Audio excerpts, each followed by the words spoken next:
Some incredible things today. My name is Lisa. I will be your waterhole naturalist for the day and very much looking forward to a wonderful day on Escape to Nature. Hopefully, we see some incredible things today. And remember, we are live and we are interactive. So please do send through any questions, comments, suggestions, anything you might have throughout the day, or anything you would like to talk about in particular.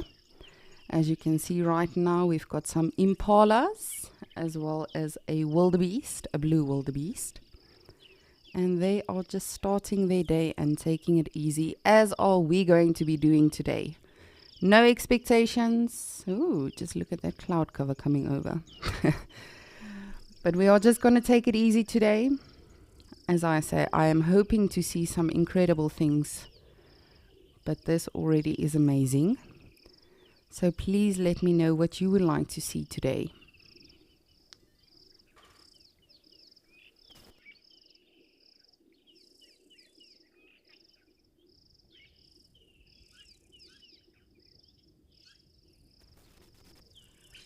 Tracy, good morning. You are saying a slow Sunday in the bush is the best way to spend a week. Absolutely. I couldn't agree with you more. It really is just so peaceful and serene right now, and we can't ask for more, can we? It really is just such a beautiful day in Djuma, and it's going to be interesting today to see what the weather will hold for all of the locations and how that will actually influence the animals and their behaviors and their movements. But as I say, I'm just happy to be starting with some general game. It is definitely something we see quite often, the wildebeest as well as the impala in all of our locations. But I don't know about any of you, but I really never get tired of them.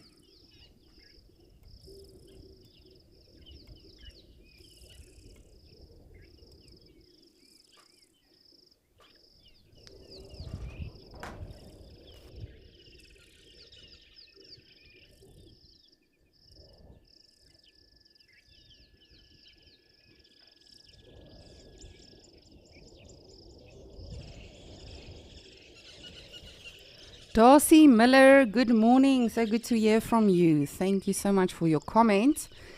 And I'm also looking forward to having some discussions with all of you today. So let me know what you would like to talk about. What do you want to discuss today? Of course, we can chat about anything. But let me know what you would like to chat about today and delve into as we watch these beautiful animals that are disappearing into a bush. That's nice. Thank you, wildebeest. But I really am looking forward with all of you to today and spending some time with all of you. Again, thank you so much for joining us on this awesome Sunday. On this awesome Sunday. And hopefully we'll see some incredible interactions today.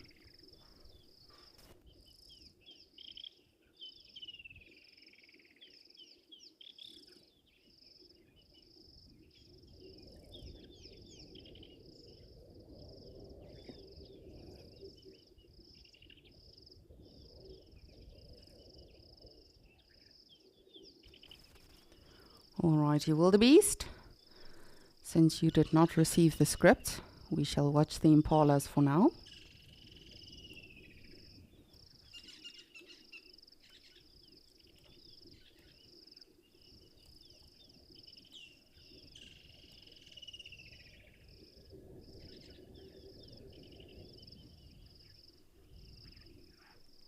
Woo!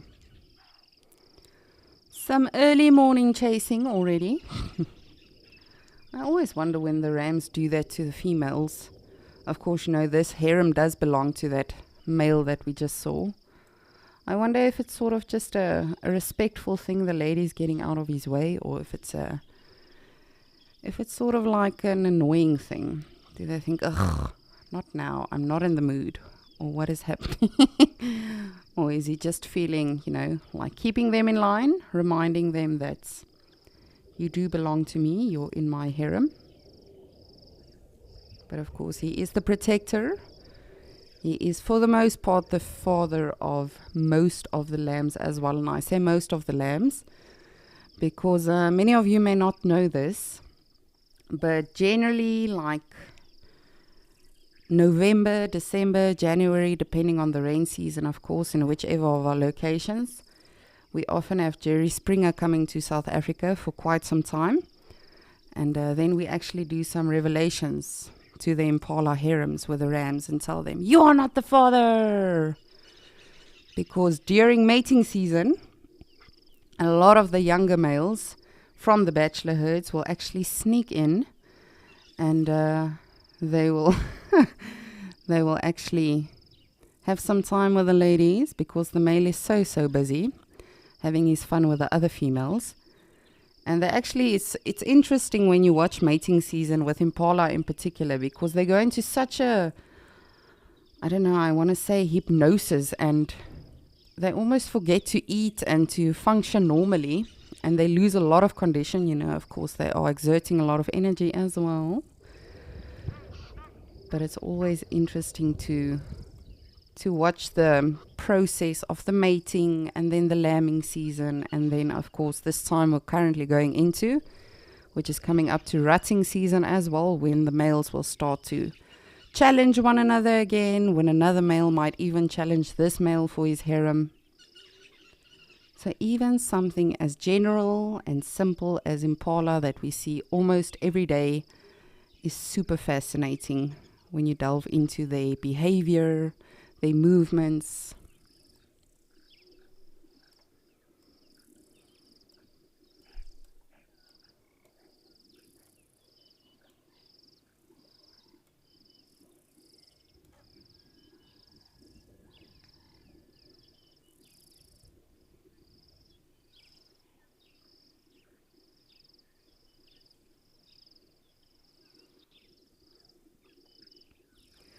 Michelle, good morning. So good to hear from you. A mongoose riding a warthog. I've got a lot of connections and I can do a lot on safari, but I don't know if I can pull out.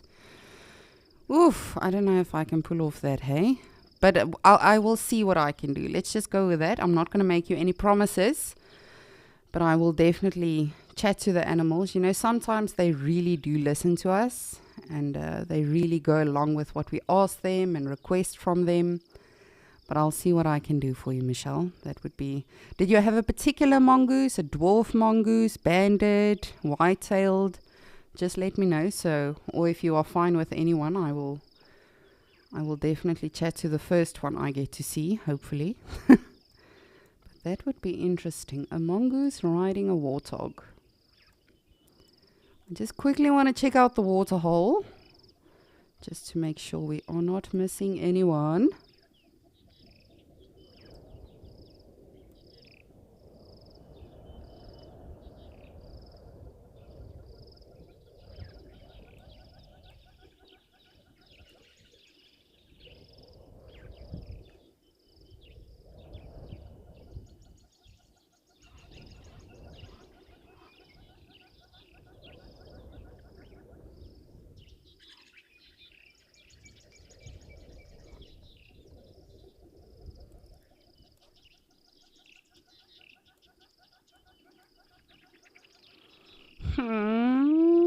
I'm trying to see what this cloud cover may hold for us today.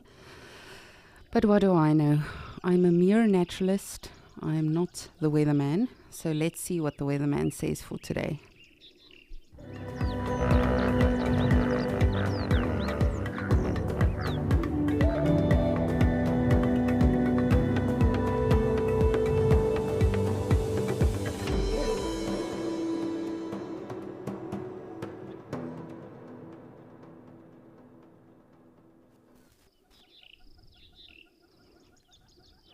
You are probably thinking, Lisa, what are you doing? Why are we looking at the beach? There were just some guinea fowl here, and of course they flew off while we were discussing the weather and checking out the weather, which predicts for it to be mostly cloudy. Goodness, Lisa, English, let's try. Cloudy. Bewolk is what we call it in Afrikaans, for most of our locations. But again, we can never, first of all, you can never go with weather prediction, specifically from what I found in South Africa in general. but also you can never really say what you will expect for that weather and because of that weather, because the animals really do not read the script as we would like them to. They do whatever they like. So sometimes you think, we'll probably see a lot, or we probably won't see that much. And then surprise, we do. As you can see, Betty the blacksmith lapwing and Terence the terrapin, they are just having their Sunday morning catch-up, discussing what happened this week. I'm not eavesdropping, but apparently Terence got dive bombed and almost caught by an eagle. I don't know if that's true. To my knowledge, we didn't catch that on camera, but as you can see, Betty is not really bothered by anything he's saying. She's just minding her own business. Seems like she's getting ready for a date, actually. Preening and cleaning herself. And he's really invested. You can see he's like really trying to get her attention, but nope. Not happening for you today, but sorry.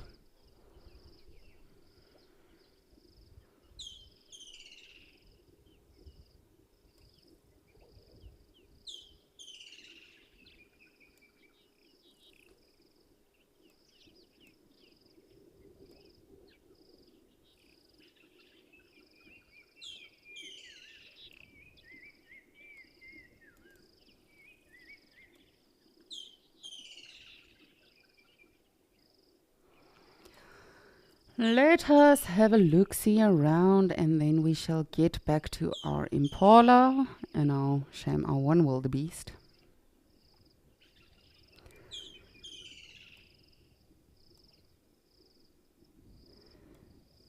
And apparently, according to our awesome zoomies, we did have Mulwati here at Gowrie Dam bypassing, as well as Hyena following him. So you never know. You never know what can happen anytime during the day. We really have been so surprised on Escape to Nature all around in all of our locations. Whether it's some elephants or perhaps some lions. I've actually only had, one lion sighting, I think, here on the Djuma Dam cam that I was actually, narrating over and everything. But that would be very, very nice. I don't know about you guys, but I would really enjoy that. But I think I have to agree with Michelle that mongoose riding a warthog would be better. That is something we don't see every day. Just want to have a look-see and see if I can see our kingfishers. No, Lisa. Why would you see the kingfishers? That doesn't happen for you.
Crystal, good morning. You are saying, how about a snake sliding a dung ball? Oh my goodness. How cool would that be? Like playing with it, having a bit of soccer, a soccer match with itself. That would be very interesting. I always wonder about these things too, If a snake does slither past a dung ball, does it smell it? Does it just avoid it? what is the reaction? That is a very interesting one. I would go for that too. Crystal, I will be honest with you. The snakes don't like talking to me all that much, which is odd because I'm not someone that fears them. I actually love them. I think they're very fascinating creatures in the wild.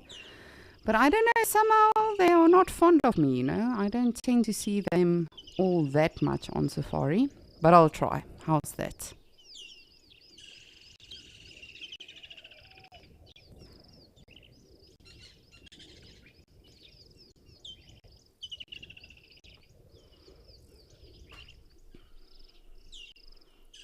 Oh my goodness. Nadine, high expectations much. Nadine is saying she would like to see. Goodness, I can't even get my brain wrapped around that. So Marips riding on Dewey's back while singing a Lion King song. So Nadine, how is this? When I go to Djuma one day and I'm on safari, I promise I will get one of the other naturalists and we'll get a cam op person as well, and we'll reenact that for you. How's that? Because I can't even promise to try for that. That is a little bit tricky. You guys are not making it easy for me.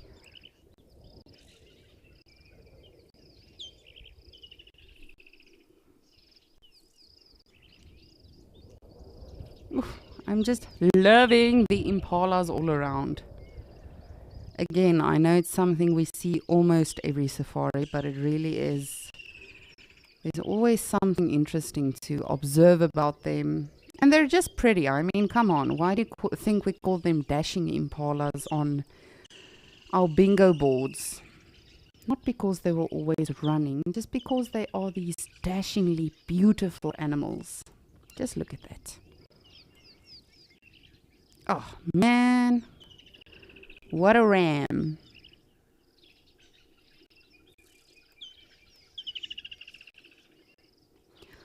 Alrighty, well, I will think about what other nonsense I can talk to you about for the rest of the day. And in the meanwhile, I'm going to send you over to Madikwe so we can see what they are up to.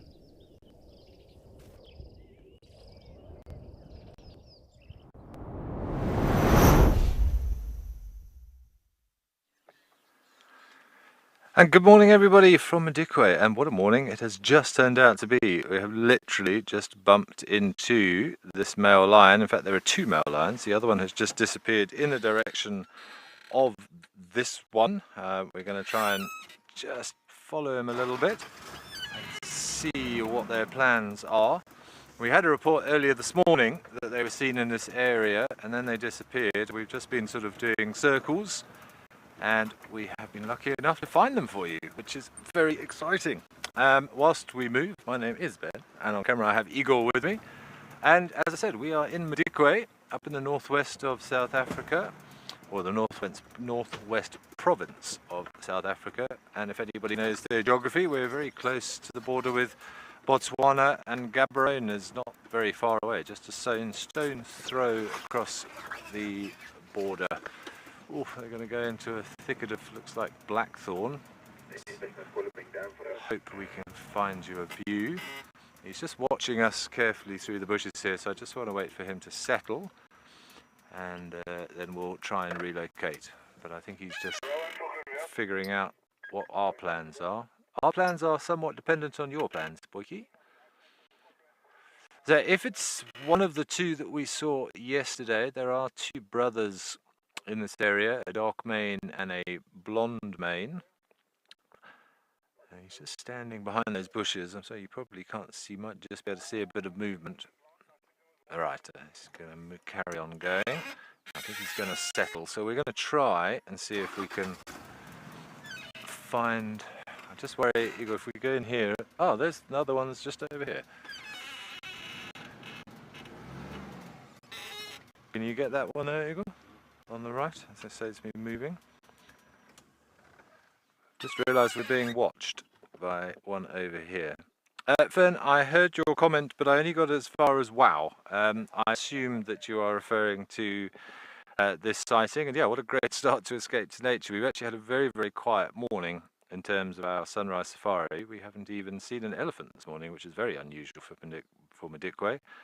After yesterday, when we saw, probably it's fair to say, hundreds of them. But what a great start to Escape to Nature. So we will be sitting with these guys for a little while to see if they have any great plans. But I would imagine what just happened there is going to be what's going to happen for a lot of the morning. One thing working in our favour is that it's not too warm, at least today. So possibly something will come wandering past. But yeah, we were quite lucky to find them. And we had a report that they were in this area. So we're right up in the north, sort of central region of Madikwe at the moment. But they were left probably a good at least an hour and a half ago. We managed to find where they were lying on the road, and we had one track that I could see moving south, so we just followed the tracks, and we were lucky we had one of them moving, so we saw him from a distance. If they were lying here, I think our chances of finding them for you would have been very, very slim. So that one that you saw moving, we have to thank for this opportunity. But I think let's try, Igor, if we go a bit further forward, we might be able to get one of the two. We're going to drive in between them. But obviously now, Madikwe is not an area that I know well. I've visited Madikwe on a few occasions, but I don't know the animals here as well as I do in some of the other areas. So it's always a bit of a learning curve in terms of the habituation levels, because we need to remember this is not the Sabi Sands, for example, where the animals are a little bit more used to vehicles.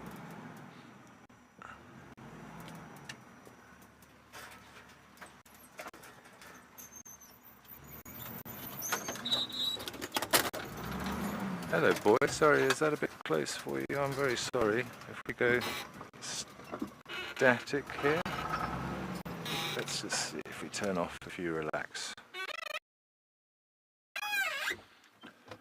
So yeah, learning the sort of comfort distances of these animals is something that you always have to do in a new area, and of course our biggest concern is to be ethically considerate to these animals.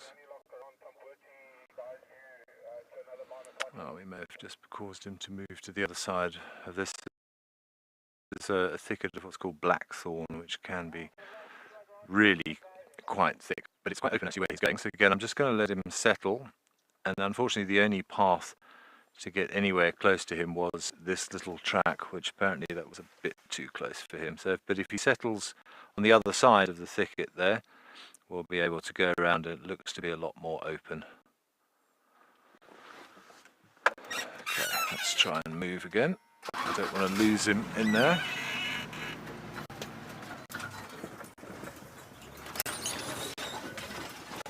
Okay, well, we just try and reposition ourselves, pick a path through here. Let's send you back over to Lisa, who I think is now enjoying the views at Pukekohe in Namibia.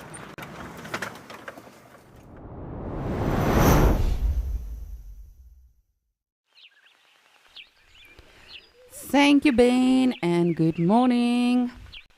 Nadine, you see, we did not get the Lion King sung by Marips on Dewey's back, but we got the Lion King, 2 of them. So, I mean, come on. No teamwork makes the dream work. Right now, I'm just checking the beautiful Ukukoya waterhole. We've got some springbok around. I'm just trying to find my children. And if you are only watching Escape to Nature for the first time today, you are probably wondering, Lisa, what would your children be doing in Namibia whilst you are in South Africa? I'm of course referring to the Egyptian geese. We've got 2 beautiful parents with 6 goslings, but they tend to camouflage very well. What is that ripple? It's probably a little grebe. Yes, of course you are.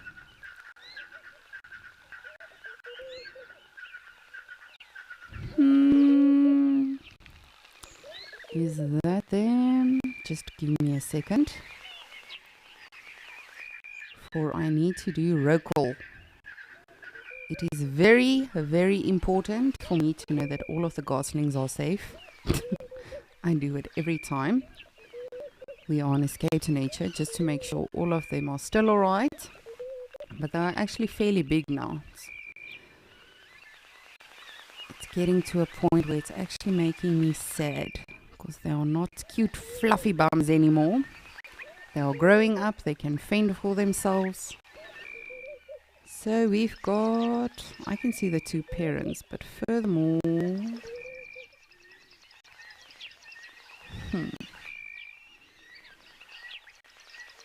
we shall see. But that's alright. For now, let's look for some springbok. I will check in with these ones when they are a bit more visible for us. Okay, I see 2, 3. How many Egyptian geese can you see?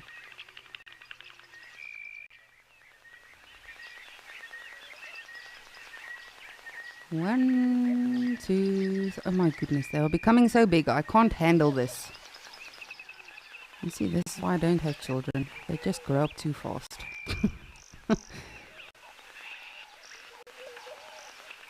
So we're missing one from what I can see. But as I say, it's fine. I will check in with them again later to see if all of them are here. But I believe they will be. These parents have been proving to be rather good at defending them, even against the springbok. You know, springboks are carnivores and they do feed mostly on Egyptian geese, especially the goslings. And so when they see them, they will immediately hunt them down. No, not really. Don't worry. The Egyptian geese parents are, of course, just very defensive against anything, whether it's an actual carnivore, bird of prey, a herbivore, just something as plain and simple as a springbok. They will definitely make sure they chase anything away.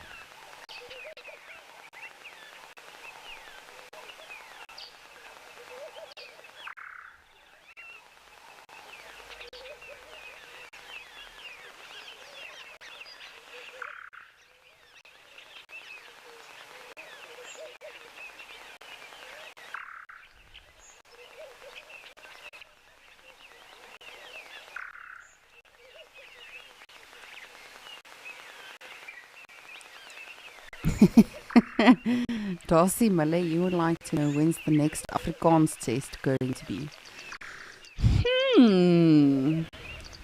Why not today? You know, since you are asking, let's do it. I think, however, what we must do, because I feel like it's becoming too easy, all you guys are just way too clever for the actual quizzes that I give you. I think we should do like a mix of an Afrikaans and an anagram. So perhaps I can give you like the Afrikaans name, but in an anagram. And then you have to sort of decipher that and tell me what you think it is.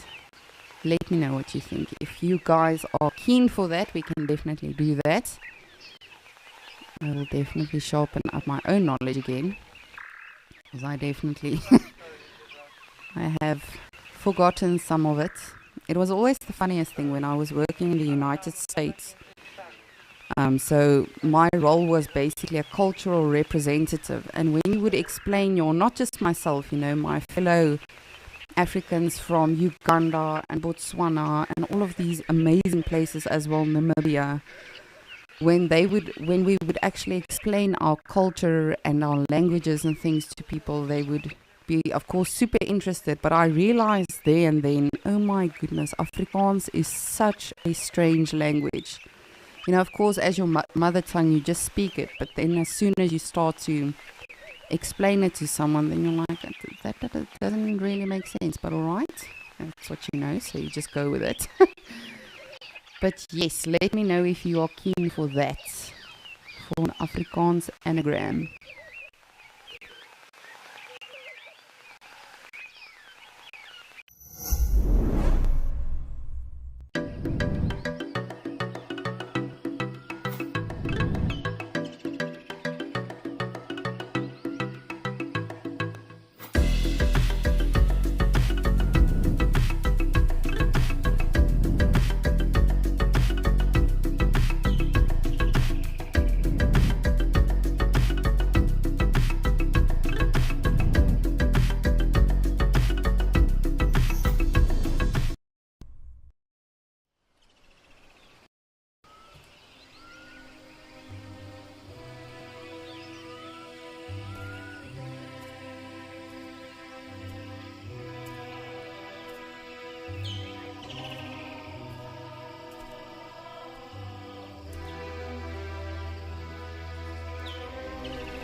And if you are just joining us, welcome to Escape to Nature, and thank you so much for spending your Sunday with us here at Wild Earth.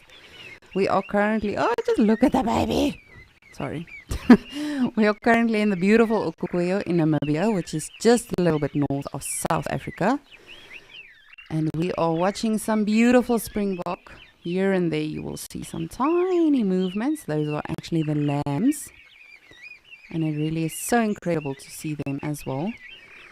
But believe it or not, we have only started and already Ben has found us 2 male lions in Madikwe as well. We've had some general game in Djuma already, so it really is turning out to be a brilliant morning already. And we are contemplating if we should do some Afrikaans quizzes, so Afrikaans animal names, if you guys are keen, but I suggested that we should perhaps do Afrikaans animal name anagrams. So I could perhaps give you an Afrikaans animal's name, but in an anagram, if you guys are keen for that. If you're not, that is perfectly fine. We can just do the Afrikaans animal names. Of course, it's very interesting to always learn about them, especially with the birds. Oh my goodness, some of the bird names are just, sounds like swear words. But let me know what you are keen for. Oh, how precious is that? Just seeing that new life nursing, so small and so innocent.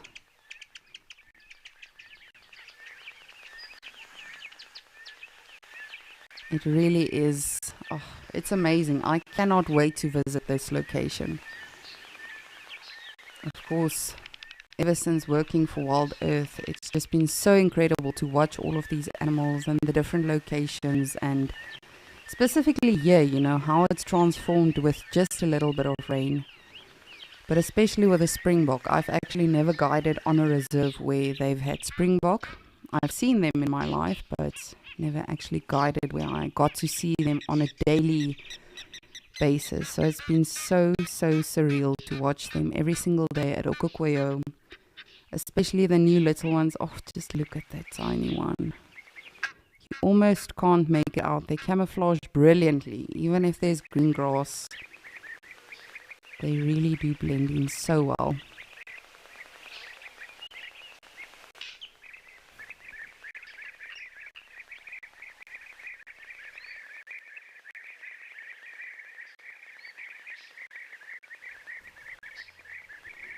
Gabby, good morning. You would like to know why do we not... Oh, Jazzy, my apologies. Sorry. Why don't we see animals like springbok in places like Djuma? So your animals like springbok, oryxes, those antelope are actually, I almost want to say, designed for areas like this where it's dry and it's arid and it's very vast. They are not water dependent, so they definitely don't have to drink water every day. Of course, if there's water, they are going to quench their thirst, because you never know when there will be water again. But they are designed for open, arid areas like this. They really can survive on the bare minimum. So that is the main reason. They prefer open, vast areas. You'll also see them in areas like the Masai Mara. But in areas like Djuma, Madikwe, they don't really thrive there. But you can find them there. There are a lot of, especially your private game reserves. They will introduce other animals that aren't generally found in those areas. But that is the biggest reason that we won't see them. There's a mongoose, Michelle! Woohoo! We need a warthog. Jump on this. Jump on the springbok's back. Do it. Do it. Do it!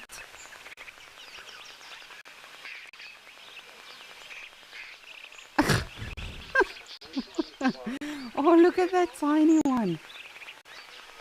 How cool is that? Michelle, you gave us some positive energy, hey? Look at the baby. Don't jump on my back. I'm not a warthog. And these are the banded mongooses. Mongooses. I always say the plural form. in every possible way because people get quite sensitive about it. I've had many an argument on Safari about the plural about of mongoose. Whoa, that's incredible. Actually, I've not seen a warthog like literally in months in Okukoyo.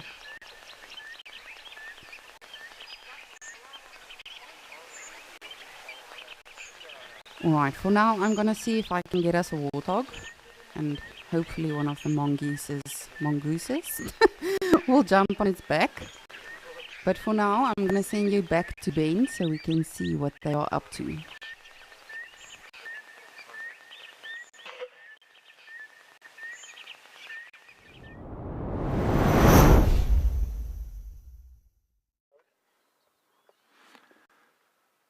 Well, that's an ambitious plan, Lisa, but I wish you all the best with that.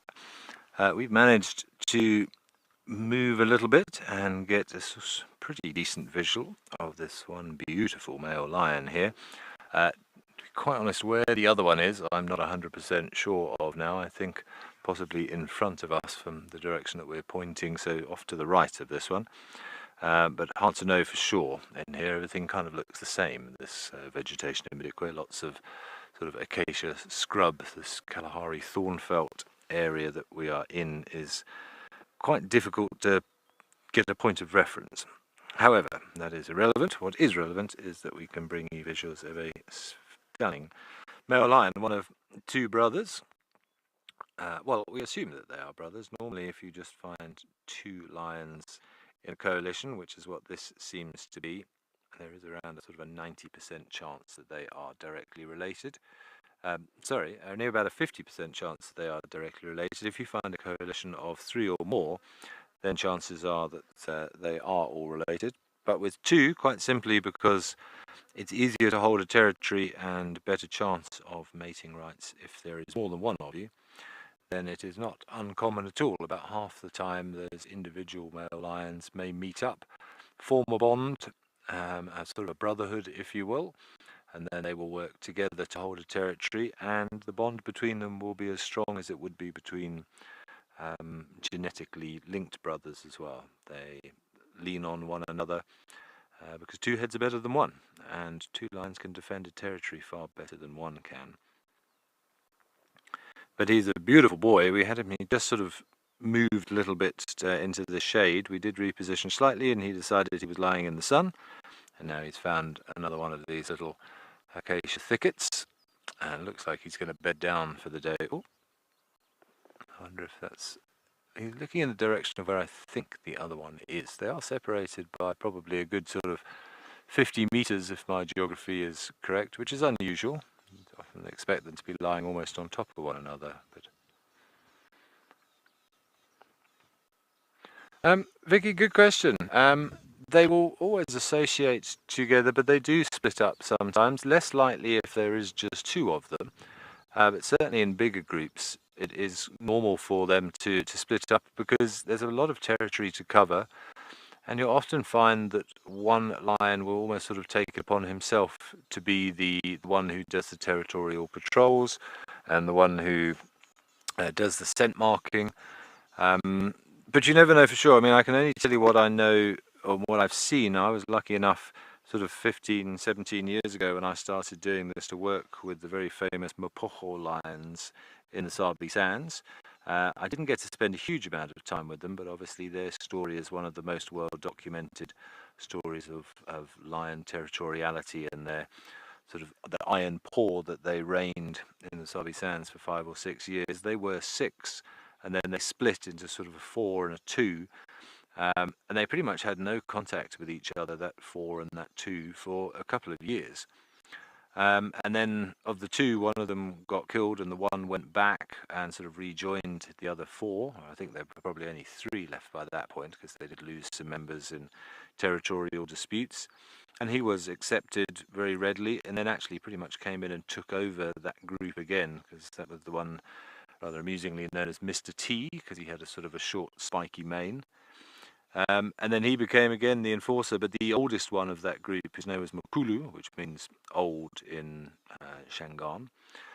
He was the one who was most regularly out on territorial patrols, while the other ones did not do so much. They did a lot more of the mating, and he sort of took it upon himself to do the housekeeping, as it were. So they may split up from time to time to go off on their patrols, but when there's just two of them, chances are that they will almost always be together, even if separated by a few hundred meters. And they will share mating rights as well. There will be a sort of dominance hierarchy to some extent between the two of them. One will be more dominant over the other, but they will both get the chance to mate. So they may split up if one gets wind of an estrusing female. He may take the opportunity, particularly the more submissive of the two. But there are cases where coalitions of two male lions where one won't mate with the females at all, and the dominant one will do most of the mating. And that might sound strange, but remember, it's all to do with passing on your genetics, and you share more genetic commonality with your brother than you do with anybody else, or your siblings than you do with anybody else. And therefore, even if you don't get a chance, if you can help to maintain that area and allow your brother to mate, then inadvertently you are still spreading your genetics through him. So it's a bit of a what's the word I want? There's a fancy word when you're helping people sort of without any benefit directly to yourself. Thank you, altruism. It's a good example of altruism in the animal kingdom. Thank you, Igor, ever the linguist.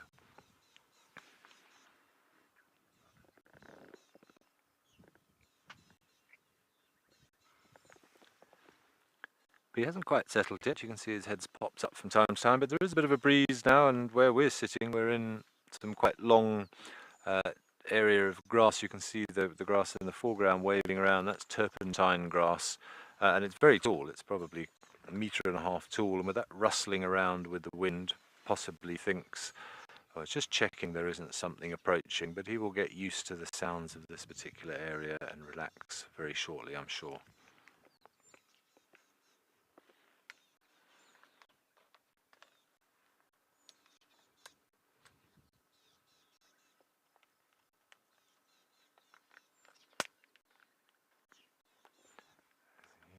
Every now and again just watching us carefully, but definitely not sound asleep yet.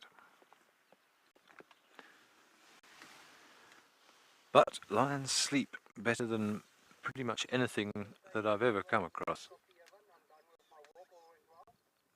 Perhaps with the exception of maybe bats. Bats have a reputation for sleeping an awful lot. But say on average 20 hours a day or so, their peak of activity will be through the dead of night.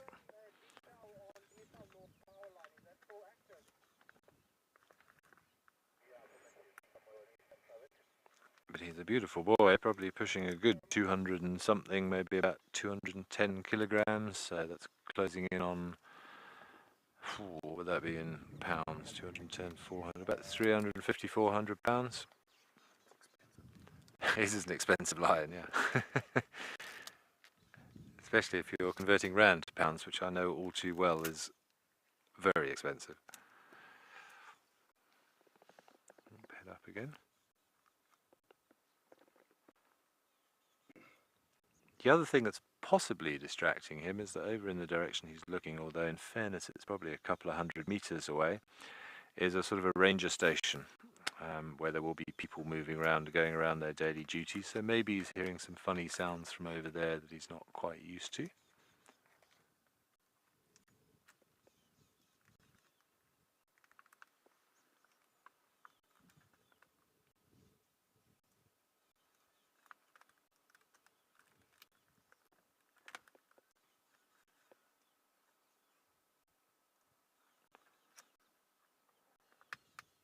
But what a fantastic way to start Escape to Nature.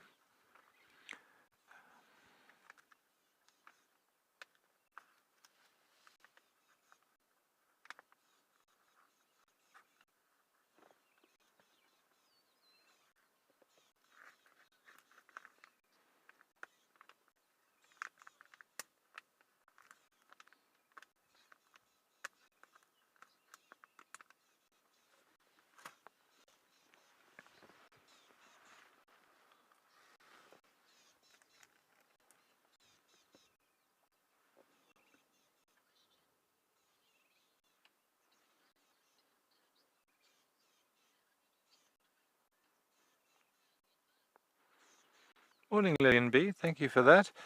I suppose it all depends on your definition of patrol, but generally speaking, they do have to go and mark the boundaries of their territory, and they know the boundaries of their territory very, very well. So the only other reason, well, there's sort of three real reasons that I can think of, or maybe four reasons for lions to move around.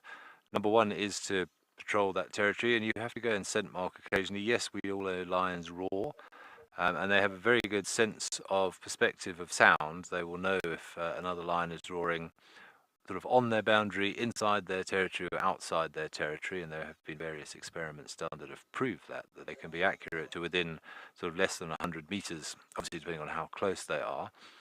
But a roar only lasts for as long as you roar. It doesn't have a long-lasting territorial presence. So the only way that lions can do that is by scent marking, by spraying that urine laced with hormones onto bushes and the grass.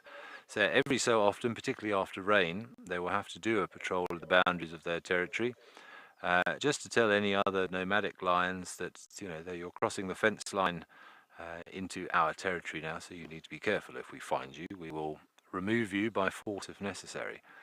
So that's the main reason that they go wandering around. Obviously, they will also go around looking for food. Depending on how dominant a lion or a coalition of lions is, it's quite normal for them to have perhaps two, three, maybe even four prides of females within their territory, and they will spend time with each of those. Usually, if there is one in estrus somewhere, or if they hear the other ones taking out food, if they hear that distress call and the sounds of other lions feeding, possibly even following vultures. So that might cause them to sort of move through their territory. And then the only other thing I can think of is sort of in response to a stimuli or a stimulus or competition, so being pushed out by other lions or by human activity, for example.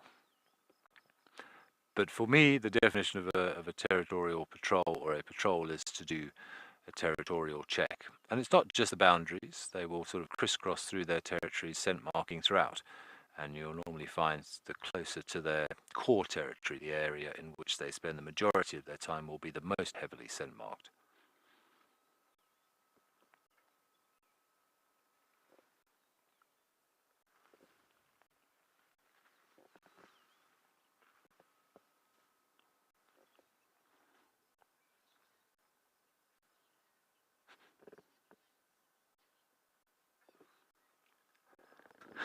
Merly Moo, that's a very subjective question, and one that I'll answer quietly as this one is looking at us. These ones don't seem to be, but they can be fairly smelly. They do produce some of the most vile smelling excrement of any animal I've ever come across, that I will tell you. But when you're living on a very, very rich protein diet, that is unsurprising.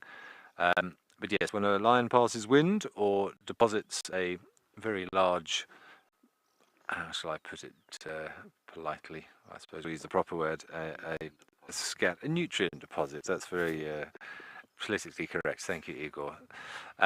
You will certainly know about it, and if you ever work in this industry and you have a tracker, if you run over lion scat and it sort of splatters onto the car, your tracker will not be happy because that car then needs to be cleaned and the whole thing absolutely honks. They do. I've also seen lions just lying there, and they will just pee where they're lying. Sometimes they don't even bother getting up. And obviously, if they have fed and they've got sort of rotting flesh on them and a little bit of viscera here and there, that's not a very pleasant smell, because they have no problem sleeping on a carcass that's 3 days old. And you often see that with lions that literally resting their head on an old rib cage or something. That being said, they are cats, and cats are fairly fastidious. They do clean themselves regularly. We often see lions grooming, but there are certain places that you can't reach. But I have to say, there are worse smelling things out here. Hyenas have a very pungent aroma, and wild dogs as well. But yeah, as long as the lion doesn't, say, leave a nutrient deposit right next to you, then he's relatively olfactorily pleasant, if that's even a word.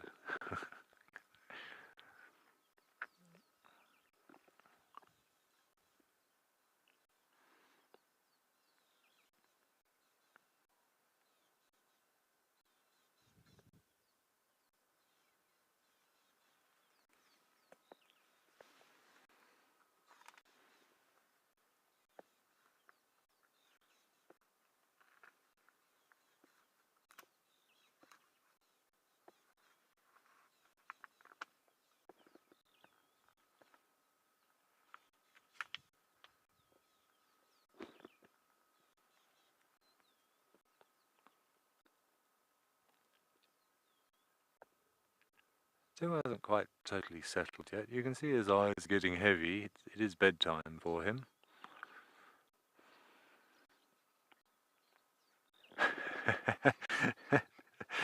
Tamlin, yes, I have no doubt that they do.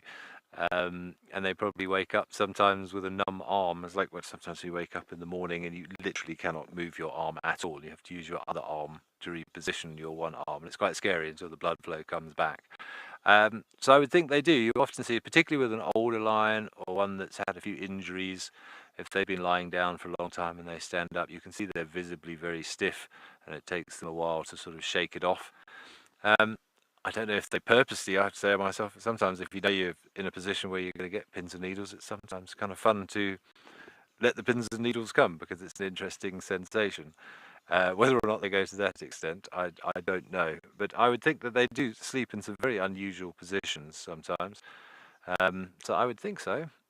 They have a circulatory system, and I would think if you lie in a certain way that cuts off blood supply to a limb, then I don't see why not. I know Lauren was having a conversation this morning during the sunrise safari about sort of whether animals sense pain and that sort of sensation. I think no doubt that lions do, but I guess if you've got the nervous system and the circulatory system to sense things like pain and pressure against the skin and touch and everything else, there's no reason why you wouldn't also get that sensation. They probably have a different name for it though. I wonder what they would call it. Pins and needles, claws and prickles? I don't know.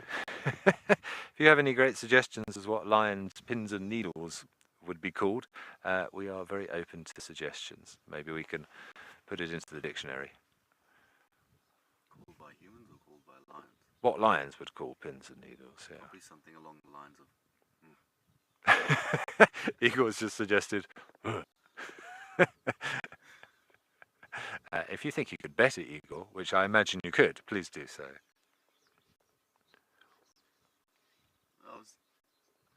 Inconisi. Well, the lifespan, of course, is dictated by various factors. There's a big difference between captive lions and wild lions because obviously there's a lot more stresses and pressures and competition and problems to deal with in the real world.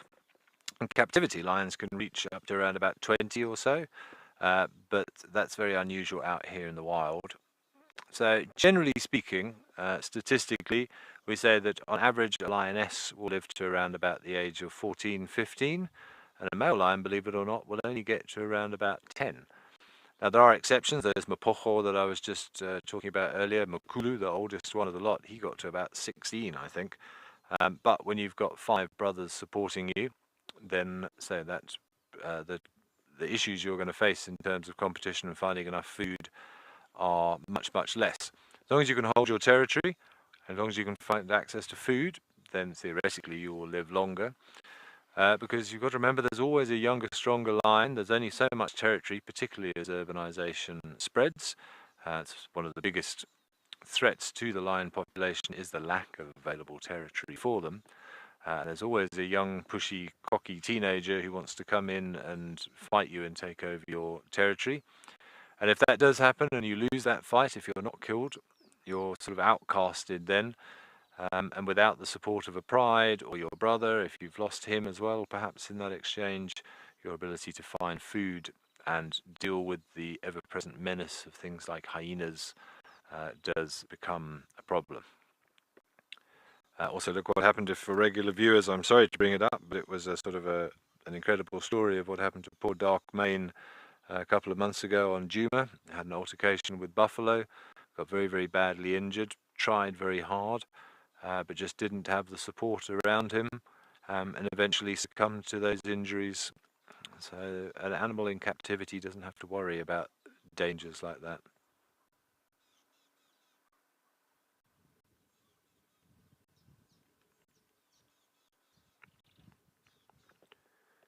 He's been very good to us actually, because I would expect him to be fast asleep by now.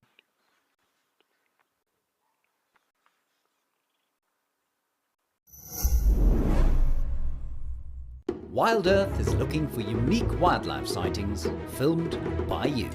They can be old or new, from anywhere in the world, and filmed on a camera or on your phone.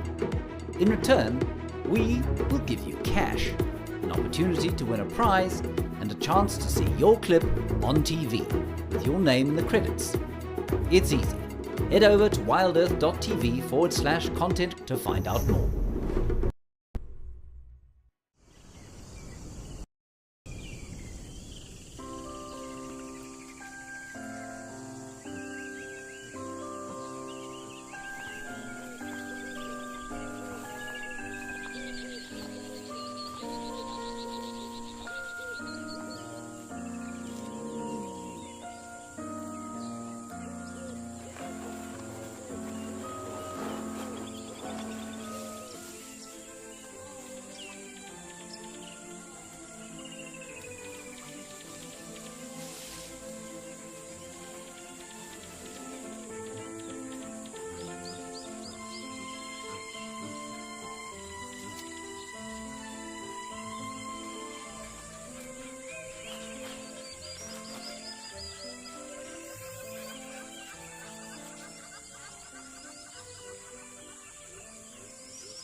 So we'll see if our beautiful male lion. Oh, I thought he was going to try and settle again. He keeps getting distracted by something over there.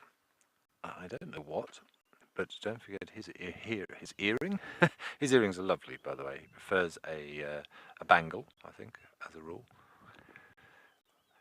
His hearing is far better than ours, certainly. And the wind is blowing from that direction. The direction you keep see him looking is where the wind is coming from, so that will be carrying sounds and smells in on it, and possibly something over there is of interest to him.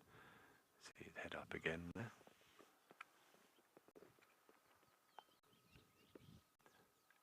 But there is plenty of general game in the area. We did see a few impalas and zebras on the way in before we found him and his brother.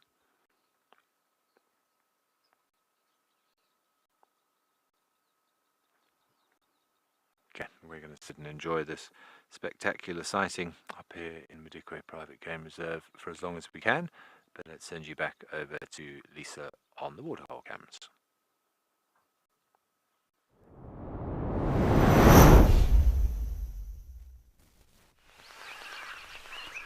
Thank you, Ben.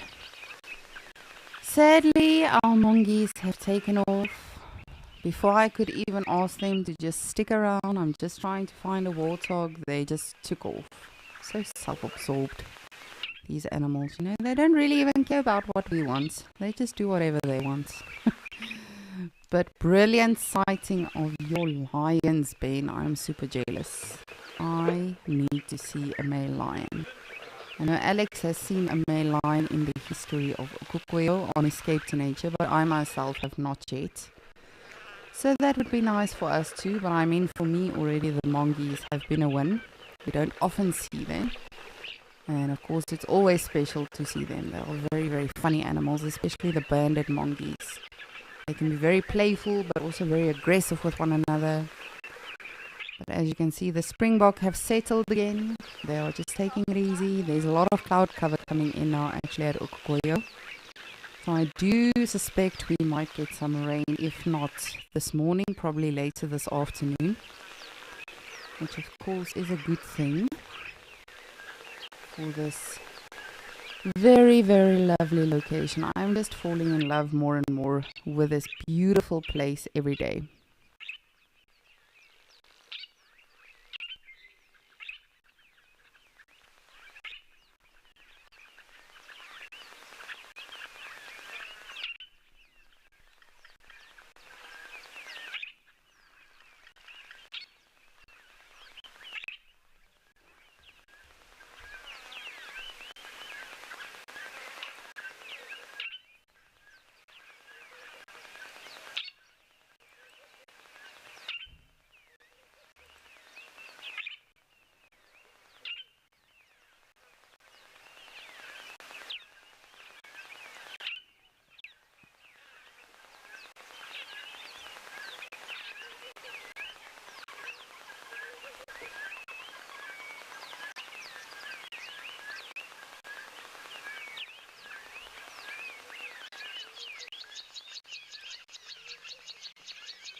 I'm just trying to also have a look-see at the actual tree line.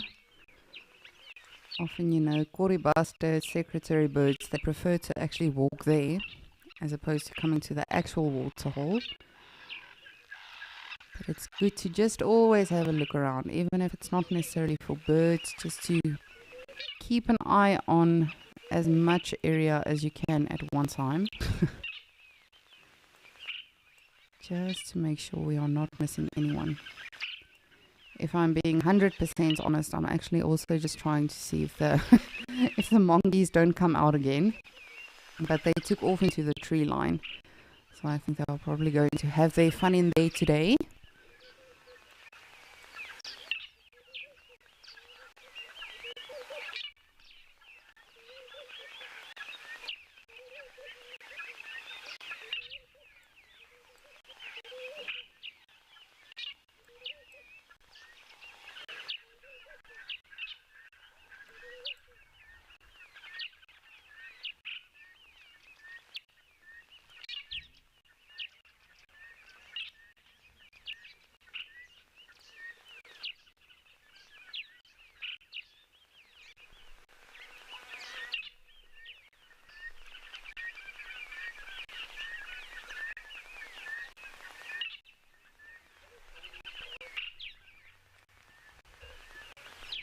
Craig, good morning. You would like to know what's my view on zoo animals.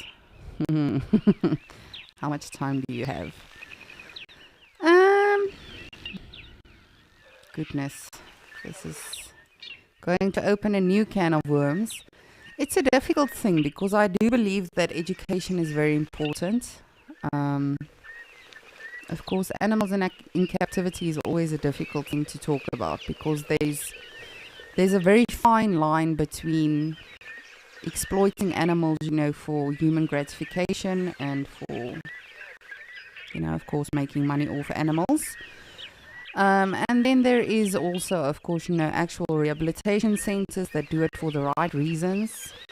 Just like zoos, I've been to some incredible places. Not necessarily zoos, but actual rehabilitation. I can't remember what the place's name was. But while I was in the US, I went to a place in Charlotte, North Carolina.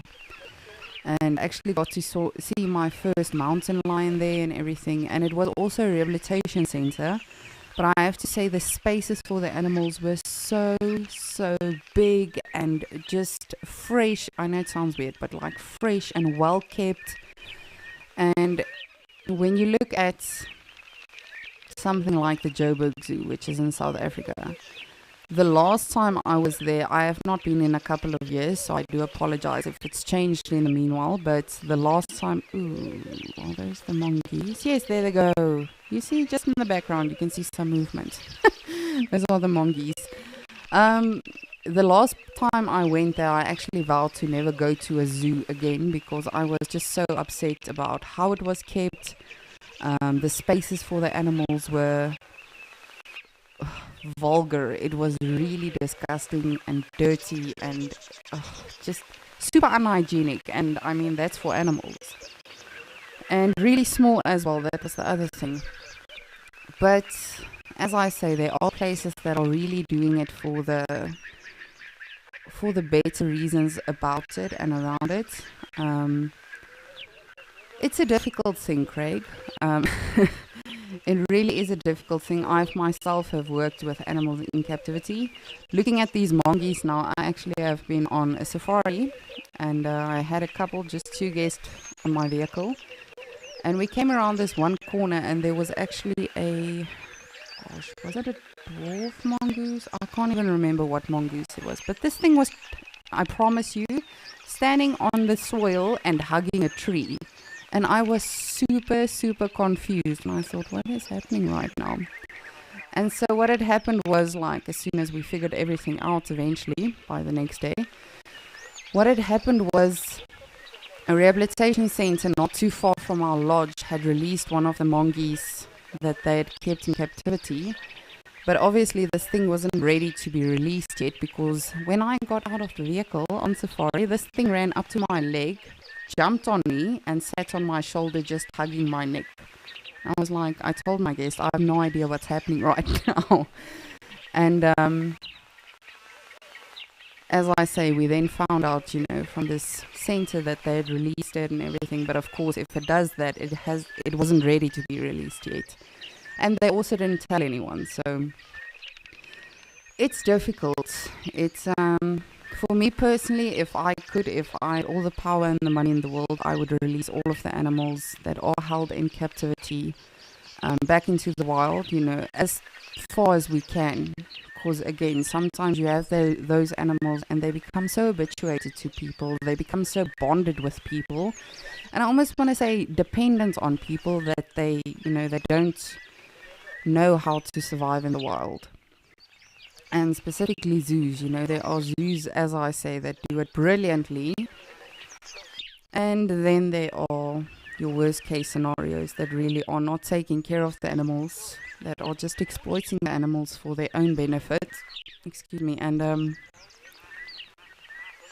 it's sad. It really is sad. It's a very difficult thing, because as I say, it can be very educational. But I mean, for me personally, I just wish I could give all of the children in the world the gift that my parents gave me of going on safari and being able to enjoy animals in the wild and see them as they are meant to be seen.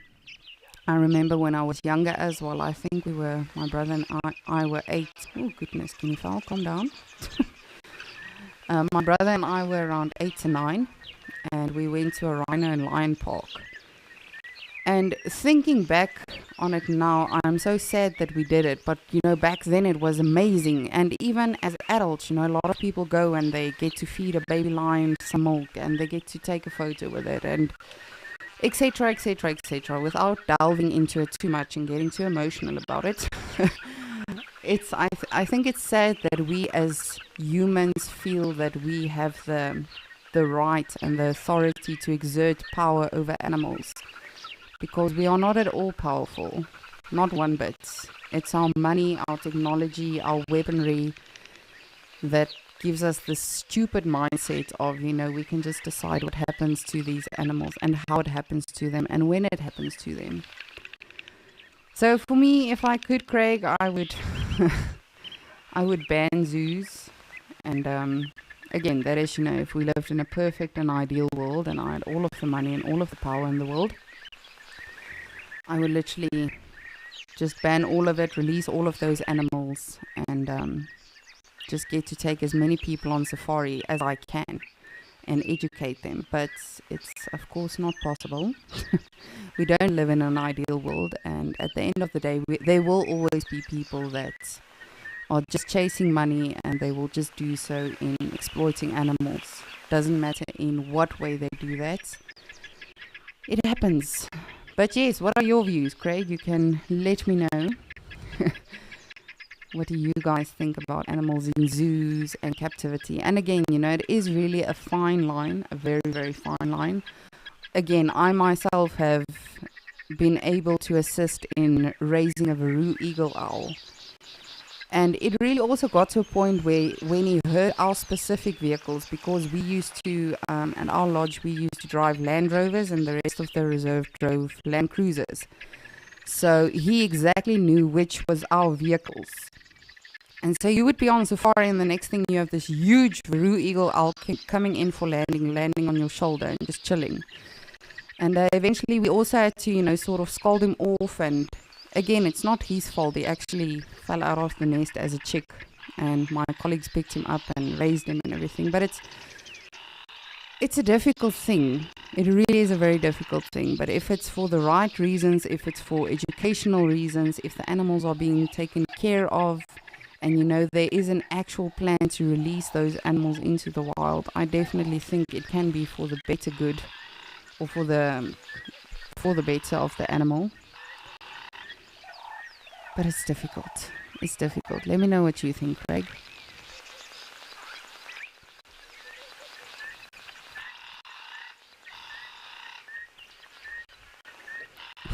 These smokus are just cracking me up.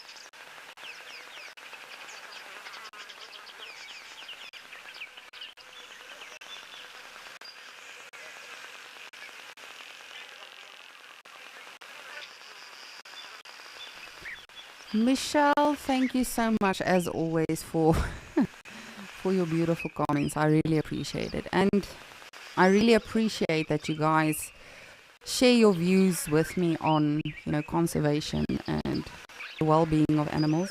But of course, again, if you don't agree with me, let me know. If you have a different opinion, we are all different. We all have different views. We all have different experiences. And, that is the beauty about life. We can always discuss these things. And even more so, that is the beauty, not just about Escape to Nature, about Wild Earth in general. We get to talk about these things and have an actual discussion about it. It's not me preaching to all of you and saying, this is what needs to be done, this is the way the world works. Not at all. You are, of course, more than welcome to disagree with me, because it is a very, specifically the topic at hand, discussing animals in captivity, animals in zoos and things like that. It really is a very difficult thing when you start to analyze it and discuss why is it being done. Is it okay to have it done?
Oh man, it really is so beautiful. I never get tired of this location, whether it's this green or whether it's a bit more dry. I really love it here. But I will continue looking for some animals. Oh, you see, there's my children on the water. Just a quick count. Jordan, give me 2 seconds. Just quickly want to see if all my children are here. Why do I just see 4? Alright, I will do roll call, but in the meantime, I'm going to send you over to Madikwe, where Ben is hopefully still enjoying his line.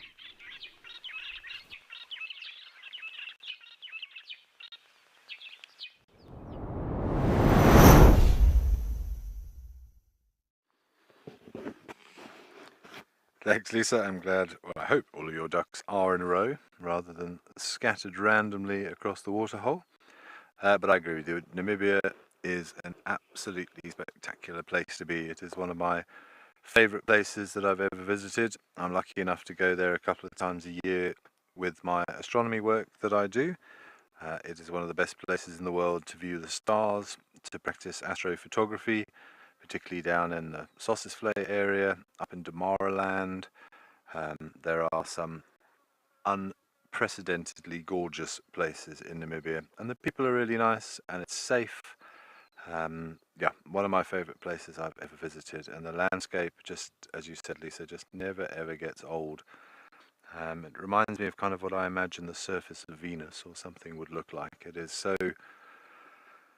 Oh, it's to be honest, it's one of those places where the more you try and describe it, the more of an injustice you are doing. So any of you who are watching, who are thinking of a nice place to go, or want a bit of an adventure, then rather do Namibia.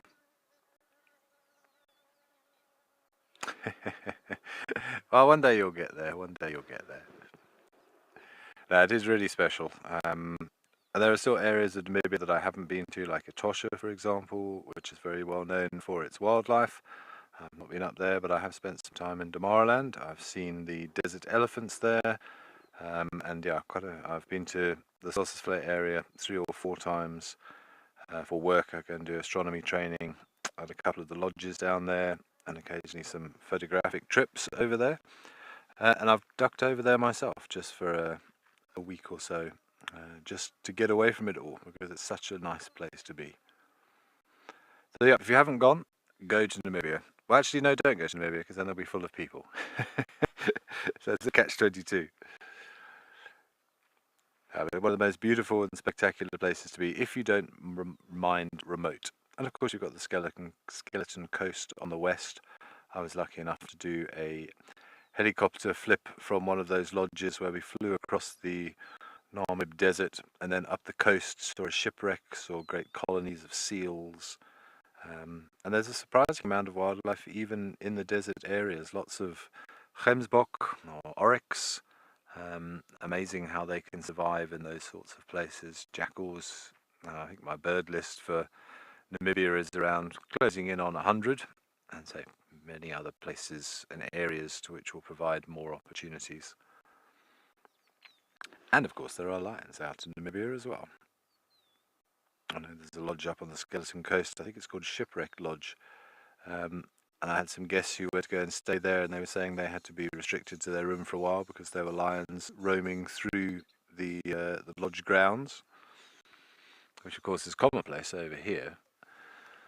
But Namibia is so big and there's so much open spaces, you have to work a little bit harder to see some of these animals, unless you go to a sort of a hotspot like Etosha. Irindi is another good place to visit to go and see some game. But yeah, very special place and a place close to my heart. Back to matters at hand, though. Our lion, as you can see, seems to have made peace with the sounds and the smells, excuse me, and the rustlings, which is more than can be said for the rattling testicular behind us, who I think knows the lion is here and has not stopped shouting at him pretty much since we have arrived.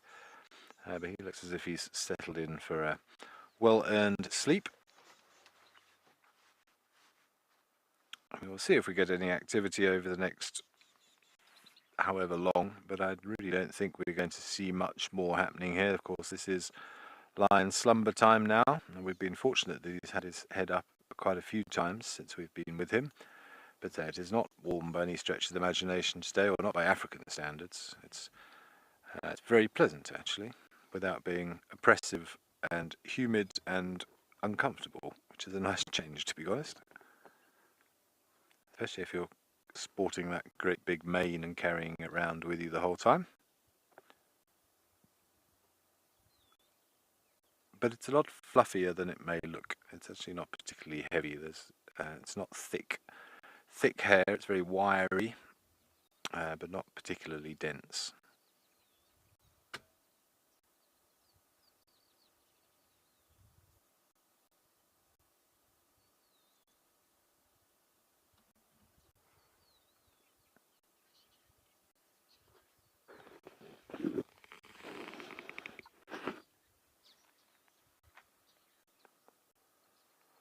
Wow, Gina, that's a good question. No, I don't think they can in terms of the way that we would think of it. I'm sure that there are different scents and hormones and pheromones that we would give off depending on where we come from.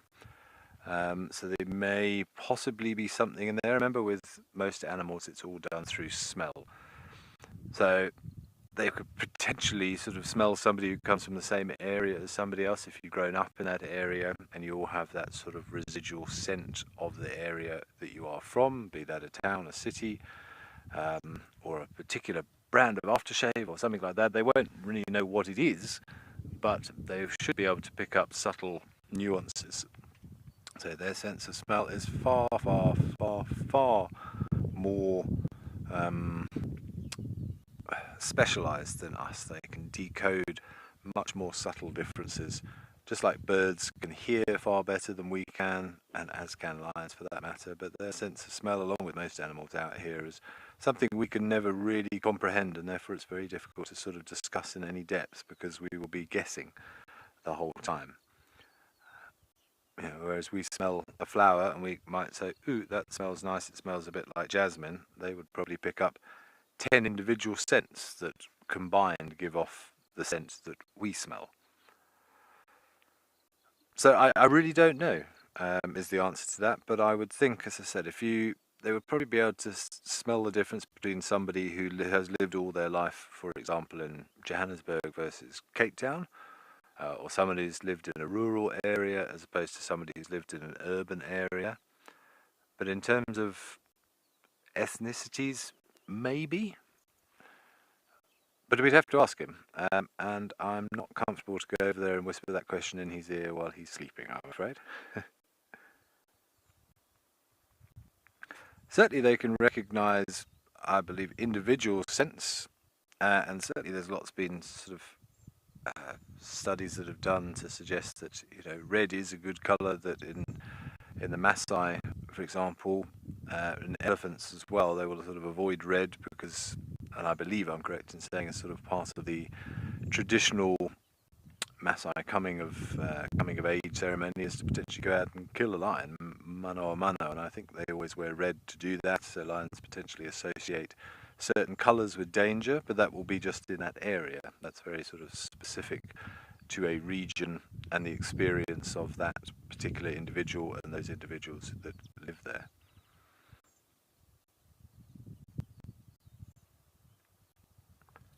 But yeah, that ability to pick up and process and recognise chemicals and differentiate between chemicals is not something that we are very good at. We used to be many years ago, but since the advent of speech and the written word, or the typed word now, I suppose, we don't rely on smell as much as we used to. But there are various examples in human world where we do rely on smell, even if we don't realise we are doing so.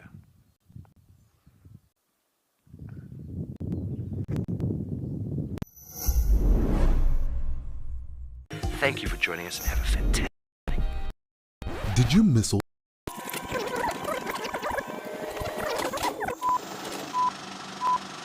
Never fear, you won't have to miss another beat on Wild Earth again with our Catch-Ups channel, where you can rewatch missed safaris and shows whenever you please. Only available on the Wild Earth app. Thank you for joining us and have a fantastic... fantastic morning.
Okay, if you're just joining us, a very warm welcome to a very subdued, relaxed escape to nature this morning. Currently, you are watching a male lion enjoying a good doze under a patch of what looks like some Acacia mellifera, the blackthorn.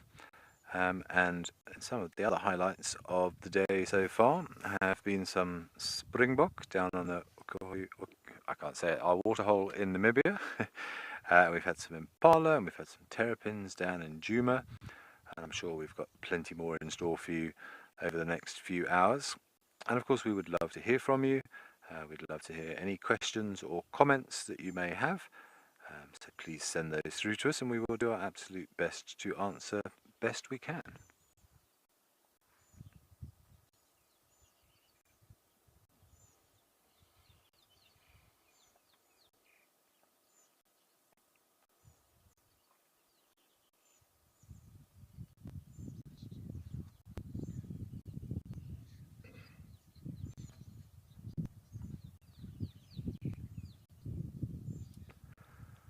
Nina, I would say absolutely yes. As I was saying before, pheromones are real things. I know a lot of people try and bottle them and sell them at grossly inflated prices. I'm not going to comment too much on that, but you can probably hear my thoughts on that from the tone of my voice.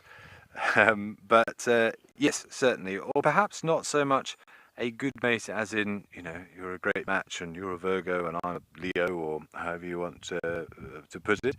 But certainly there are extensive studies that have been done, or extensive, but studies that have been done that people can choose other people based on how receptive they are. So I think I've told this story on Wild Earth before, but I read a very interesting study a long time ago now.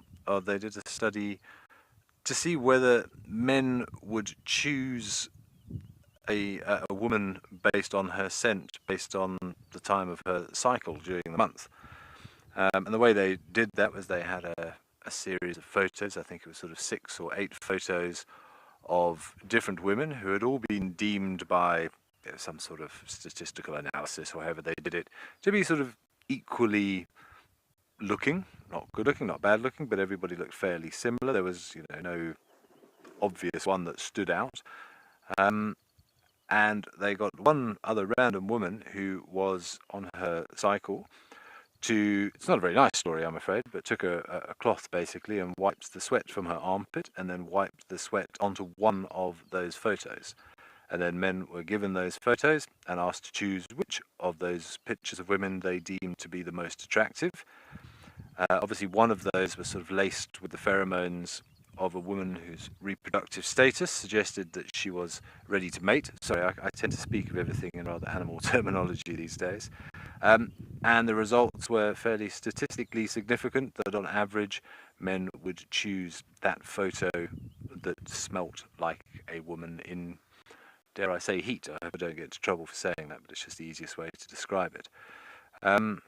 So there have been various other sort of studies and examples of that. So that's what I was saying before, that we do use our olfactory sense more than we realize, but we do it subconsciously without realizing.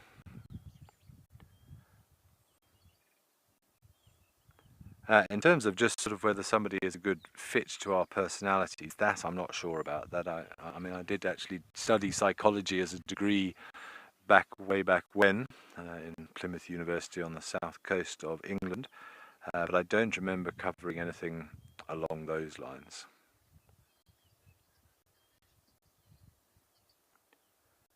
Okay, before I get myself into trouble for discussing things that maybe I shouldn't, I think it's probably about time that we sent you down to Amakhala, as I believe Tess and Morgan are out, and they are very excited to say good morning to you all.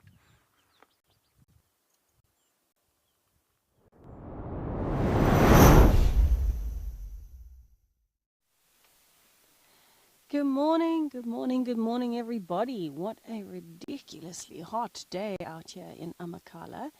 And I'm sure you might already recognize where Morgan and I are. We're right on top of a hill on the far eastern edge of Amakhala. And we're looking for the secretary birds. Absolutely beautiful area, definitely a new adventure for me, and it takes a long time to get here, so I'm really impressed with the dedication of coming out here often. My name is Tess. I'll be taking you out on an adventure for the morning. Behind the camera is Morgan, and it is at least 30 degrees Celsius here. That's what the weather app is telling us. It's definitely hotter. 100% it is much hotter than 30 degrees Celsius at the moment. And so far, all we have seen of the secretary birds is this really impressive nest that they have right at the top of this tree. So we saw some fleeting glimpses of the birds themselves just now, and it is a patience game because it's a family.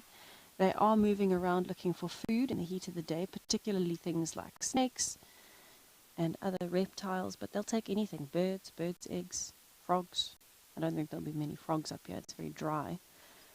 But of course, if they're out on an adventure, we are going to wait and see if they decide to come back to this area of the nest.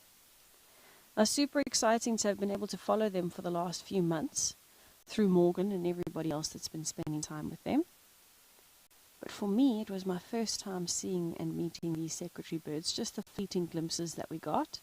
So I'm really looking forward to spending a bit of time with them. If they do decide to come back here, it will be well worth the wait. I've seen a couple of secretary birds in my life. Obviously down here in the Eastern Cape growing up, we would see them occasionally. I saw a few at Ngala while I was there. I don't think I've ever seen a secretary bird at Djuma in the Sabi Sands. But I definitely saw a few while I was training at Pinda in KwaZulu-Natal. So that is quite a large reserve as well. And it was really, really special for me to spend some time with them. But I've never gotten that close to them. So I'm hoping that I get a nice glimpse into the lives of these nesting secretary birds. Now, the size of this nest I would love to see from above because they are very big birds. So this nest must be very impressive in size. It's a stick nest.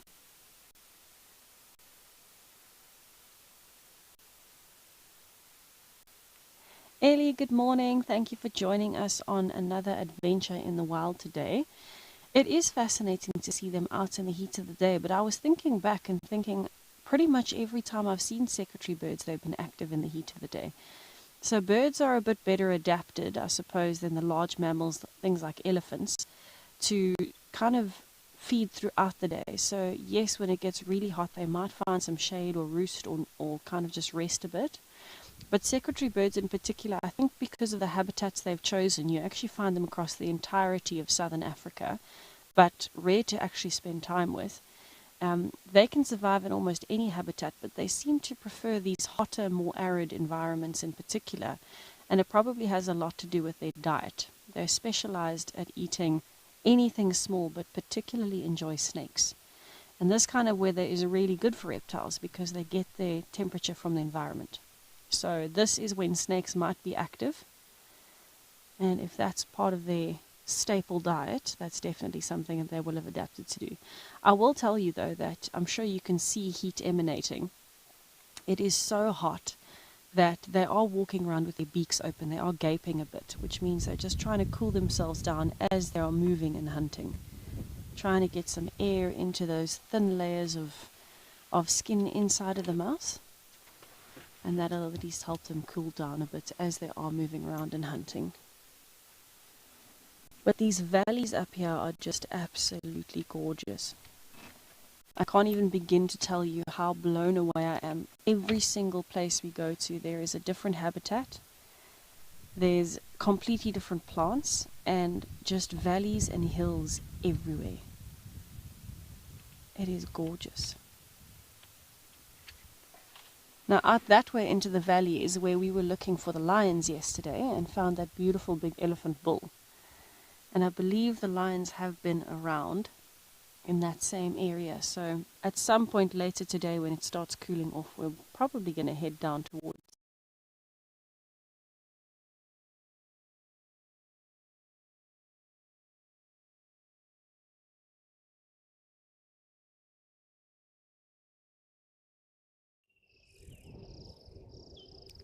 Sorry about that. We'll get Tess back.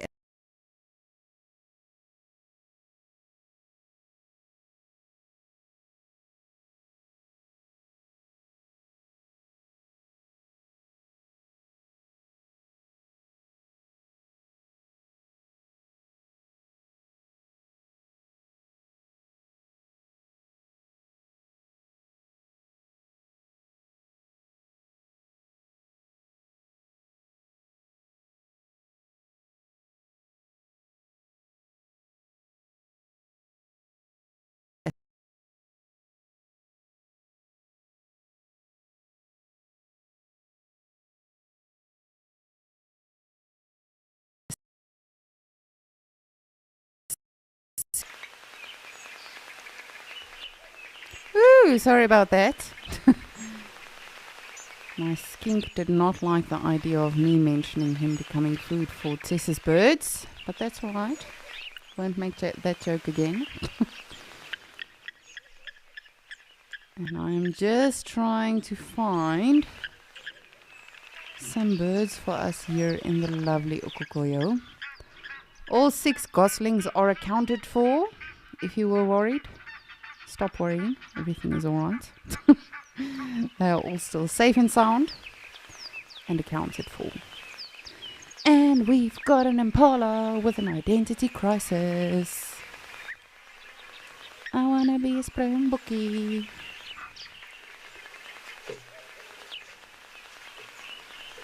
You do blend well, my friend. But for someone that might know, you might not blend that well. Of course, it's a beautiful impala ram. And this is one of the very obvious differences between impala and springbok. Of course, both are antelope. But with springbok, both sexes will have horns. With impalas, just the rams have horns. So they are a tad bit easier to actually tell the sexual dimorphism. But as you can see, they don't mind hanging out with one another. They have no problem coexisting. They are not going to eat one another. Should something come out of the bushes and want to hunt them, they can both alert each other and just say, "Hey, guy, watch out for the leopard." How incredible would that be? We are yet to see our first leopard in Okokoyo. And they are here. They are here in the lovely Etosha National Park. They just have not shown up on the damn camera.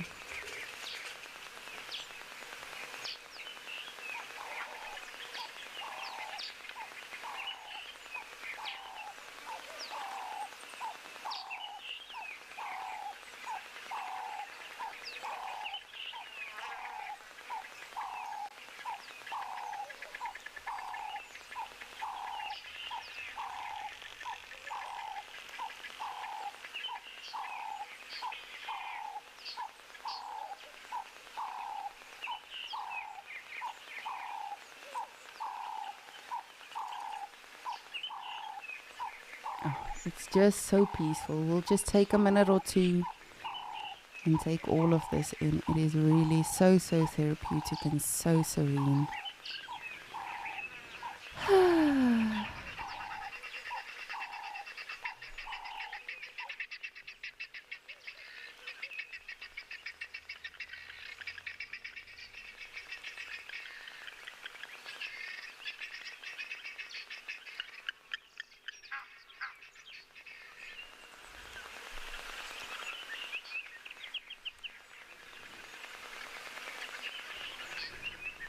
Alrighty, well, if you're ready, I quickly want to link us over to Djuma because there is something there that I've never seen before. So let's try to go to Djuma again.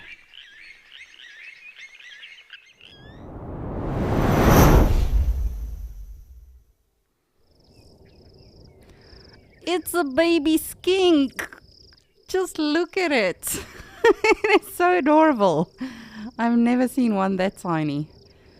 Because both of these are side-striped skinks. It's a very common reptile all over southern Africa.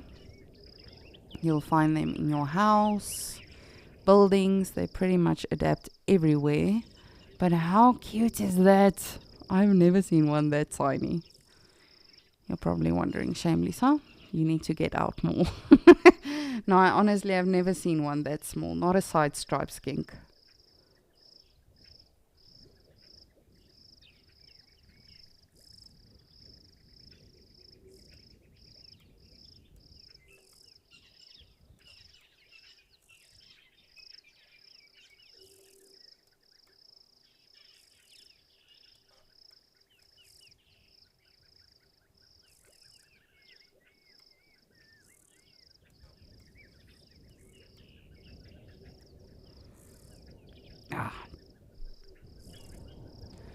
Just bear with me.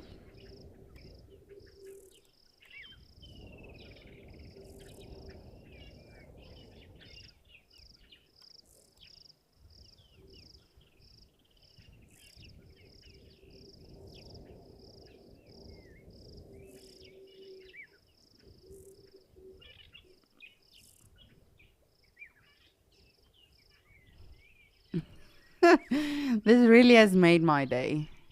I have never seen a side-striped skink that tiny. Oh, that is so special. And again, they are very common species to see in southern Africa. You'll see them even in the city, in your house. I know my better half's parents, they had a massive side-striped skink in their house. They actually gave it a name eventually, Lizzie. Because whenever his mother would be in the kitchen, busy making food or something, Lizzie would just come like slithering on the floor like, tick, tick, tick, tick, tick, tick, tick. "What's for lunch, Mom?" And then she would literally, like, if a crumb falls or something, she'll take that and she'll run back out the house. So they are quite common to see. But again, this is the smallest I've ever seen.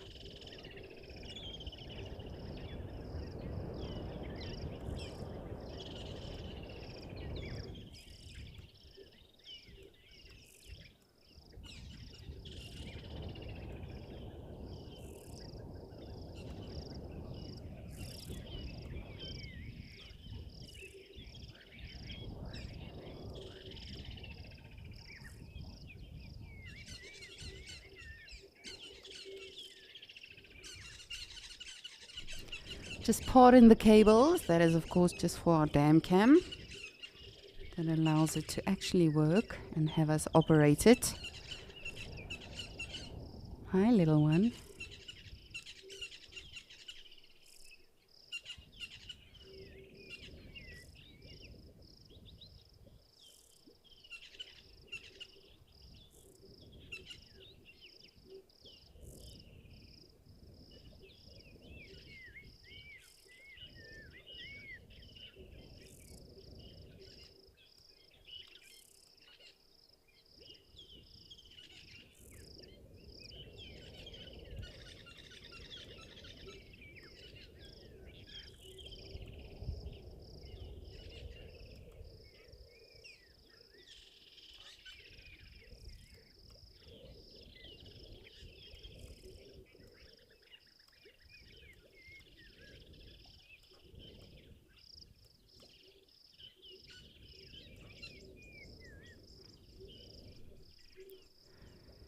Come on, camera, work with me. There we are. Look how cute you are. Oh my goodness. This really is adorable.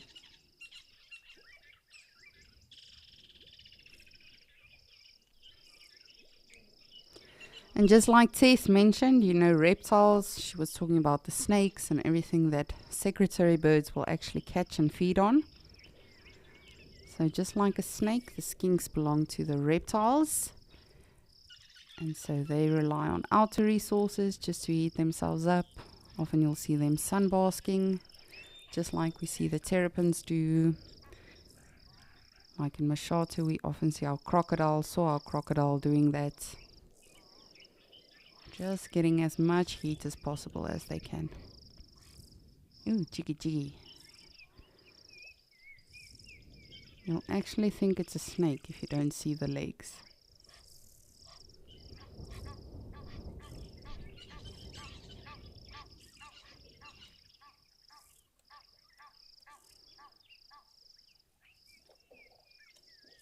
What was that? No!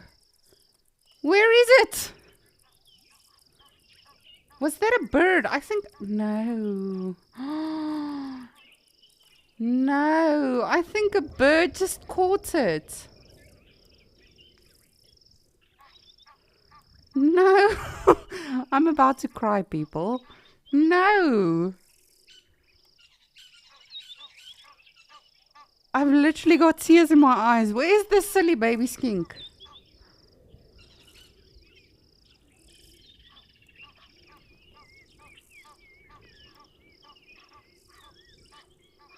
This might not be an injury on duty, but I might need therapy on duty right now. What just happened? No, I don't even know what bird that was. Oh my goodness.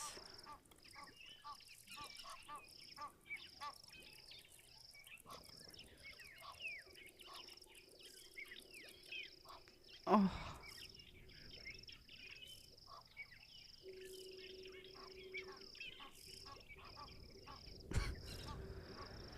Oh, okay, thank goodness.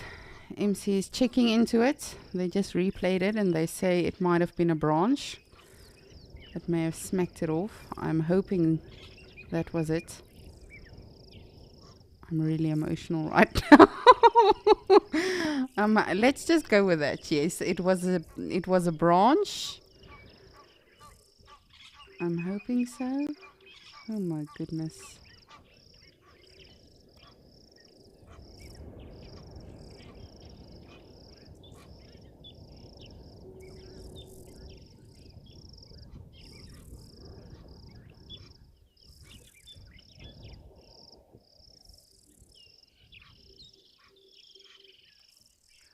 Right, just bear with me. I'm investigating. I'm just trying to see if I can find it again, because I'm really hoping that it wasn't a bird. It was just a branch or a leaf or something that got a hold of it.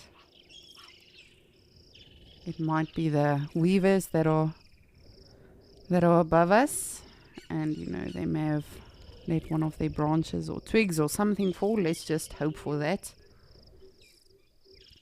This other skink isn't very concerned. Very selfish little thing sitting here.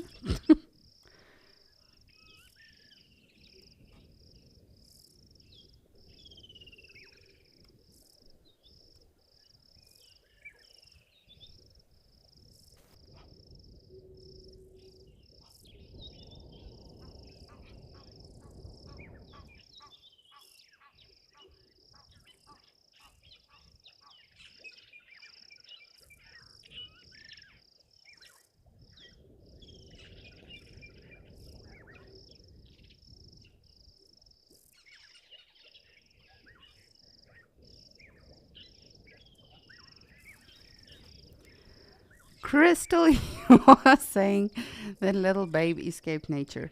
Yes, all right. Whew, we've got a wonderful team in FC that just sent me the replay.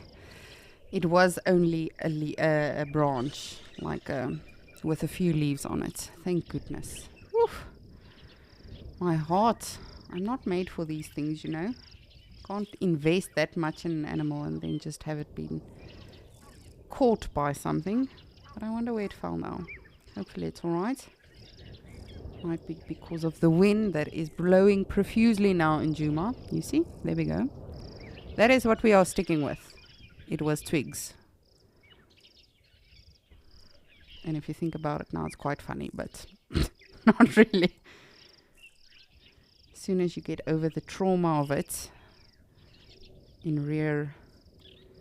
in retrospect, it's funny, but it wasn't funny when it happened. I'm just, okay, Lisa, let it go. Let it go, it's fine. It's somewhere on the grass, you're fine.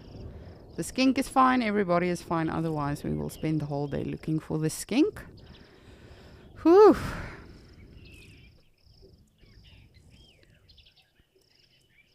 Don't want to miss out on those mongies traveling on a warthog's back.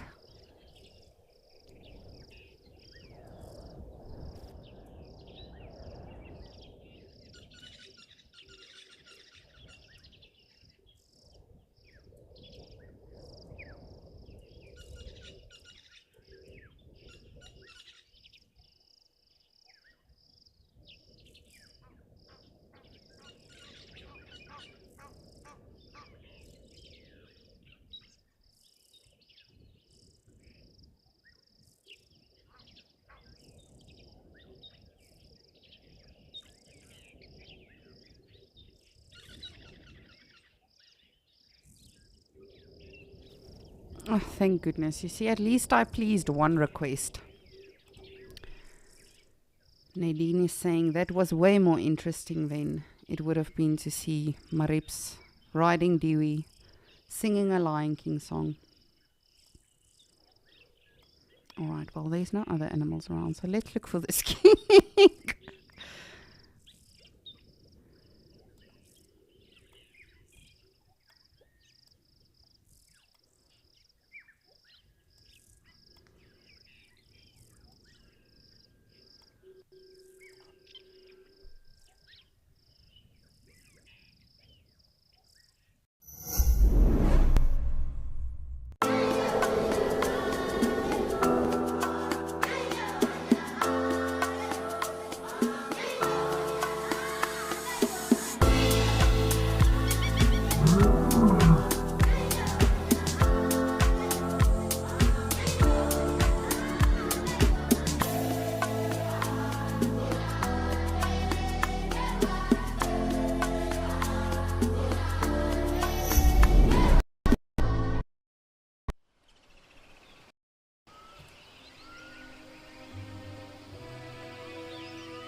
It's actually very ironic.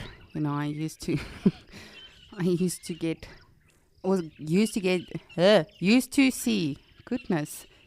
to see animals get mauled by lions and leopards and hyenas and everything. But that was a very traumatic experience for me, you know, thinking that a bird might have actually gotten a hold of that baby skink. But luckily, it was not a bird. It should have just held on a bit tighter. It was just a couple of leaves that knocked it off, but I mean, that's probably how you become resilient in nature. Anyway, okay, I'm going to have some water, just calm myself down. And while I do so, I'm going to send you over to Ben so we can see what he is up to in Madikwe.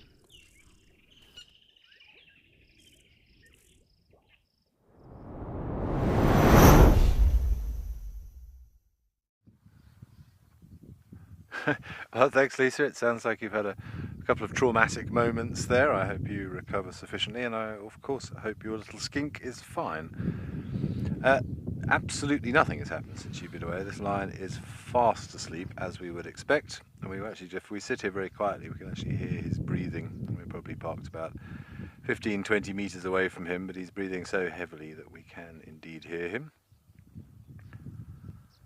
But Igor and I have been debating this whole idea of scent and pheromones and things, and discussing aftershave brands and whatnot whilst we've been sitting here.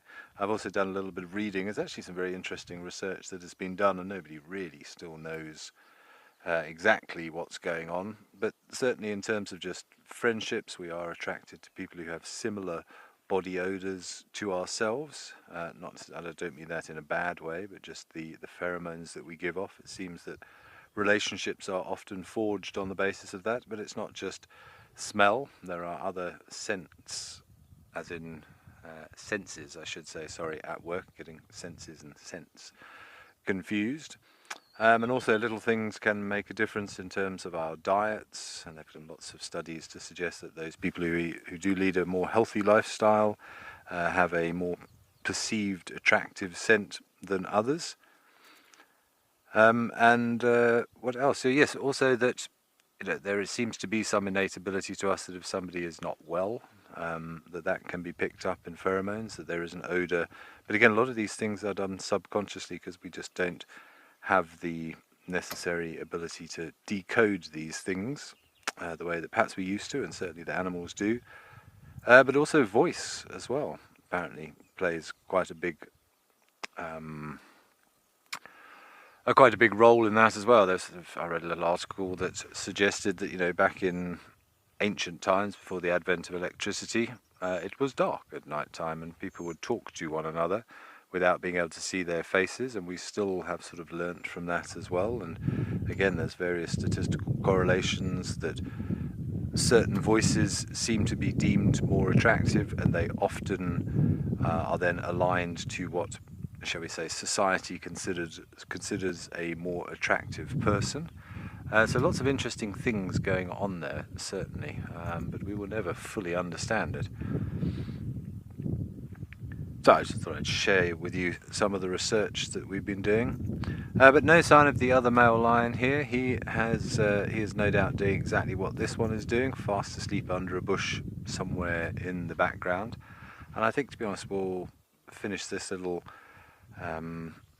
visit to him, and then we may carry on and see if we can hit some of the dams. Maybe we can get some elephants coming down to have a drink, have a little bit more activity. As wonderful it is to spend time with a sleeping lion, our visibility of him is not fantastic at the moment, but we can see his paw nicely, that front paw. Perhaps he is getting pins and needles in there, as we discussed earlier, but you can see some of those pads of the toes, which is one of the ways that animals sweat, and they will be releasing a pheromone. So when he is walking around, he is inadvertently leaving a scent trail behind him. And as many of you may well know, that when they do urinate, they'll often sort of kick their back feet through it, a bit like rhinos do in middens. That transfers that scent, because remember, urine is laced with hormonal information, and by simply walking around, you are leaving a trail for others to follow.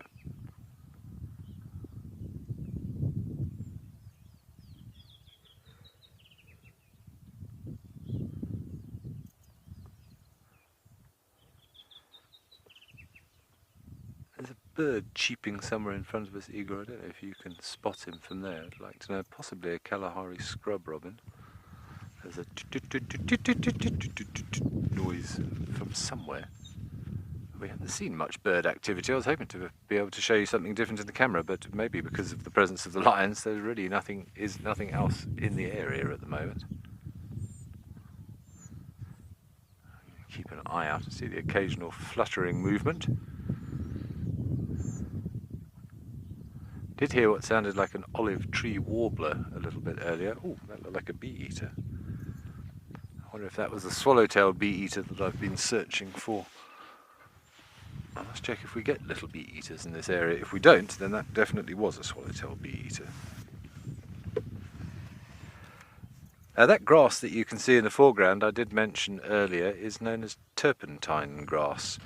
And since we seem to be having an in-depth discussion about smells, it's probably worth mentioning that it's not just animals that use smells. Of course, plants release smells into the environment as well. And it's often in plants it's used as a defense mechanism against things eating them. Oh, there's a bird. Hold on, let me just see. I think that's a sparrow. Let me just double check.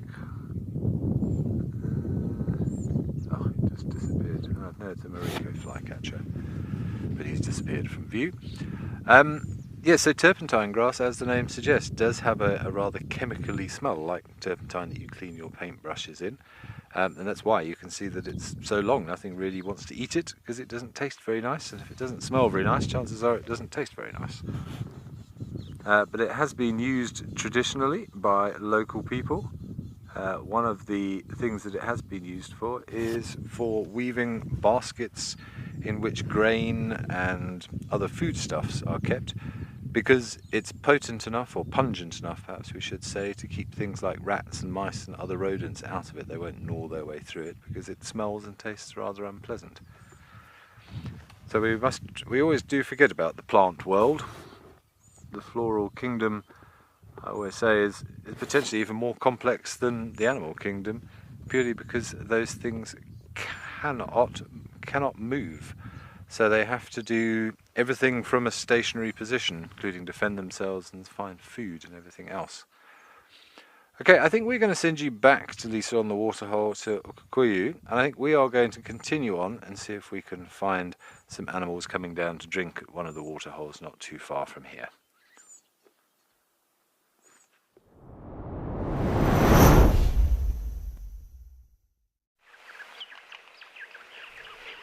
Just look at this. This is incredible. I have never seen this. This is absolutely amazing. These are the Eptom storks. And we've had our first sighting, I think it was 2 weeks ago. But then I just saw one. And of course, you know, he was scouting the area for all of these. Wow, this is amazing. I actually just want to go up a little bit, if you don't mind. Woo! This is awesome. How cool is this? Oh, I'm just going to take a minute to enjoy this. I have never seen this. I don't know about any of you, but for me this is a first.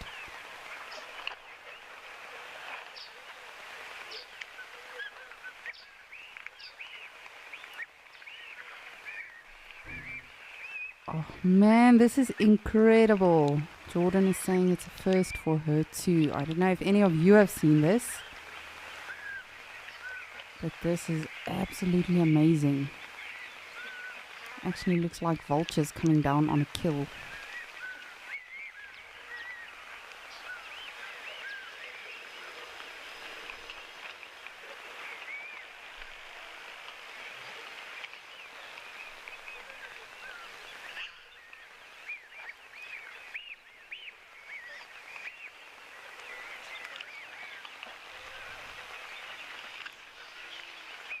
Ooh, and they just keep coming. Now, as I said, I've only seen my first one recently ever in my life. And it is super cool to see this. They are gregarious, so it's very rarely that you'll actually see them 1 or 2 or 3. Generally, they say on average a flock can be up to 25, but it can be anything up to 10,000, which I think we are easily getting to.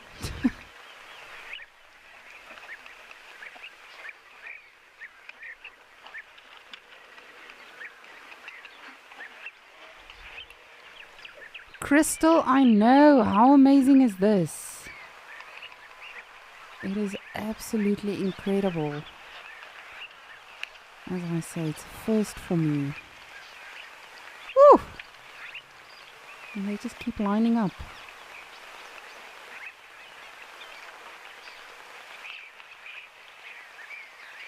Wow, this is so cool. I'm actually blown away right now.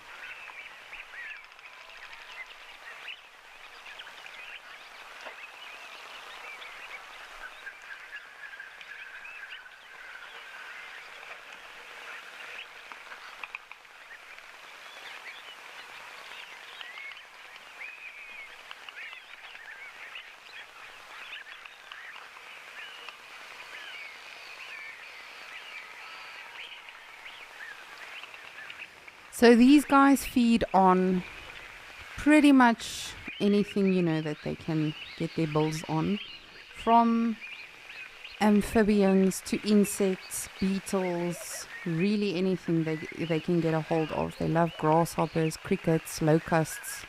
But what's interesting, what I did not know about them, often you'll see them following tractors on farms and things, because just like cattle and animals that we often see, like with the egrets, as the animals move through the grass, they actually flush insects. So you can imagine the same goes for a tractor. As it is moving around, it is flushing insects, disturbing the actual land. But this is just amazing.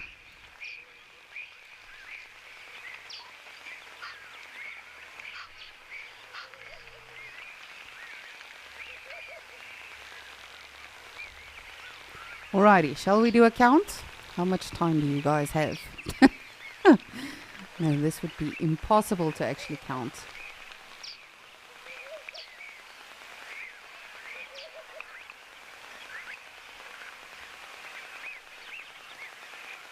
That is just absolutely incredible.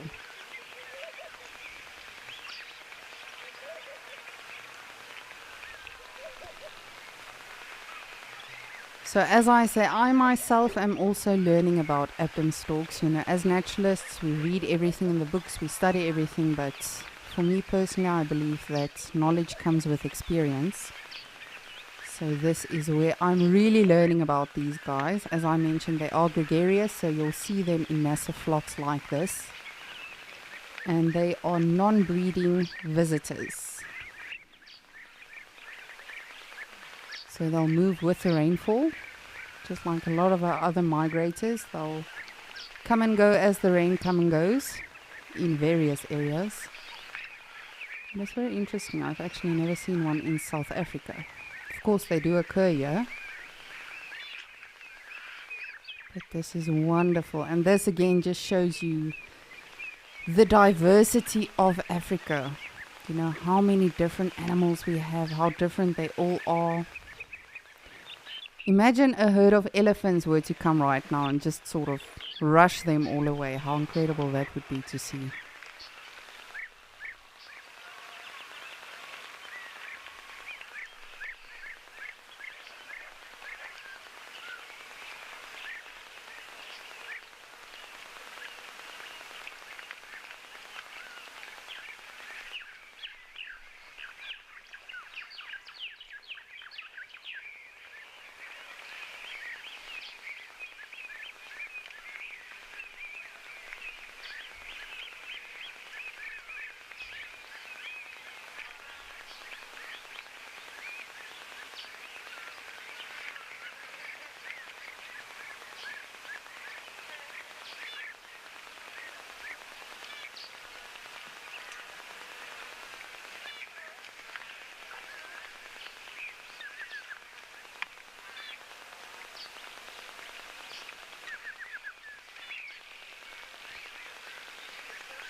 It almost seems like our home affairs in South Africa. The line is never ending.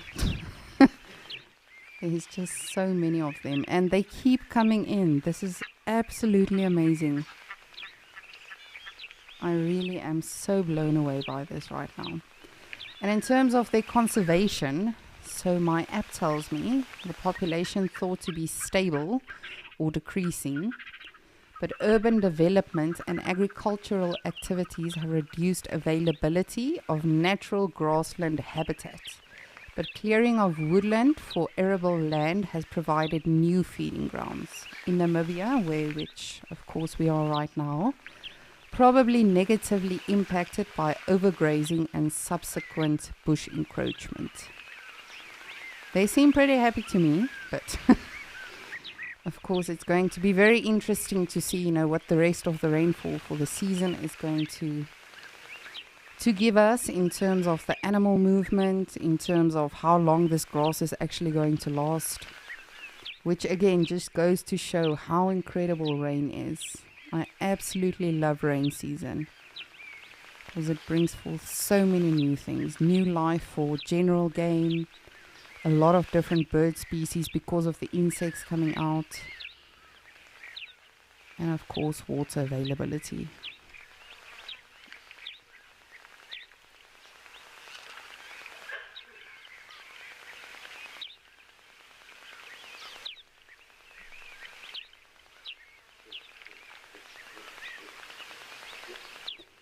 Billy, you would like to know, why do they stick in such large numbers? It's just part of their social structure. They are gregarious. I assume it's safer for them. And as I say, they are migrators. So, of course, a lot of the birds that we see are migratory birds, like, for instance, the European bee-eaters as well. And again, that is due to food availability, water resources, all of that. So I'm guessing it's a safety in numbers thing, as well as the fact that, if there is only food in one area, all of them will have to move to that area, and why not hang out together when you are moving to that area? So but there's no real reason, no. They are just gregarious birds. They prefer hanging out together. But as I say, this for me personally is the largest flock of birds I've ever seen in my life. Not just with the storks, but in general. Just look at that, it never ends. Ooh.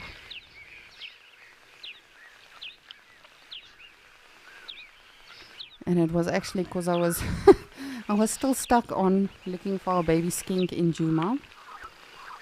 I have not found it yet, but then when I glanced over to Okukoyo, you just saw this massive swarm of birds coming in. And initially I thought the quillias had left. And then, of course, taking a closer look, I saw, no, these are huge birds. And if you are not familiar with them, please do go look them up. It's really, for me personally, it's one of the more prettier storks in comparison to something like a marabou stork, for instance. They really have a lot of beautiful coloration in their actual faces. And they're just super interesting. Oh, this is so cool.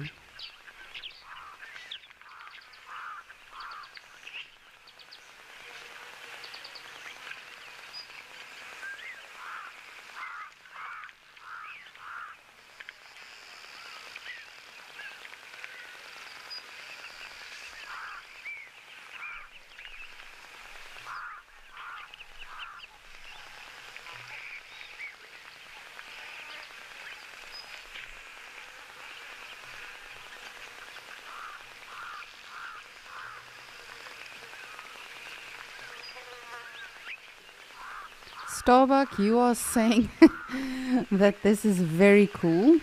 However, you are getting some Alfred Hitchcock vibes. Yes, indeed. But I mean, this is super, super. Honestly, initially when I realized, okay, these are bigger birds, I thought, wow. If I'd seen that from afar, I would have immediately thought, okay, it's vultures. They are coming down for a kill or something. But this is just, and they're just chilling. Look at that. They are not necessarily moving around, spreading out, looking for food. They are literally just chilling. Some of them are preening. Which bird is that? That is a goose of some sorts. Is it not? I know, it's not.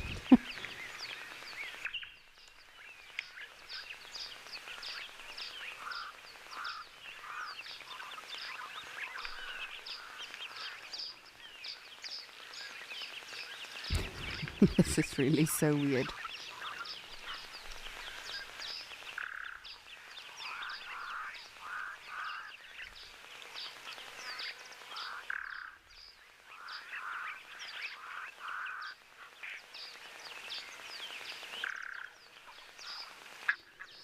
I don't know about you guys, but I would easily guess there are at least 1,000 of them here, if not more.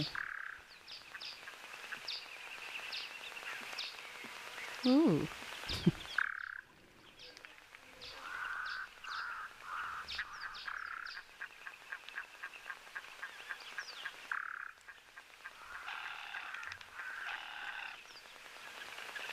Oh, man, this is incredible. I'm not going anywhere. I will keep an eye on these beautiful birds, see if there are some more that are going to be joining us. But for now, I'm going to send you back to Ben in Madikwe.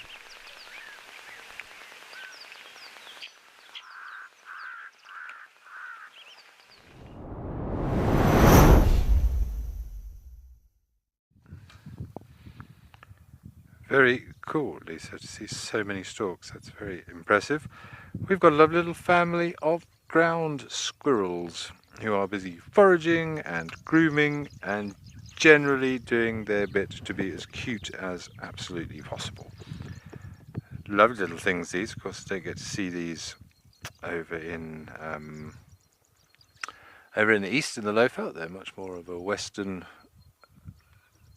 or have more of a distribution to the west in terms of their habitat range. So Namibia, some of Zambia and the western side of South Africa, but not really down as far as the Cape. They prefer the drier areas. But incredibly cute, and that great big bushy tail. And they live in little burrows under the ground, usually in same-sex sort of communities. Normally the males and the females will have their own separate burrows, but we're just going to watch them for a little bit, scurrying around, doing their thing.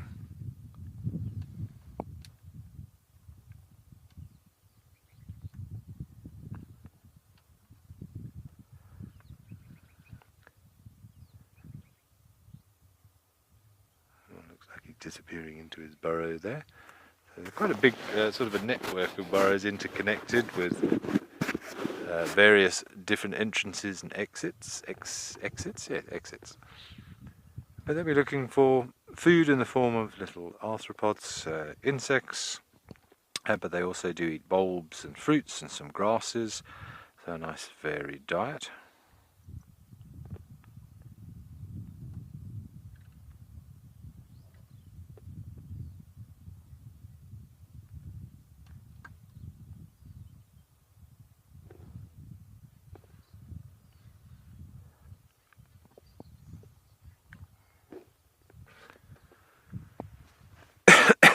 Excuse me. Brandy, you could not be more correct. We're always in a rush to do things, particularly in this day and age, and actually just to sit back and watch these animals doing their thing, it's therapeutic and enjoyable in a strange way that's very hard to sort of put into words. I think we derive some sort of pleasure from it because we don't do it ourselves very often. And it's often when we do our best learning, it's just by observing. We always say the animal... Whoop! Someone's got the zoomies. We always say that the animals don't read the textbooks. And you often will find behaviour that isn't documented or goes against what is documented if you just sit back and watch. Something very therapeutic about it all.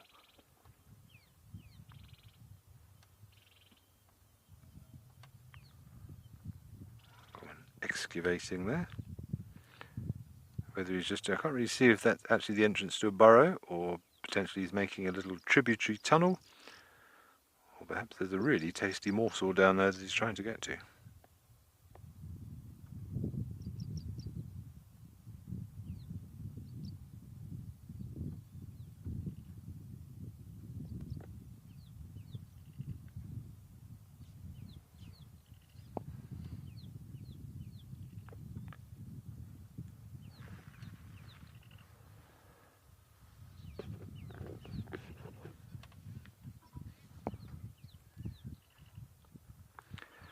Hilary, that's a very good question. I don't know if that is what he's doing. He or she. As I said, normally same-sex communities. I've seen at least one of these is a female, but you normally got sort of 2 to 3 adult females and then same-sex sub-adults. But most of them look to be girls, I think. I don't know where they would think to do it. There will just be some sort of innate knowledge, I suppose. If that's what he's doing, I think it was either more of a little bit of burrow maintenance, I think, or possibly excavating for food, because if you look at the rest of them, they seem to be very much on a foraging mission and munching on little morsels that they've found. But say it's not an area or an animal that I know particularly well, because say my very much sort of general place of work is the eastern side of South Africa, the Lowveld and up and down towards KwaZulu-Natal, and I don't get to come to these places all that often, so it's very interesting for me, as was suggested, just to sit and watch and try and understand best we can.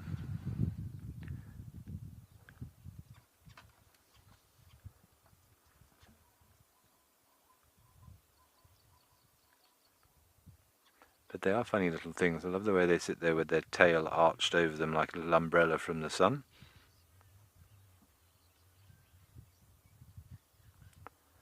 Blackhammer, no, not as far as I'm aware. The squirrels are in the rodent family, whereas kangaroos are marsupials, so they are something completely different. They diverged many millions of years ago, I would think. So a marsupial is not a placental, which is what we would consider these animals that have placentas. Remember, marsupials give birth to tiny, tiny, tiny, tiny little embryos, pretty much, and then nurse from their pouches, as opposed to relying on the placenta transferring nutrition and everything else that the embryo needs from that very small size. I still can't believe this, and I would need to see it to believe it, even though I've seen photos, but you know, a baby kangaroo, when it is born, is the size of a jelly bean. It's like an inch long, that's it. And you think how big a kangaroo is. And the only part of it that is particularly well developed are its front arms. So it's sort of the opposite to a T-Rex, basically. It's a little tiny jelly bean with massive, strong forearms, and that is so that it can climb up and then plop into the pouch, where it then attaches itself to, I'm guessing, some form of sort of teat in there. I've never looked inside a kangaroo's pouch. And then that's where they receive all the nourishment to grow bigger and strong until they become a fully fledged youngster. So no, not related as far as I know in the slightest. Very much a different taxonomical background.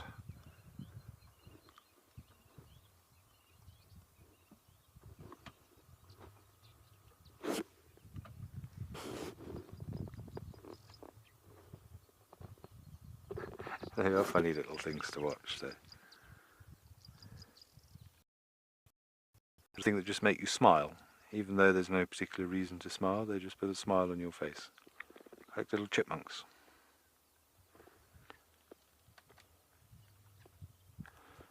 There's one at the back there, you're digging something out of the grass there.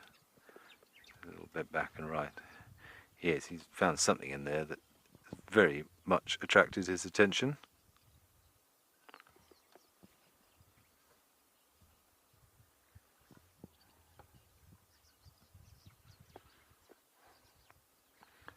If any of you are just joining us, welcome to our Escape to Nature offering for today on this lazy Sunday.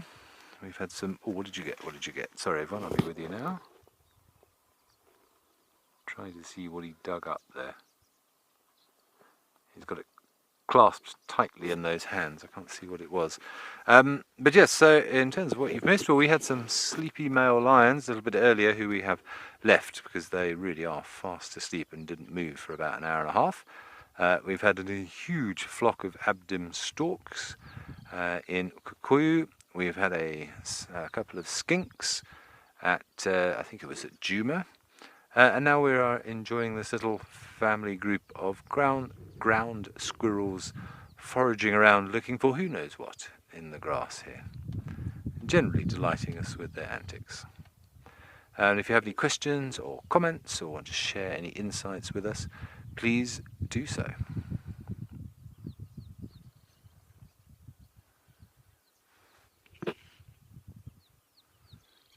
And where that tail is up, sheltering him against the sun best they can, just helps to regulate temperature.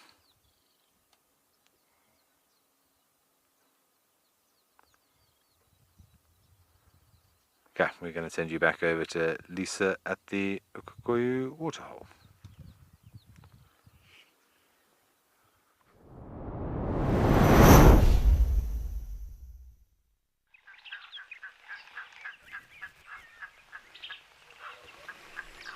Thank you, Ben. Those squirrels were really adorable. They are fascinating creatures to observe. I'm just checking around the waterhole itself, just to make sure we are not perhaps missing out on anything. But as you can see, we've got a beautiful wildebeest out back, some springbok, our Egyptian goose family, and then easily 1,000 Abdom storks. So it really is turning out to be such a beautiful day. And we have seen so many incredible things today.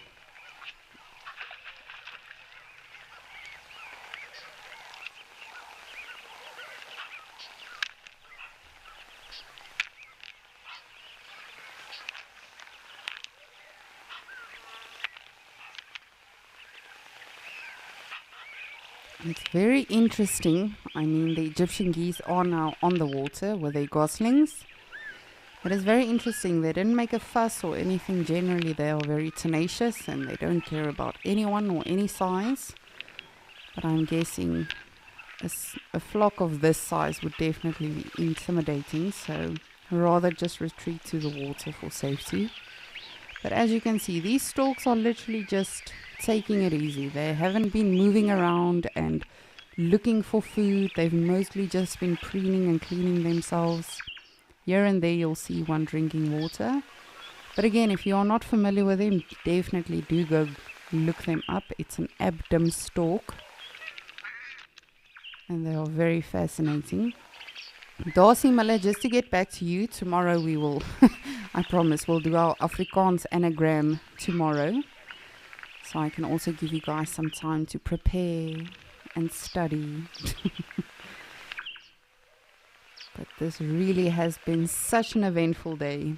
We've had a baby skink falling off a tree, or getting knocked off, I should say, by a branch. We've had these beautiful storks, the lions, the general game. It really just has been so amazing. And if you are just joining us and wondering why we are looking at so many birds, it's literally a flock of easily, I would guess, 1,000 plus Abdom storks that just came in. And they are gregarious, they move together, they are migratory birds. So this is what they do. They'll move with the rain all over Africa.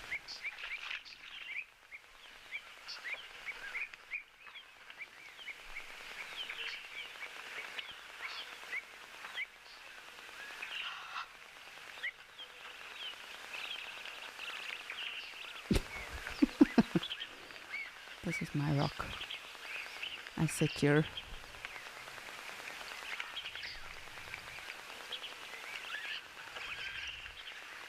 We shall call that one Sheldon. No one gets to sit in his spot.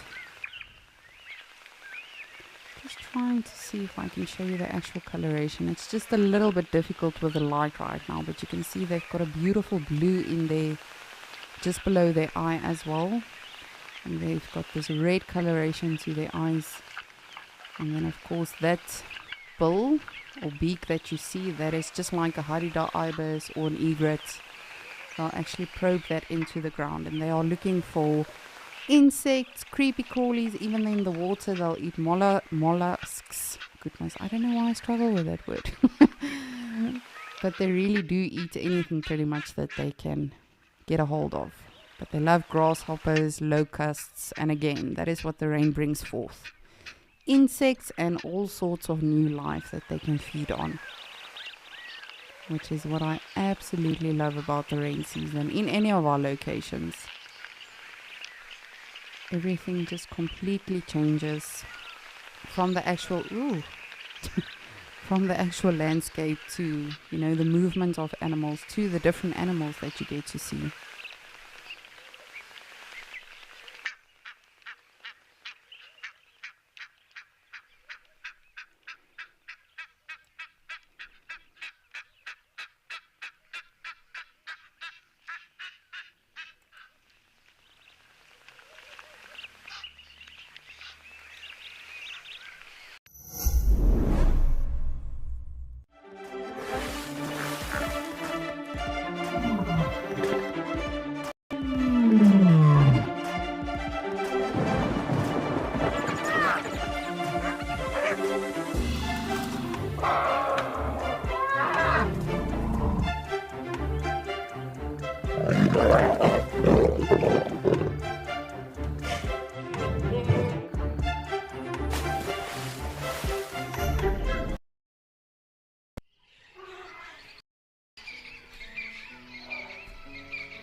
I think these are very quickly becoming one of my new favorite birds. How fascinating are they? Very interesting birds. Ooh, incredible. Alrighty, I'm gonna send you back to Ben. And of course, I will keep an eye on our beautiful waterholes.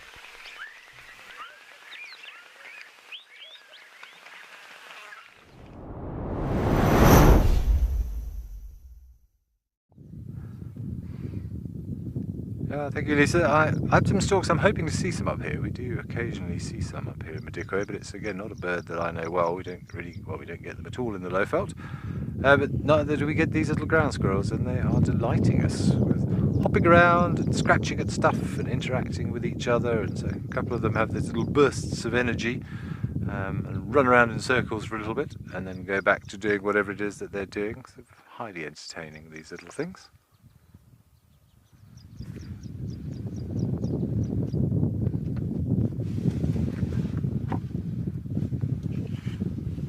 Igor wants to do some birding. Well, let's have a little birding quiz if anybody's watching. What do you think that is? It's a fairly blackish bird from coloration, but you can see there's little marks, white marks on the wings.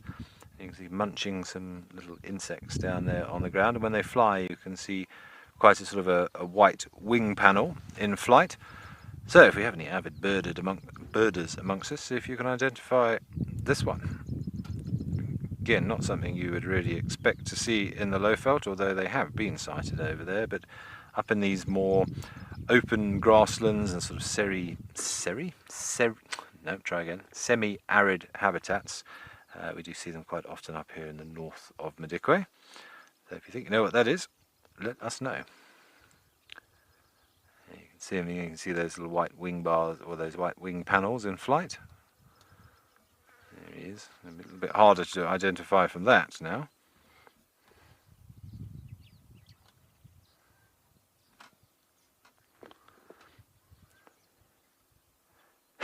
No, Nadine, it's not a dove. I think we need to work on your birding a little bit. Nadine, you're right, it's a dove.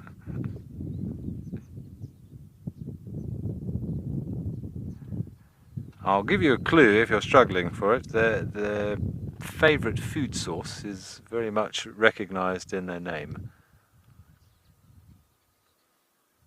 Yeah, I think it's a Sunday. I think our brains have switched off because it's a Sunday. Not that I realised it was a Sunday until somebody told me this morning. It's the beauty of being out in the bush. We kind of forget what day it is because the animals don't have weekends. So, yeah, every day is the same out here, which is actually quite nice. Nice not to have that structure sometimes. The bush doesn't follow any structure. So why should we?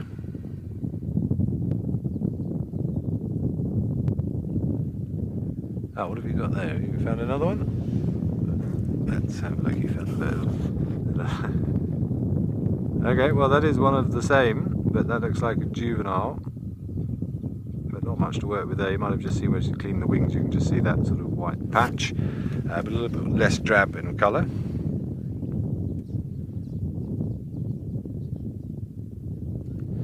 Flutterby, A, I like your name, and B, you are absolutely correct. Very well done. Ant-eating chat.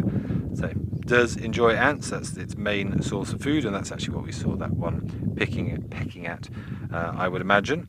Although it was a little far away for us to say for sure. But yeah, an ant-eating chat. Very good.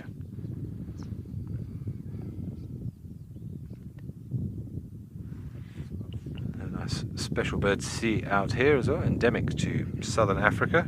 Pretty much sort of Namibia, Botswana and South Africa.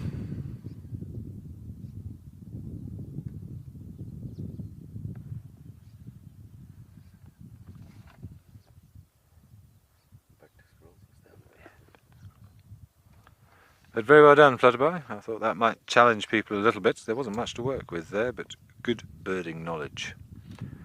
Let's see what these squirrels are up to.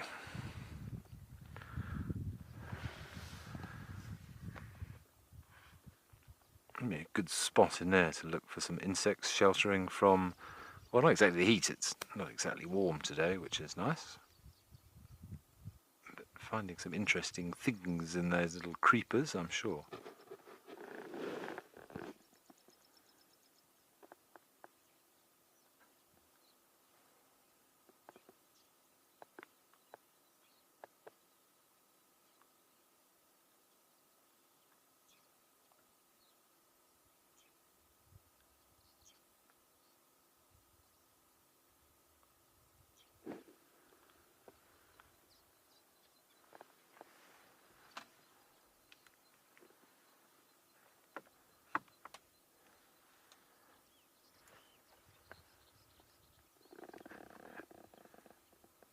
I don't know what it is about these things.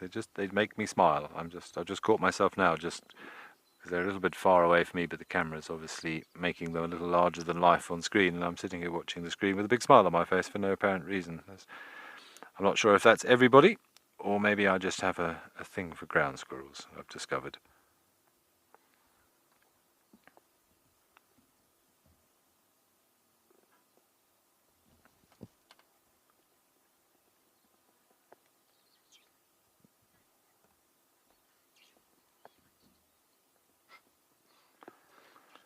Well, Frank, that's a bit of a morbid question for a Sunday.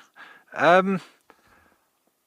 don't know if they would fight to the death. Certainly amongst males, because they do live in sort of same-sex colonies in terms of the adults. You normally get colonies of females with some sub-adults, and then you'll get colonies of males.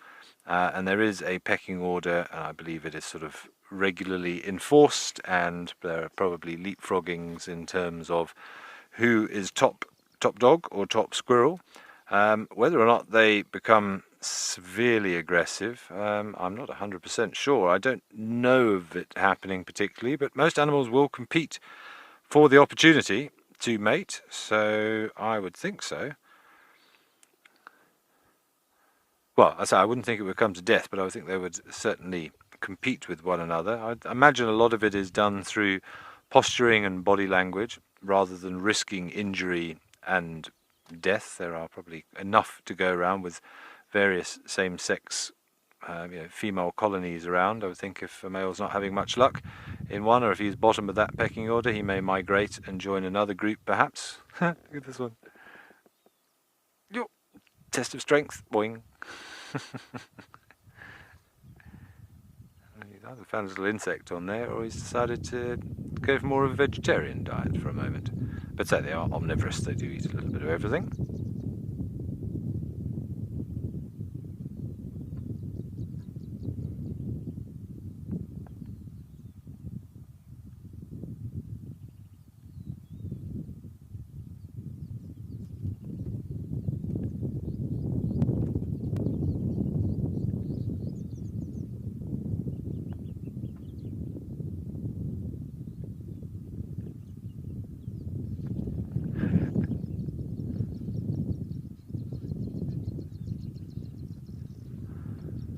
Hi, Crystal. I hope you are well. The plant in front of the thorny bush, that narrows it down to like every bush in Madikwe. So I'm not 100% sure which one you are referring to. The ones that the... excuse me. Is it that one you're thinking? Where are you pointing? Let me have a closer look. Hold on. That one actually does look like either one of the Abutylons or what we call a bushy honeycup in the loafhouse, but I don't know whether they occur here. But we do have some of the Abutylons here. I don't think they have a common name, that is the genus name. You get a couple of different species here, and they do produce a nice yellow flower. And in fact, what else have we got? We've got something in front of another thorny bush with yellow flowers, which could be one of the Abutylons.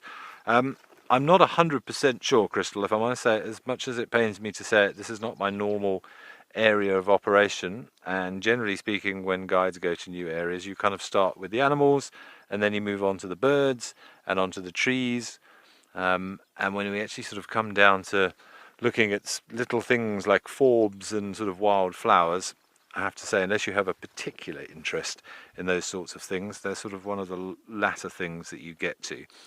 So I can't say for sure.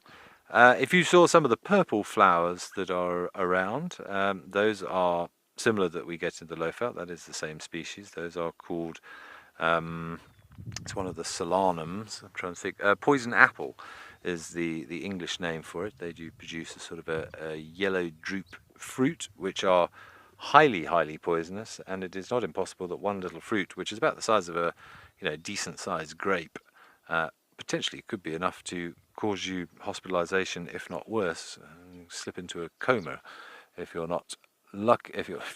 If you are not careful. So one has to be a little bit careful what one eats out here if you're not sure.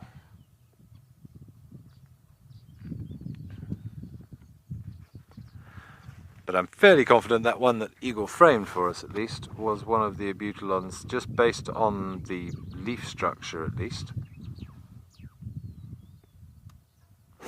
What the little squirrel was pinging at down there, and sort of pulling it down and letting it pop back up. Also try and have a closer look to see if I recognise it.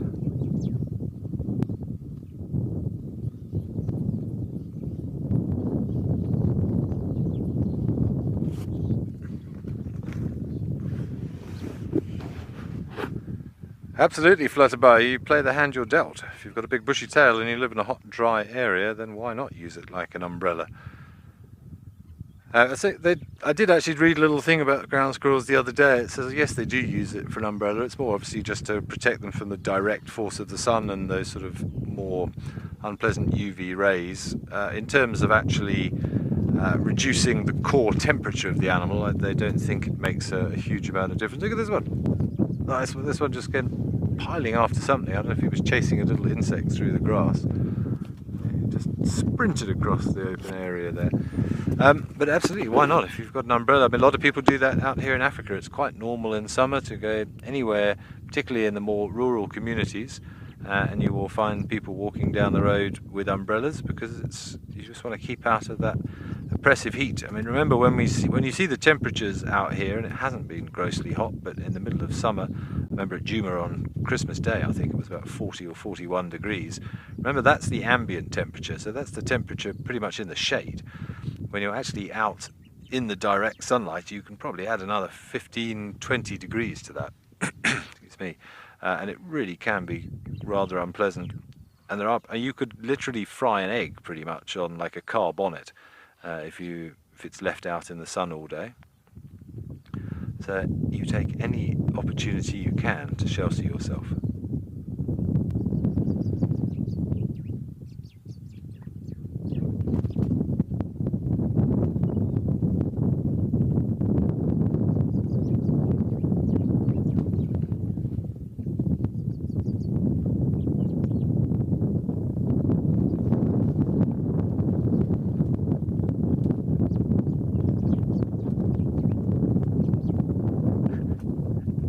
This one's on a mission. It's sprinting around, lots of energy. He's had his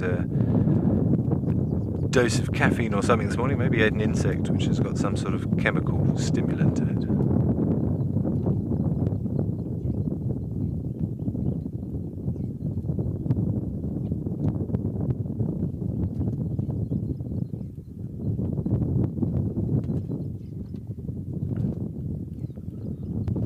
Sorry if you heard that. My stomach just rumbled with quite a lot of force. I think my stomach's just told me it's time for an early lunch.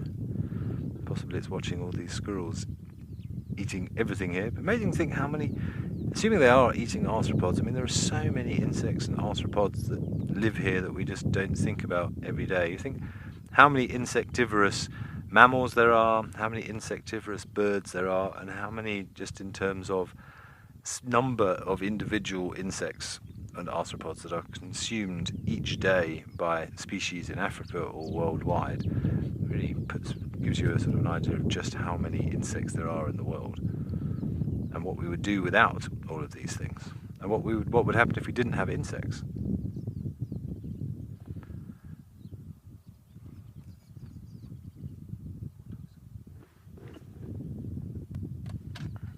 Looks like we've got a little visit from the back here of some warthogs who have come to join us.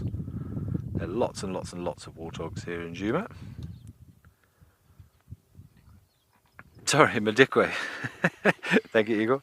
I lose concentration and the brain reverts to default. Reboot.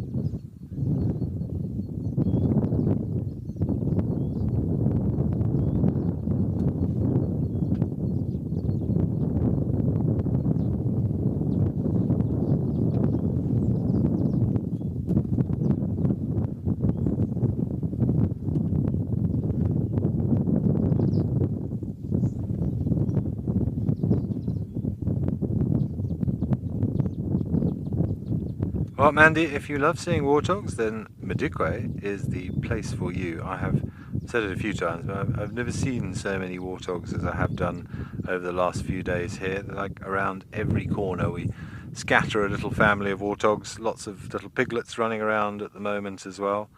There are lots and lots of them here. But again, this is a bit more open up here. Djuma is a little bit thicker. And the ones that we do see there are strangely skittish for whatever reason. These ones are a little bit more relaxed as a rule, as long as you keep your distance. But there are countless hundreds and hundreds of them in Madikwe. But bear in mind, Madikwe is 70,000 hectares. It's a big area for them.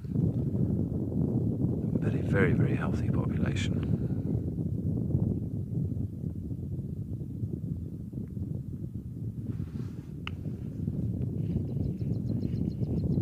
are funny looking things and a lot stronger than they look. So argue with a warthog at your peril. Same goes for a domestic pig for that matter as well. Don't underestimate a pig.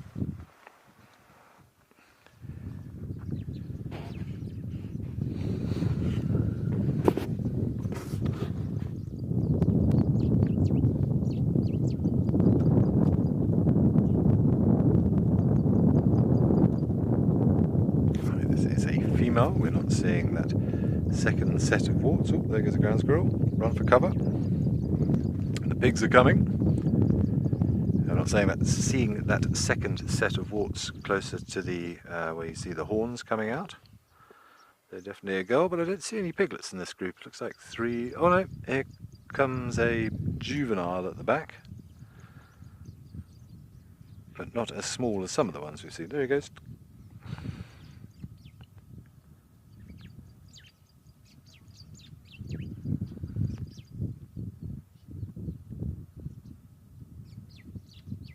Taking advantage of some of this short grass. It's the sort of thing with Madikwe, you get these little open areas and normally get plenty of activity on these open areas. Things that like shorter grass, a little bit better visibility.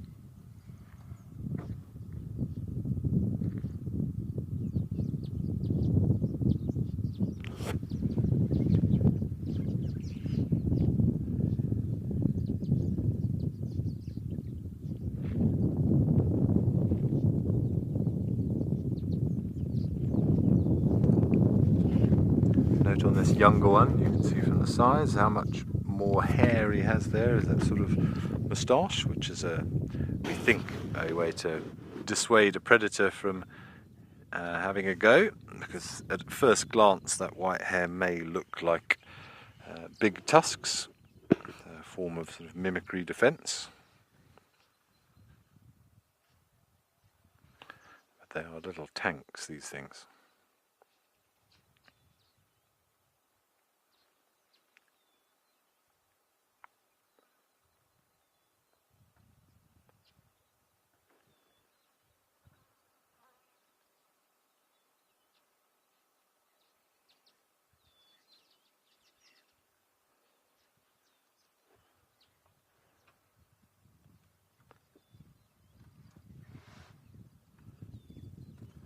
Ah, I see, actually that one we were looking at was an adult female. My apologies, girlie, but I think still a youngster. Here comes the baby at the back.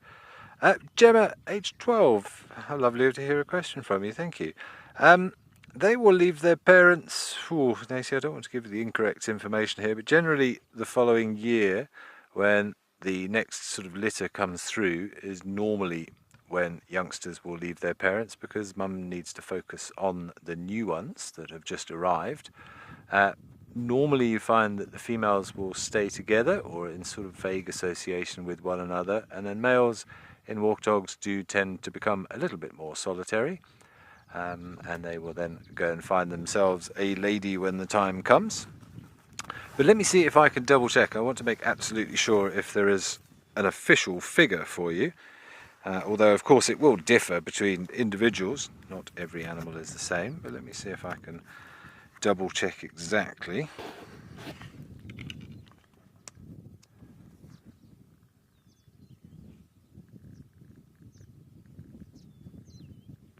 Yes, as the family breaks up when the female becomes pregnant again.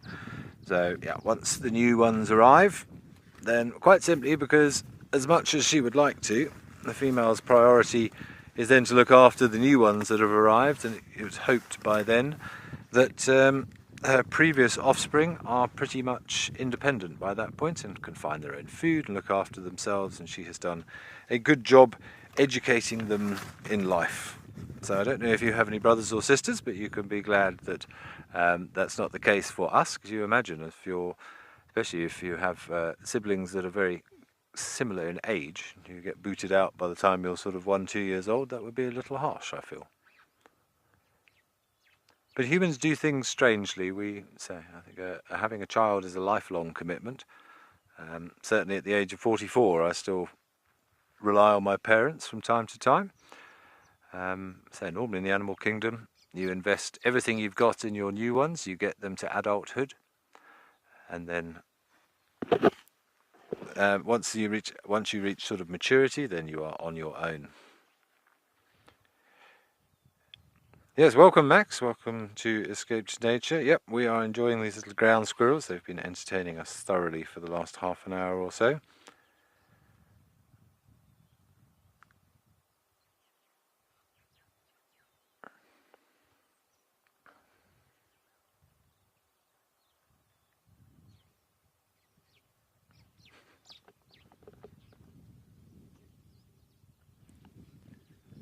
They're omnivorous in diet. They do eat little roots and forbs and things, but I would think this time of year, being summer, where there is an increase in insect activity, which is far more nutritious and protein rich, they'll be digging up little grubs and little beetle larvae and those sorts of things.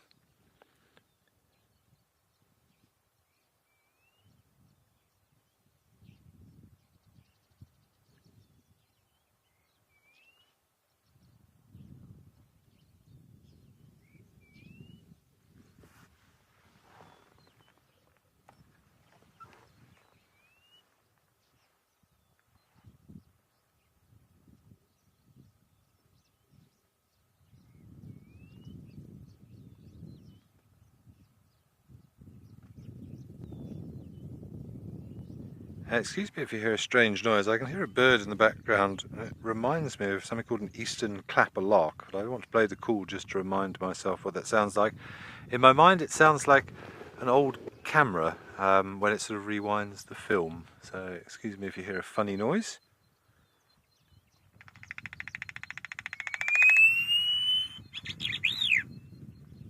Hear that?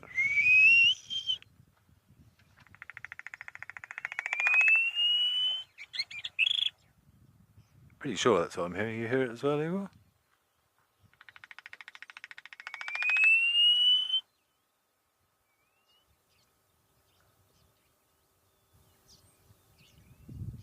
Maybe not quite as drawn out. It's more of a that we're hearing in the background. I'd say it's always a challenge. Birding never gets old. There's about 900 species that we can find, or 950 species in southern Africa, and I think very difficult to know all of them.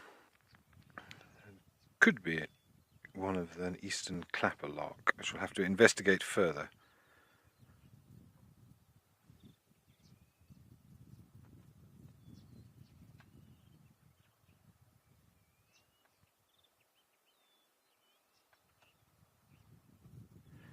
But of course, just because we've got certain calls on these apps, like anything, there are often other calls.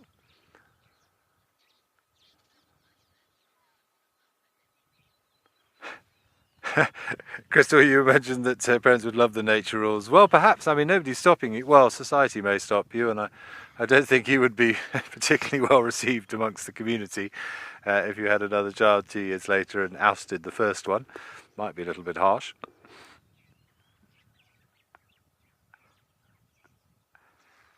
But of course, I suppose if we look at things that have altricial young, we are talking about precocial youngsters, of course, with things like warthogs and antelopes. They do mature very quickly. A warthog is sexually mature within sort of a year and a half. Whereas take lions, for example, then a young lion will stay with its mother up until it's around about 3 years of age before she falls pregnant again.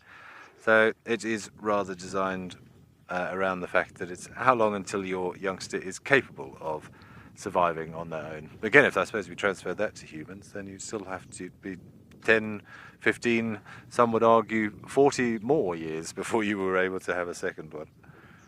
I'm certainly not that confident of looking after myself at the ripe old age of 44.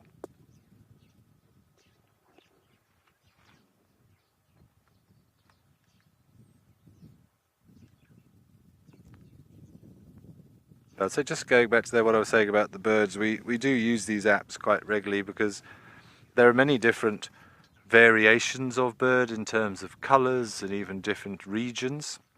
But generally they all speak the same language, and it's one of the ways that we can... Oh, you've got our chat again, there you go. One of the ways that we can identify birds is by listening to the calls, but occasionally you hear things that you can't, but that you haven't heard. Nadine, why are you mind blown by my age? But I don't know if that's a good thing or a bad thing. You either thought I was actually 60 or 25. I'll go with the latter. But mental age, definitely a lot less than 44. But that's what living in the bush does for you. Keeps you young.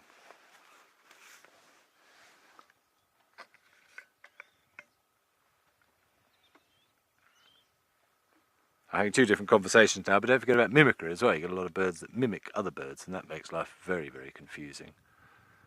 White-browed scrub robin, for example, has many. Well, I'm glad I fascinate you, Nadine, regardless of my age. That's a good tip for anybody, and it's probably an unofficial tip, but we had two rules when I was doing guide training, that when you were doing tracking, if you didn't know what it was, just write scrub hare, because chances are it was a scrub hare, because their tracks can look vastly different in different substrates depending on what the animal was doing. And if you don't know the bird call, if in doubt, go with white-browed scrub robin, because they have so many different variations of their call. But the pitch is very similar, and with a bit of experience, you'll hear something and go, I don't know what that is, but it sounds like a white-browed scrub robin. Well, Occam's razor, that scientific principle that suggests the simplest answer is usually the correct one. That's a good basis to start your birding. If it sounds like a white-browed scrub robin, it probably is.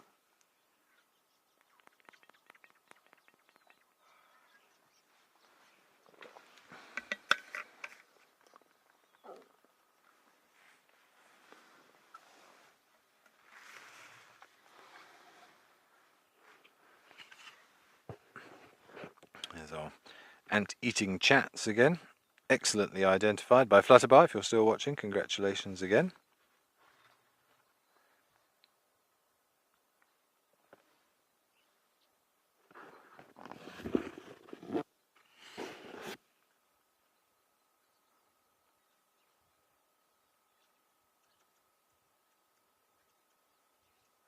Petra, that was an eastern clapper lark. So one of many larks that we find up here, these open sort of dry arid areas. There are many larks up here. That was an eastern clapper lark, but I don't think it was that. The pitch was correct, but the length of call wasn't right, and there was too many other elements that, at least on this app, I didn't hear there. So without actually finding the bird, it's difficult to be sure. And then, as Igor has been discovering over the last few days, as a recently adopting this idea of birding and keeping a life list, trying to identify larks is one of the many challenges facing birders. Larks, pipits and warblers. I've been birding quite hard for a good probably 12 years, and there are still many out there that confuse me. You're looking at such subtle differences, the way in which they carry themselves, little behaviours, like how much do they wag their tails. I think we've got a weaver that's just popped into shot. You might be able to get him, a lesser mast weaver. It might be behind the pole for you. To the right, in the acacia, in that little thorny bush to the right of it. I don't know if you'll be able to get it. You go at the same height, keep coming across. Is it behind the pole? Have you got him?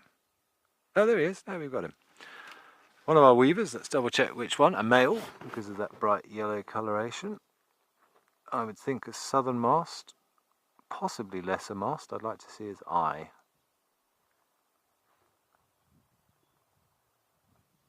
Come out. He disappeared. If it had a red eye, it was a southern mast weaver. If it had a whitish eye, it was a lesser mast weaver. But lesser masts are normally found much closer to water. Southern masts are found sort of all over the sort of thornfelt scrub. So I shall assume southern mast weaver.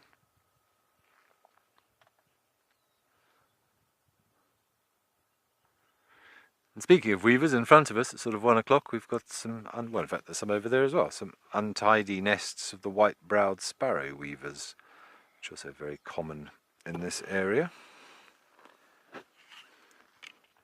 So you can see a couple of the lesser mast weavers are those more sort of bulbous nests that you can see there, and the untidy ones above it and to the right are the white-browed sparrow weavers. There they are. Form little colonies.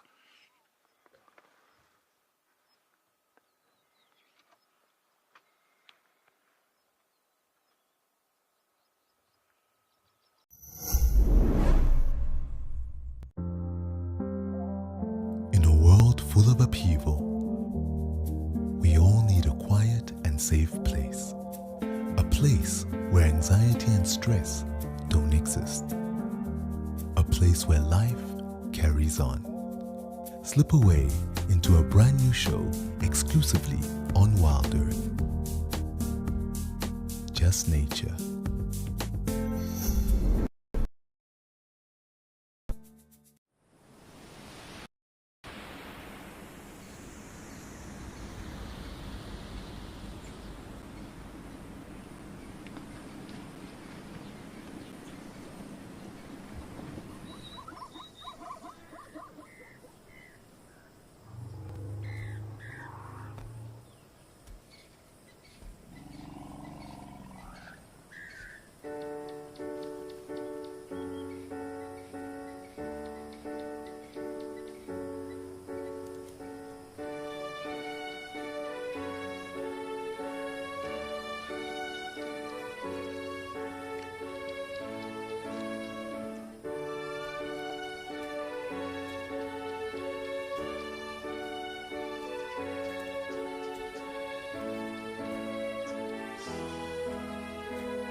Okay, well I think we've exhausted everything we can find in this particular location.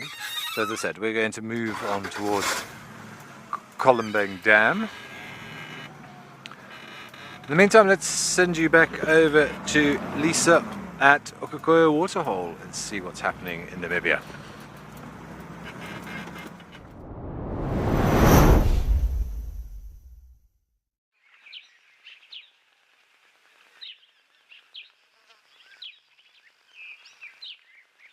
Our many Abdom stalks.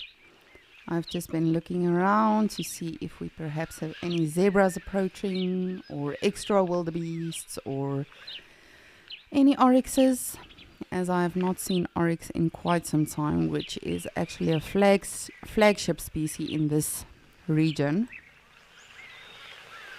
But as I say, it has been super fascinating just to observe these stalks, and as you can see, it's never ending. There really are so many of them, and it was incredible to have actually witnessed them a while ago, all coming in for landing. It really was amazing. In case you missed it, it was something to behold.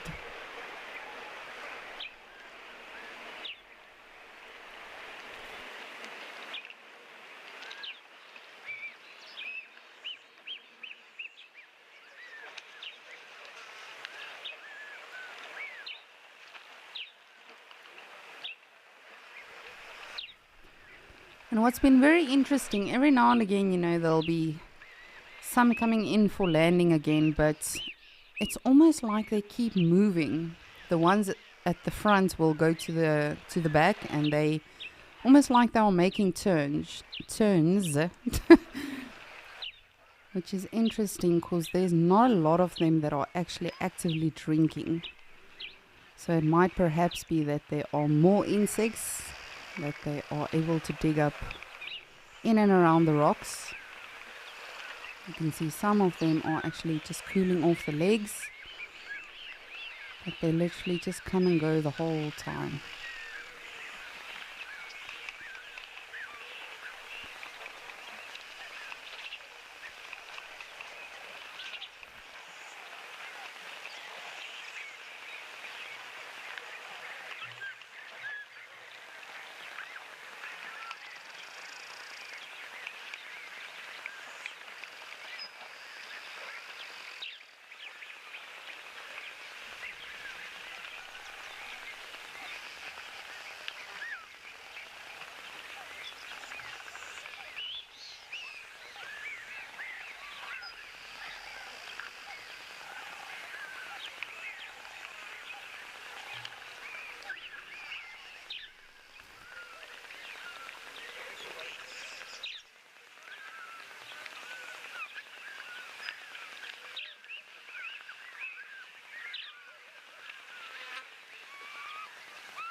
Solly, you would like to know if predators will show any interest in them or pose a threat to them.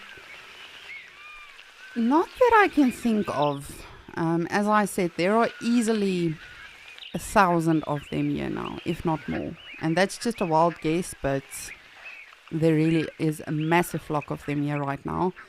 So I think that definitely has that safety in numbers aspect. However, that being said, predators are of course very opportunistic. So if they do see an opportunity, they will definitely go for it. But all of that being said, we have to take two things into consideration. The fact that we do not see a lot of predators in Okokweyo at least recently. We do see them every now and again, but past month or 2 months, I would say, we have not really had any predator action as such. Of course, the rain is changing a lot of things in terms of movement for the predators, the other antelope, the other animals in general, and of course the birds. But then secondly, Solly, I have only seen these guys for the first time. I saw one, and this was a week or 2 weeks ago. And it was my first one ever in my life. I've never before seen an Abdom stork. So, yes, I can definitely tell you what other naturalists have seen or what you can read online or in a book. But in terms of me actually having experience with these guys, I won't be able to tell you yet. But I would imagine, a massive flock like this would be a bit intimidating. But again, predator is a predator. They're opportunistic. If there's food, if they are hungry enough, they will definitely make a plan.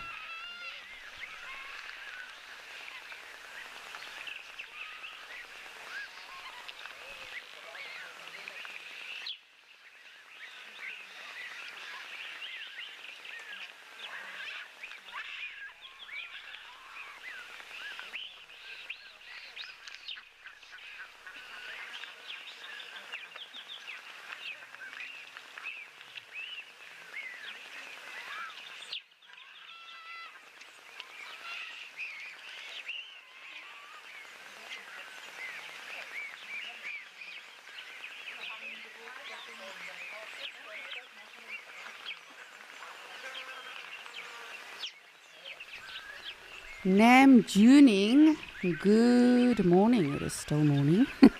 You would like to know, do birds have taste buds? So birds are very, very interesting when it comes to their senses, specifically their sense of taste. So they have taste receptors, like other animals, and their general structure is essentially the same as that in other vertebrates. But to answer your question simply, yes, they do have a specialized type of taste bud, sense bud, goodness, taste bud. So yes, if you are looking at your sugar birds, for instance, or your honey guides, those type of birds, of course, have a different sense of taste, if you can call it that, as opposed to some of your other birds that are perhaps carnivorous. Even these storks that we are currently looking at vultures. So they definitely do, yes. Not that I think a rotten carcass can be nice to feed on. I don't care what your taste buds tell you, but of course they all have their own specific diets. Ooh, just look at that one. Showing off its wings.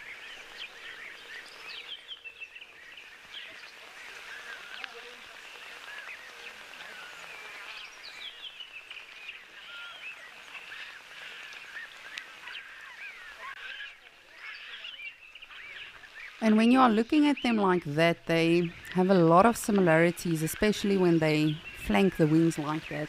They've got a lot of similarities, for me personally, to that of a marabou stork. You know, often when they come in for landing at a carcass or they are trying to scavenge, they'll often flank their wings like that as well. It is a show of dominance. So I think in this case it might also be a show of dominance, but if you look, the ones that are just statically open with the wings, just standing still, that is most probably just either drying the wings, or it is also a form of preening themselves, because as the sun gets into the feathers, that is going to irritate a lot of parasites and insects that might be in there that they don't want there, and then generally that will move out. Birds are very, very interesting when it comes to cleaning and preening themselves. Of course, you know, they can bath actively in the water. They can dust bath, which is when they'll often sort of jump around in the dust and get as much dust on their feathers and everywhere as possible. And then they also go through what we call anting, where they'll pick up actual ants and put it in their feathers. That one is called active anting.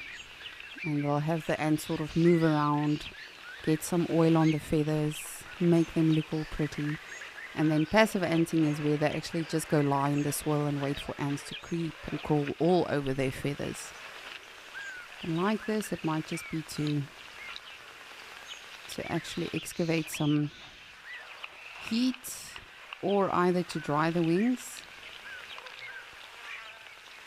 or to actually get rid of some of the parasites in the wings. But it's super fascinating for me to be observing these birds. As I say, this is definitely a first for me. And remember, we are live. If you have any questions, you're more than welcome to let us know what they are.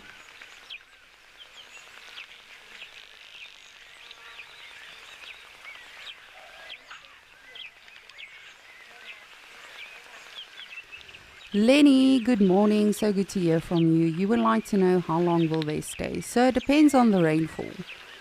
So again, these are very interesting birds. They are migratory birds. They are gregarious. So for the most part, you know, you will see them in a flock.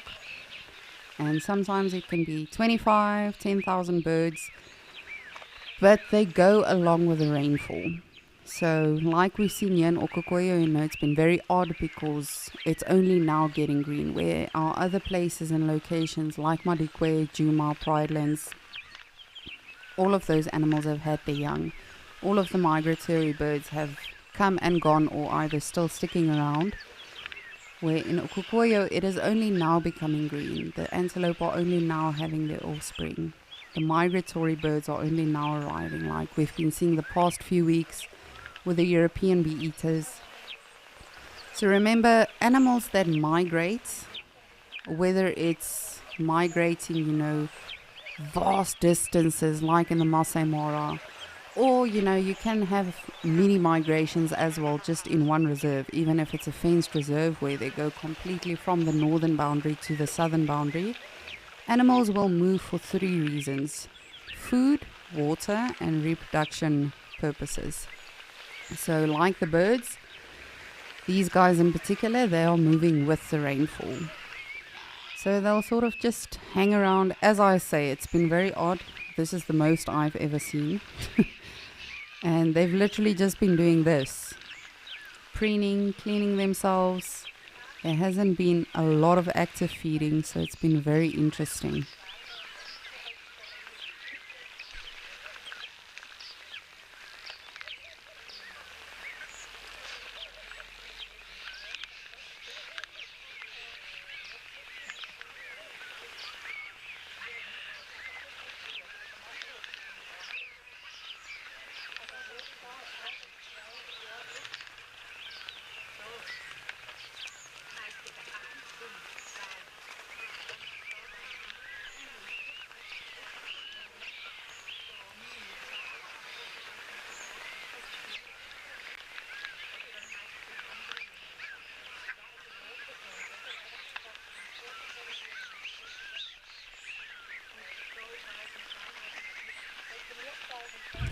The springbok is just like, excuse me, pardon me, excuse me, coming through.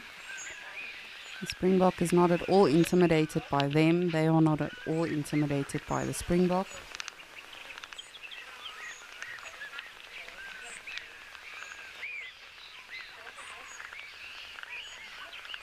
This is so, so cool for me to see.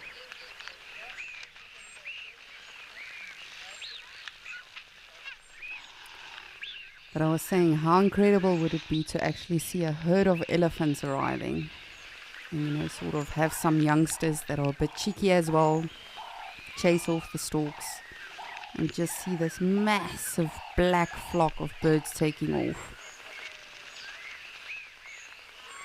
I think that's one of my favorite things to see when I'm on safari, is vultures and jackals and storks, marabou storks coming to a carcass and not realizing the predator is still around. Then when you've got a male lion or something bolting down on them, defending his kill, you just see all of these birds at once taking off.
Haynes, good afternoon. It is officially afternoon.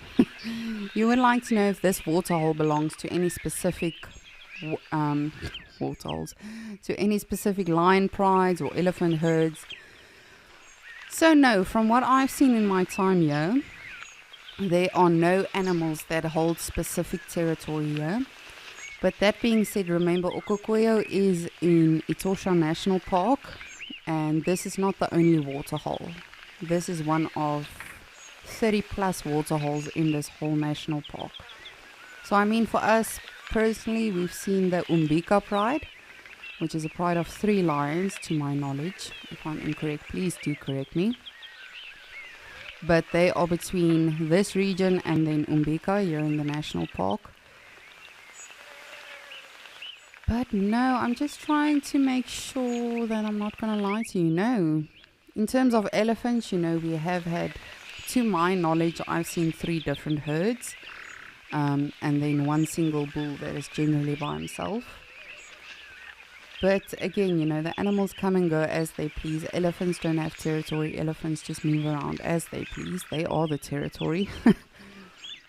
But lions, so we have not actually had a lot of lion sightings here, sadly. And that is why I really do hope it changes. But again, for the next couple of months, while it is rainfall season, hopefully, I'm really crossing my fingers for a good rainfall season. This might be it. We might see a lot of migratory birds coming in. The springbok will pretty much stick around, but I have to say there was about 2 or 3 weeks that we had no animals around. Apart from our Egyptian geese, there was actually not a lot happening. So even something like this is really incredible to see. But to answer your question, Haynes, not to my knowledge. This particular waterhole, no. It is a very popular waterhole though, because of the fact that it is a man-made waterhole. So in the dry season, pretty much the middle of the year up to December, it can become very popular because this is then one of very few waterholes in Etosha National Park that actually contains water. And the fact that it is a man-made waterhole, of course, does help a lot. if it needs to be, it can actually be filled up by people. Not manually. Imagine you see all of these people going with buckets of water trying to fill it up. No, there is a pipe feeding into this water hole, so it can actually be filled up if need be.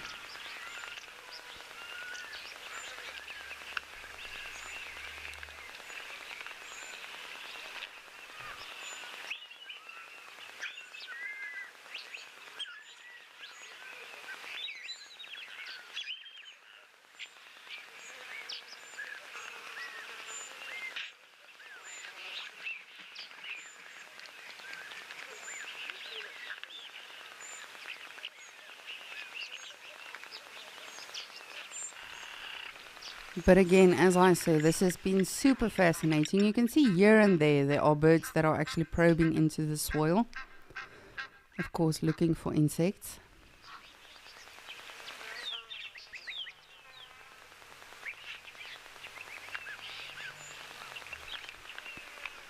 But in terms of the rest of them, they are literally just chilling. And as I said, this has been going on for a good hour or so. Anyway, I'm going to send you back to Ben, who has found my favorite animal at a waterhole.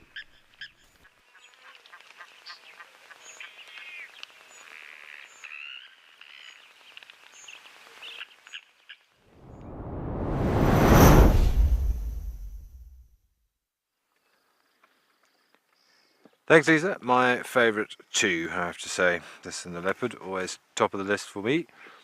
And as we hoped, we have made it to Columbang Dam, and there is some animal activity here, and we have a beautiful lone elephant bull having a well-earned drink.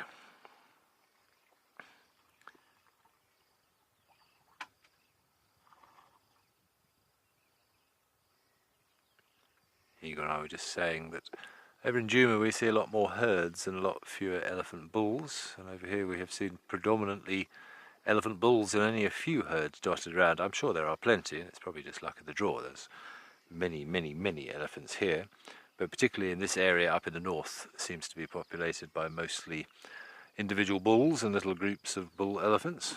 Not that we're complaining in any way, shape or form, but very nice to see. He's got the whole waterhole to himself, bar a warthog on the far end and a couple of impala and zebra in the distance. We did have very, very long distance of another elephant somewhere as well, but I'm sure there'll be a few coming down to drink this afternoon. There are certainly some patches of blue sky coming into appearance, and when the sun does find a gap, the temperature sort of rises by about probably, well, it feels like about somewhere between 7 and 10 degrees in a matter of seconds.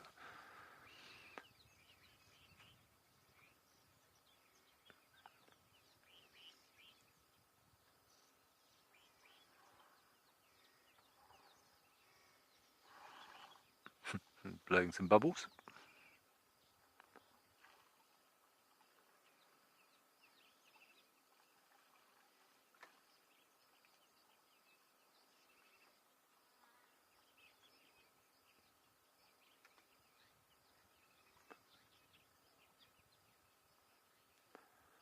Oh, thank you, Frank. Yeah, I think they're a lot of people's favourite animals. As we always say, they're just so emotive and they're always doing something. I mean, take that lion we had earlier. Of course, we were very lucky to see the lion, and we are not complaining at all, but lions do tend to sleep.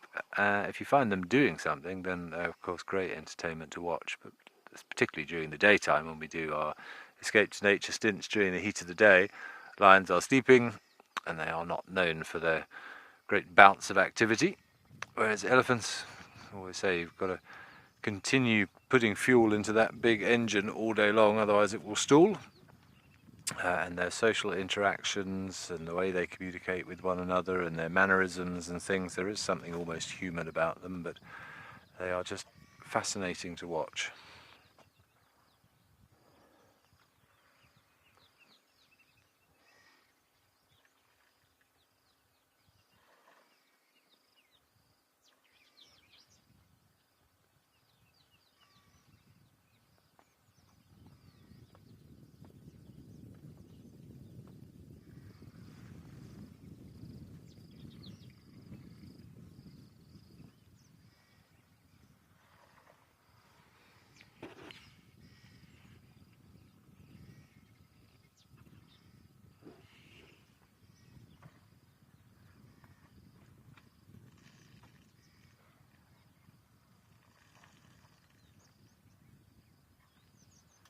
Interesting, when there's a big water source like this, they're far less careful about the way they drink. So he spilt quite a lot of water out of his mouth there. When we were watching a little group of bulls yesterday during Escape to Nature, they were clustered around a little pipe.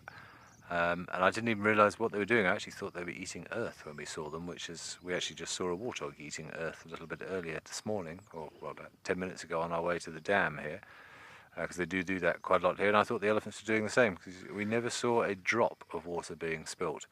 So when it's a valuable resource like clean water from a pipe, they're far more careful. When there's a great big expanse of water here, which is probably at its widest point, sort of 80 metres or so, less need to be quite as economical.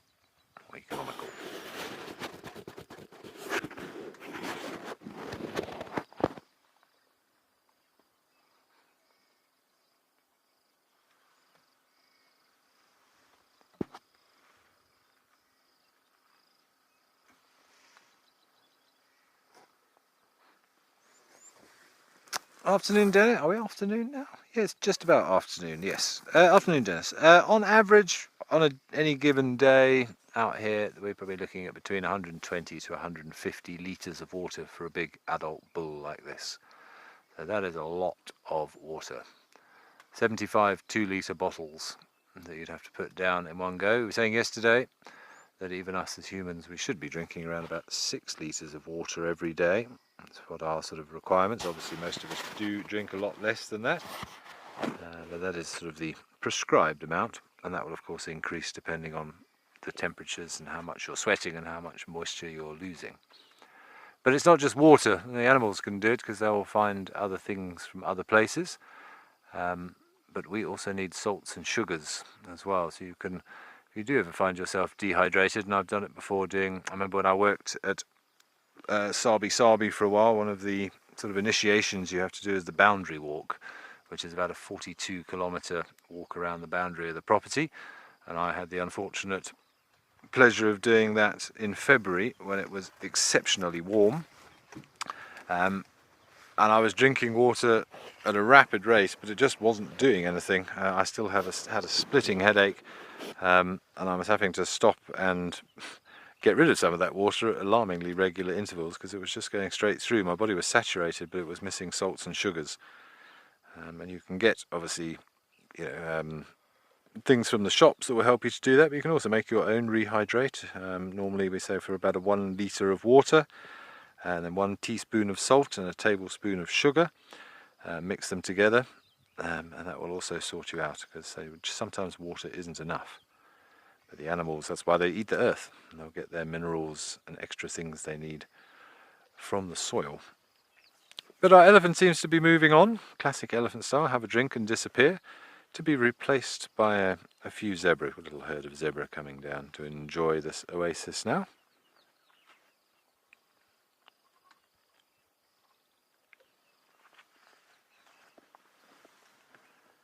I'm afraid I don't know the water requirements of a zebra, but certainly won't be as much as an elephant.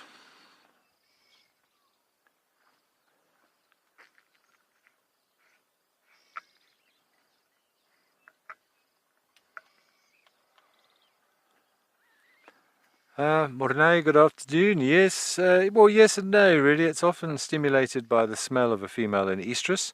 And big dominant bulls can come into must for long periods of time, potentially even up to 6 months for some big dominant bulls. Generally speaking, though, they will come into must more during the summer than the winter, just because of the fact, as we were discussing, because of that moisture loss. As you may well know, when a bull is in must, he's secreting temporal glands fluid and drips urine from his penile sheath, and you can see it pouring out there, like somebody left the tap on. And they can lose sort of 20, 30, 40 litres of water a day just through that, which needs to be replenished. So it's potentially dangerous to come into must during the winter months if you haven't got much water around, which of course is our dry period out here in South Africa particularly. So as a general rule, there will be more elephant bulls musting in summer than in winter, but that's not to say that they can't be in must in winter, but statistically more of them in summer.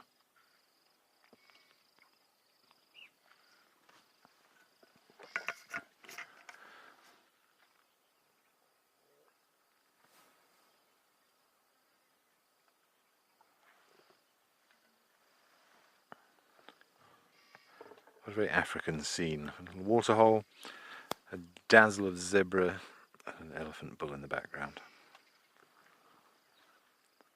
And some rather upset guinea fowl that are cooling away off to our right. So I keep glancing over there. I can't see what is upsetting them. Possibly a bird of prey, maybe a pale chanting goshawk or something. One of our other raptors perhaps that is maybe perched behind a tree that I can't see. They're not happy about something.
I would also like to just point out, if you're hearing any strange noises on our ambient mic, I assure you it's neither Igor or myself. There's a herd of zebras passing behind the car, and they do have, well, they do pass wind quite often whilst they're wandering around. Oh, well, look, he's stretching nicely. Oh, he's got very thin legs. I wonder if is that a lesser spotted, maybe. You see how thin the, it does have feathers all the way down to the legs, but you can see very, very thin. I'm going to have to check the distribution again.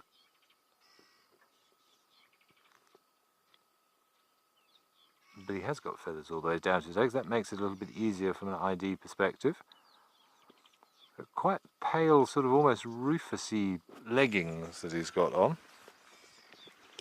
I shall have to get the book out and double check at the moment. But those very thin legs, or their very small feathers, suggest that it could well be a lesser spotted. Not the coloration that I would expect, but as we were saying before, there are lots of different coloration. I know no one is going to believe us that it is the zebras, but I can only appeal to your good nature to give us the benefit of the doubt.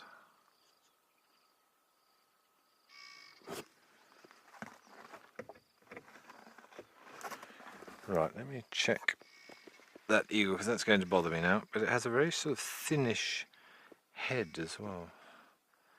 But having feathers all the way down to the leg means that it must be what we call a true eagle. Possibly a juvenile.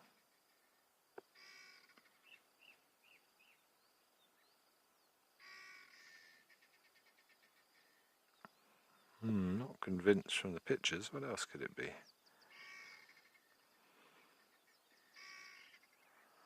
Just checking a few other options. Could it be a dark morphed booted eagle perhaps? Any avid birders who've got a zoom function on their TV or a very large TV, feel free to give us a hand here.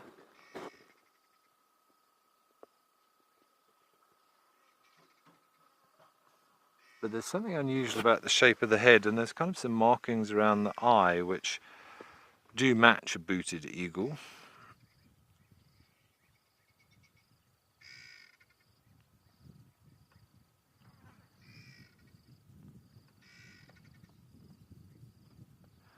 Just have a quick look of what we've got here. Smallest of the brown eagles, 3 colour morphs. The rufous morph is rare, variably streaked.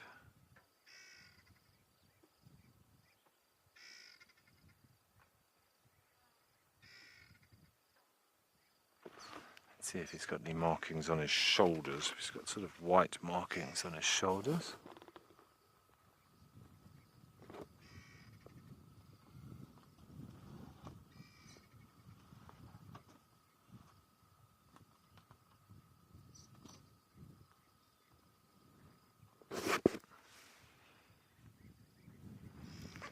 But a booted eagle should have quite fluffy legs, that's the problem, or fluffy leggings.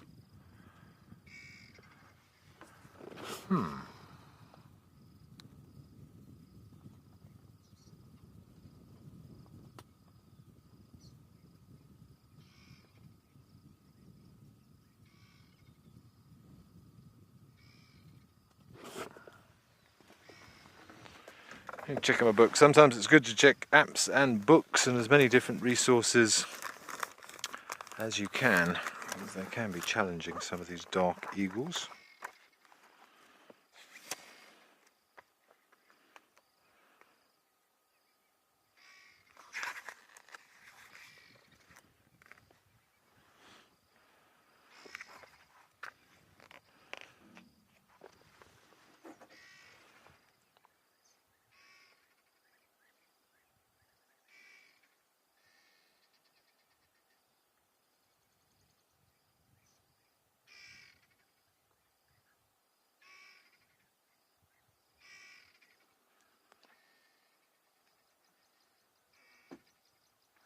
Pedro, I don't know, am I allowed to, I hope I'm allowed to say brand names, but I use the Roberts Bird app. I find that the best one, but there are lots of alternatives these days, but that's the one sort of I've used for many years, and like with most apps, you tend to find one that you like and then sort of stick with it. I'm by no means going to sit here and say that is the best one to use, because there are quite a few choices these days, but that was kind of the front runner, and this is a very commonly used one here, certainly.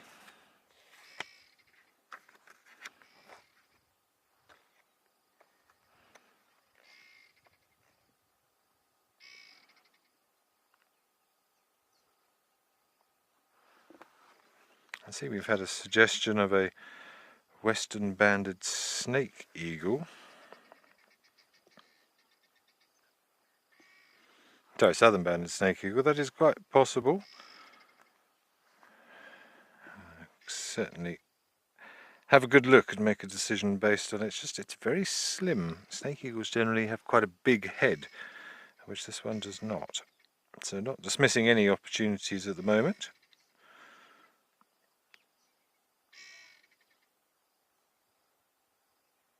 Well, southern banded snake eagle does not occur anywhere near this area, and neither does the western banded snake eagle, and I'm sure I can see feathers right the way down to his legs, which should remove snake eagle. So definitely neither of those.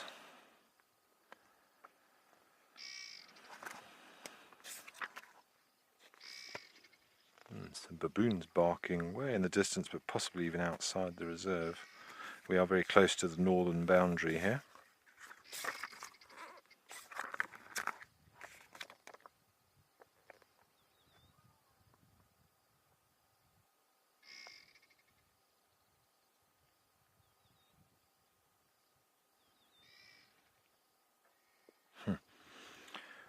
Looking at the pictures, the sort of the markings actually look quite similar to a juvenile black sparrowhawk, which is not an impossibility, but we shouldn't be seeing feathers right the way down to the legs if that was the case. And I'm fairly sure I can see feathers right the way down to the legs.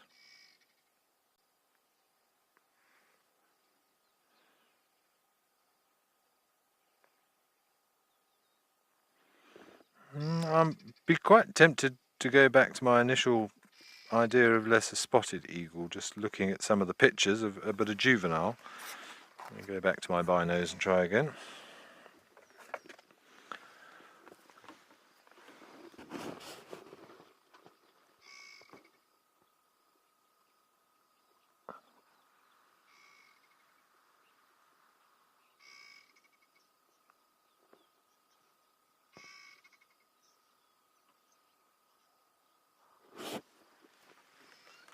Alright, but it seems like I'm not the only one doing some eagling. It sounds like Lisa's got an eagle on Juma's dam cam. So whilst I struggle with this ID, let's send you over to her.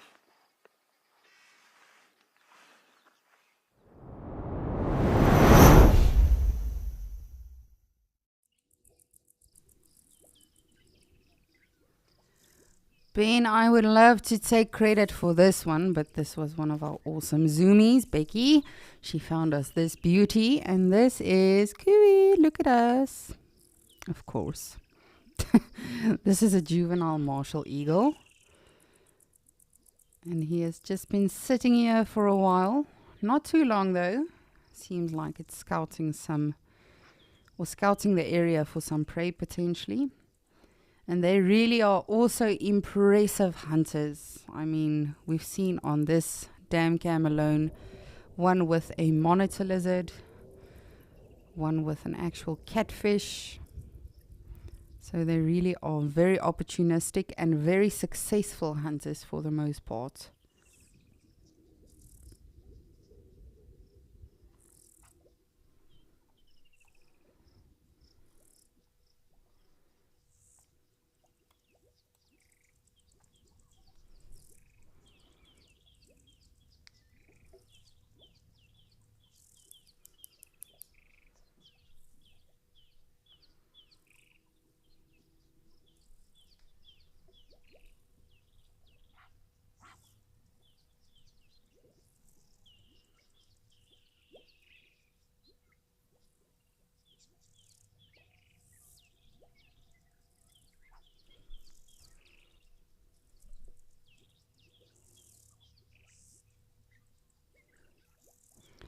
It's always so fascinating when we watch these bigger birds of prey specifically. Because, you know, to us it just seems like, they're just looking around. But they've got impeccable eyesight. They can see when a squirrel is moving around on the ground or a snake is slithering away. They really have brilliant eyes, just like vultures, you know, from those really, really high vantage points. They can see exactly what's going on the ground. They can swoop in for a kill if need be, or of course, you know, if they see a carcass. But with this specific bird of prey, the martial eagle, they are phenomenal hunters. And you can see those beaks as well. You wouldn't want that pecking at you. It is rather... it's not something you want to play with. As well as their talons. We can't really see the talons right now, but when they do swoop in for kill, you can imagine something that can take down a monitor lizard is pretty impressive. And yes, it wasn't like a fully grown massive monitor lizard, but it was a fairly decent size, I have to say. I've seen a martial eagle actually devouring a crested francolin before. So they really will go for anything. Something like the Egyptian geese as well, you know, when the chicks have just hatched, They have to be super careful. That is why they are so defensive and overprotective with them. Because something like this beautiful but deadly bird can definitely take them out as well.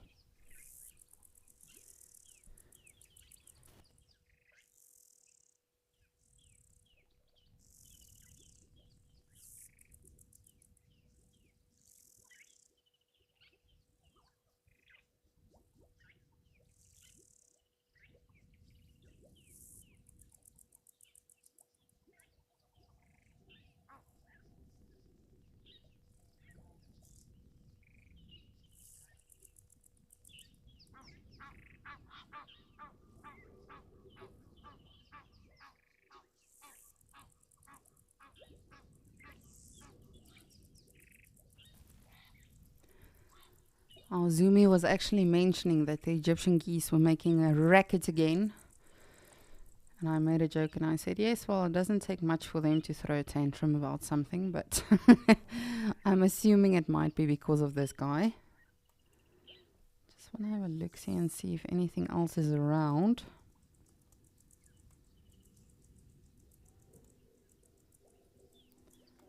Just to make sure.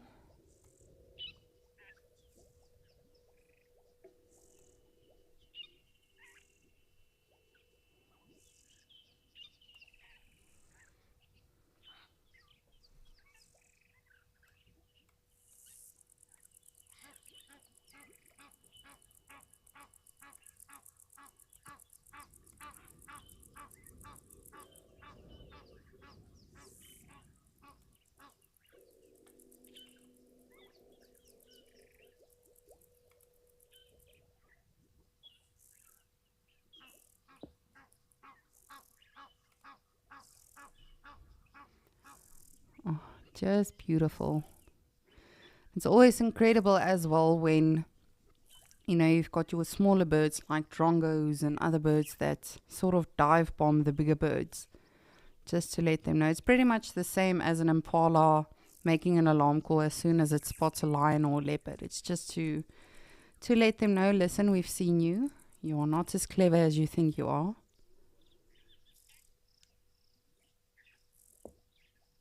But man, oh man, can you imagine what it must be like to have the eyesight of this eagle? And it's fascinating when you are actually observing them, because it seems like they can completely rotate their heads. But they can rotate their heads, if I'm not mistaken, it's up to 200 degrees or 180 to each side. So it seems like, you know, they can actually do it full on, but that is not the case. And what actually assists them in doing that, it's very incredible, their anatomy. They've got 14 vertebrae in their neck. So that is actually a tool in assisting them with, again, you know, doing the head rotations, being able to scout a whole area, making sure they are not missing out on any potential food. But what a magnificent bird. I have to say that is the one thing I will probably always regret. When I went to the States, I did not see a bald eagle, and apparently they are super impressive. I did, however, get to see 2 snowy owls. So I'm very happy about that though.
Just such a peaceful day here in Djuma.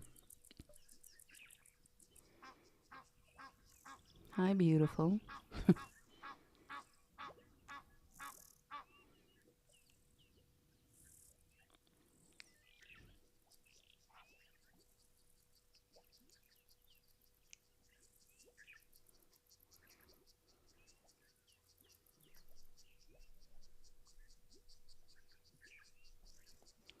Haynes, you would like to know if their talons are as powerful as a harpy's eagle.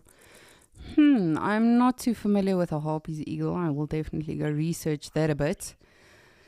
But any bird of prey, such as hawks, owls, eagles, even vultures, of course, they've got incredibly strong talons. I always find it so fascinating, these rehabilitation centers that work with these bigger birds, how they don't actually get injured. And of course, they are wearing these massive gloves.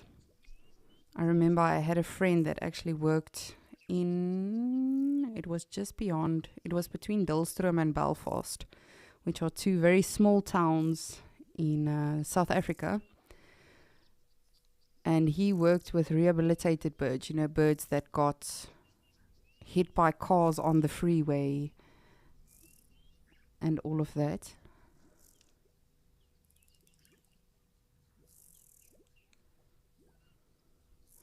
Sorry about that. So apparently a harpy's eagle's talons are powerful enough to crush a human skull. I did not know that, as I say. I will definitely go read up on them a bit. But what I was saying now about this rehabilitation center, they worked with birds of prey that got hit by vehicles on the freeway, etc. And there was this one eagle, and he actually had a broken wing, and they could do nothing for him. And I remember the one day he would jump from branch to branch, because I went to go visit them and see what they did. And he actually jumped on my arm. And of course, I wasn't wearing any protective gear because I wasn't planning on an eagle to jump on me.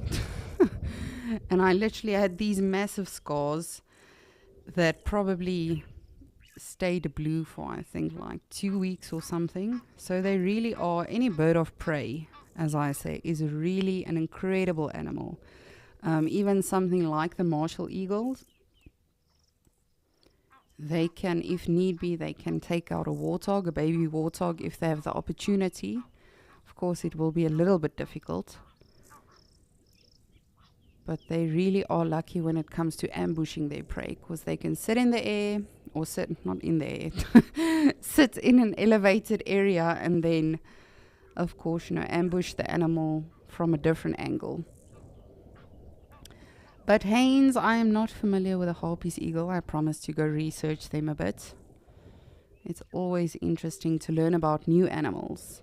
And that's what I always say. I don't care if you've been a wildlife enthusiast for 50 years, for 5 years, for 5 seconds, there is always something we can learn. And that is why I love interacting with all of you from all over, because we all learn so much from one another. Just quickly want to have a look around again.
For a minute, I thought I saw some movement over there, but it did not move again.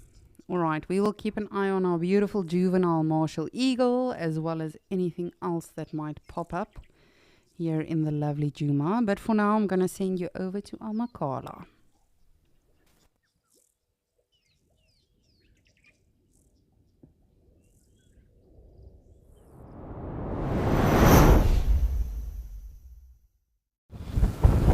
What an adventure today has been. My goodness. We tried our luck with the secretary birds. They did not want to be seen. I think it was just too hot. And now we have at least got some black wildebeest, but I wouldn't be surprised if they move towards the shade sometime soon as well. Oh my word, do you think you can get those warthogs, Morgan? Or are they going to run? Where do you see warthogs? There to the left. I don't know if they're going to run or not. Sorry, we've seen warthogs everywhere, but they run really, really fast, so we hardly ever actually get them on camera. And there's two kind of ambling across. I think it's because we're quite a distance away. We're right at the top of a crest and we're looking down. They have babies, 2 of them. That is so cute. Oh, a little family on a mission. That's made my day. It's really tough to get warthogs to sit still and not run away. So this is quite amazing. I think the distance is making them feel safe, but maybe a contributing factor, which I strongly believe is in play today, is that even though it's windy, because it's so hot, there's a bit of a mirage on every surface you look at. There's just heat emanating. Back there. Okay. So that's making it impossible to focus. Okay, no problem. So that heat is really causing a bit of a problem for the cameras today as well, because there is so much visible heat wave coming off of the earth. We are struggling to get anything to focus. When I say we, I mean Morgan. I don't know how to focus that camera. Or function it in general. It's not my department, luckily. Otherwise we'd be in trouble. But this wildebeest, I don't know why, he's kind of off to the side from the rest of the herd. Maybe he's scouting a little bit higher up. He looks like he wants to lie down, walking in a circle. Maybe just not sure about us. Maybe wanting to turn and do a double check behind him and turn back to us. But it is ridiculously hot today. We started off this morning early. Before 8 o'clock it was already 29 degrees Celsius. So that is, it's an impressive amount of heat. And this Eastern Cape heat hits a bit differently. So these animals must be incredibly well adapted in order to kind of withstand this, especially the darker animals like this wildebeest. So it's currently mid-30s, which means it's really hot in the sun. But if you have a look around this wildebeest, there's not very much shade available. Especially this time of the day, the sun is pretty much directly overhead, so even the sweet thorn that there is and the milkwood, anything that is around, all these little clumps of greenery, the shade is directly underneath them, and they're all spiky and go down to the ground, which means you can't even climb underneath them. So these animals must be so well adapted to hold water, but also to withstand that heat. The way that this wildebeest is standing, he doesn't have any of his sides to the sun. He's got his kind of back into the sun. And you can see just below his chest is falling into the shadows now from his own body. So his entire underside is at least in shade that he is creating for himself. And that can keep him a bit cooler.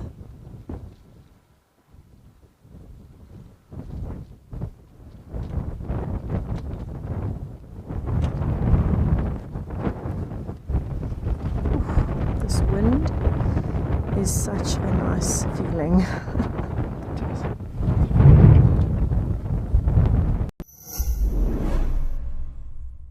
Wild Earth is looking for unique wildlife sightings filmed by you.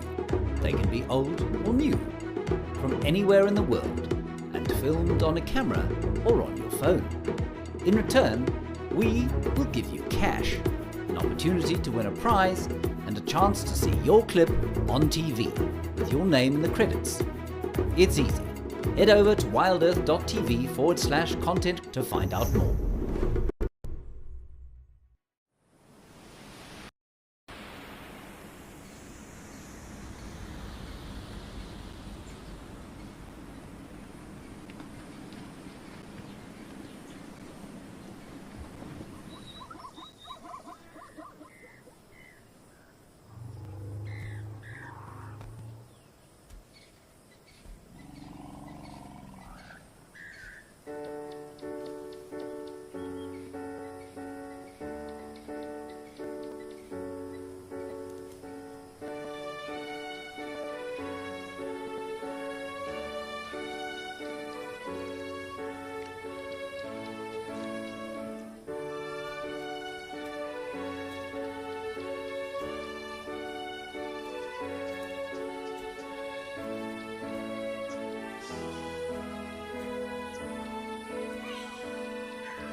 Ferdin, this wildebeest actually isn't on his own. He's just acting as a bit of a lookout. He's higher up than the rest of the herd.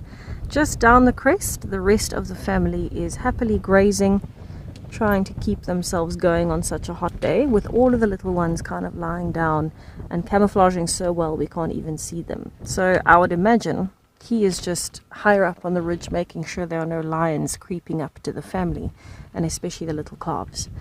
And this is pretty common. You'll find one animal of many groups, whether it's impalas or lions or meerkats. You might find one animal that stays awake and is the sentinel. And he's got an advantage because he's found a tiny little termite mound that's slightly higher up on the crest, and he is using that as a viewpoint. And what a view he has. This is spectacular scenery.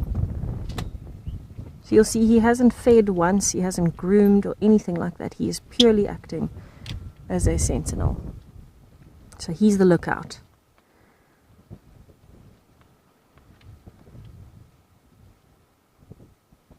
The rest of the family is not worried that he's up here. This means that they can graze quite happily without having to lift their heads too much, trying to save energy. And you'll probably find after a while they would rotate. He might go back to the family, start feeding again, and then another one will act as sentinel. They won't necessarily come back to the same patch. Oh, there you go, he's starting to feed now. So he can now relax a little bit, and then someone else might take over from a different spot. Beautiful though, don't you think, with that heat wave hitting the ground and the animals. Alright, we're going to stick around and see what they get up to, but we'll send you back over to Madikwe with Ben and Igor.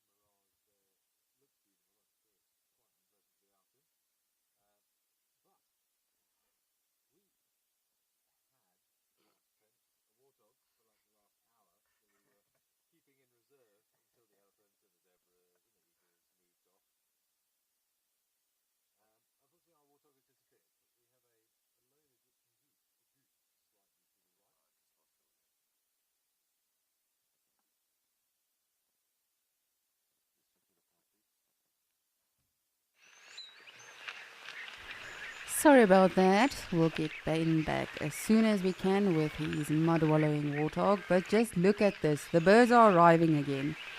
It is just absolute chaos here. There are easily, I want to go with thousands of birds here now. And you can see they are actually filling up the water hole more and more and more around the edges. Where when we initially saw them, they were more off to the right, where now they are just coming and coming and coming, and this is absolutely incredible.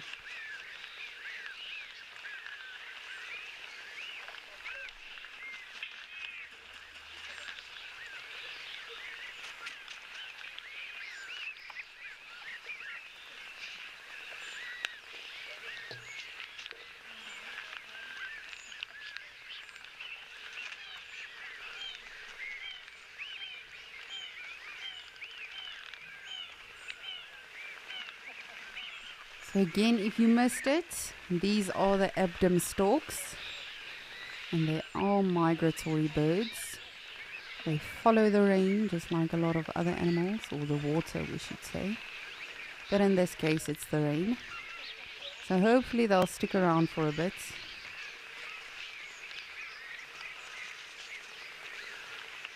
But it is very, very interesting, you know, it's sort of like they come and go the whole time, from one end to another, rotate a little bit, hang out in that area. But as I say, there's no active feeding that we can see. They are mostly just preening, and every now and again they'll flank their wings, open it up. Because I can understand if they are, of course, moving around a lot, you know, for... okay, this area might be out of food now. Let's go look for some creepy crawlies on the other end. But it's not like they are actively feeding, apart from that one we just saw going down. They are all just taking it easy. And of course our Egyptian geese on the water, all 6 of them are still alive and well.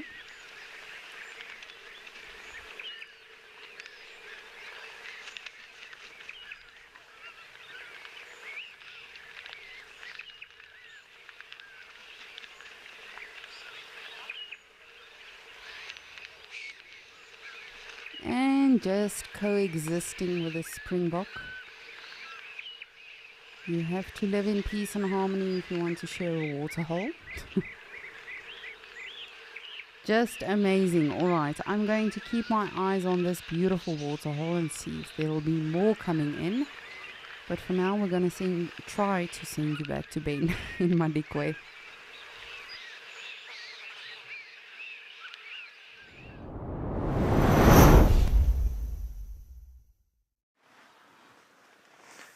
Well, welcome back to Kulameng Dam, everybody. Sorry, I lost my audio for a moment before. We were going to show you a warthog who was busy wallowing in the reeds there, but he has decided better of it now. So we've left with one Egyptian goose, possibly 2, I think, actually, looking at that. But back to our raptor mystery. It has been solved, I'm happy to say, after some detective work. Actually, we had some interesting things happen whilst you were away. Unfortunately, the raptor has since left us, so we can't go back and show it to you. But if you recall, I was saying that it had some sort of streaks on its tail, and it had that sort of rufusy colour on the underside, and quite thin legs, and quite a distinctively shaped head. Well, after quite a lot of research, I have discovered, and it would make sense because it also had a very upright posture, and what we were actually looking at was a juvenile African hawk eagle. And here we go. If you look at this one at the bottom, I know we couldn't get very close to it for you, but you can see this rufusy colour. You can see the barring on the tail there that I could see, and that shape of the head is very distinctive. It's different from other eagles, and I think I referred to that a couple of times because there was something unusual about it. So the upright posture, the shape of the head, rufous colour, which is lost from juvenile to adult when it will develop these streaks, and that barring of the tail leaves little doubt in my mind that that was a juvenile African hawk eagle. Interestingly as well, we also had a tawny eagle came down to land, and we also saw a Wahlberg's eagle, which is very easy to spot in flight because it has a long square tail.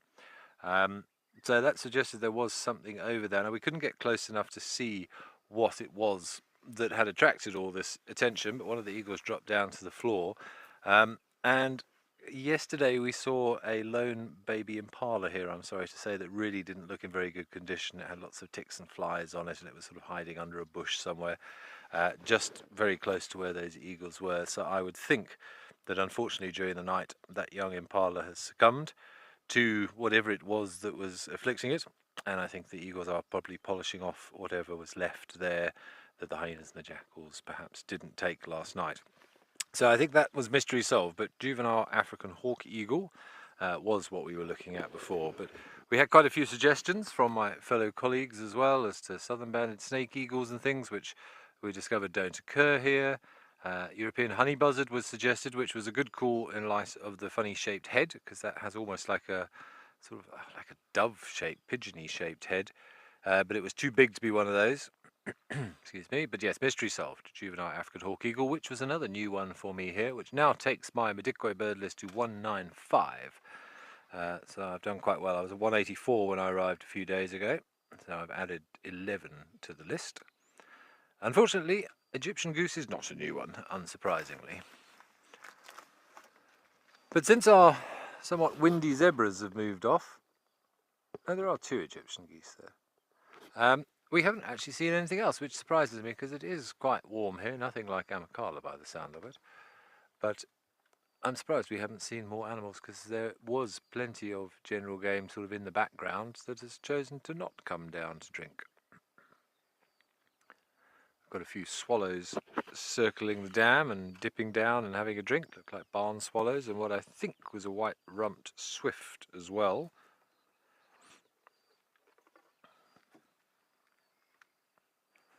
Jordan, that's mean. I don't think the animals are avoiding us because of because Igor is here, although it could be factually correct.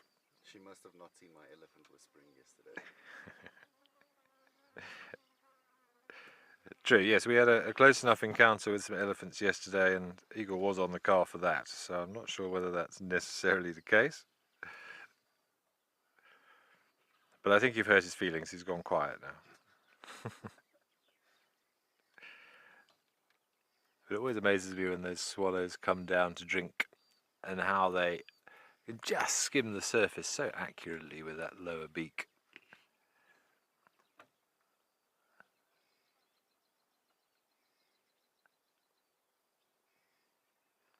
But other than that, a very peaceful scene. I'm sure there'll be something to join us in the near future. Yes, I'm sure these are white runt swifts. There's a few of them circling the dam. Because we get three swifts that are very, very prominent. Well, we saw the common swift the other day, but they're much larger. But the three most common swifts that you will find are white runt swift, the little swift, and then I just want to make sure they do occur here, the Horace swift. Yes, they do. All three of those occur here. And really I'm looking at a cross between the tail length and the white band, which is going to be very, very difficult, in fact pretty much impossible for you to see as they whip past the camera. We can't get close enough because we can't keep up with them, because as their name suggests, they move very, very quickly. But if you are struggling with swifts, the easiest way to tell the difference between those three main ones is that the little swift has a square tail, the Horace swift has a small fork in its tail, and the white rumped swift has a much deeper forked tail, or a longer tail in flight, and a more prominent white band across its back. But swifts, I know, can be quite challenging because they don't sit still. Many swifts don't land at all throughout their life. They sleep on the wing. So they can be very difficult, and you end up looking at that, what we call the jizz, that general impression of shape and size, and just trying to pick out specific features in flight and trying to sort of keep them in the field of view of your binoculars can be a challenge. Igor, I've got a funny feeling. Oh no, possibly I thought I saw a crocodile, but I think I've been out in the sun too long. It's not a crocodile, it's some rocks. I look like the shape of a croc, close to where the elephant was drinking. But there is a blacksmith lapwing there, which we could maybe look at. My very dangerous rocks, very sharp toothed rocks. Where are you? Yes, those ones on the right, just the right of the lapwing. From my perspective, at a quick glance, I thought it was a crocodile lying on the bank, but it turns out it was rocks. But we can see a blacksmith lapwing, that I'm quite confident of. Guys, please send help. The heat is not good for Ben.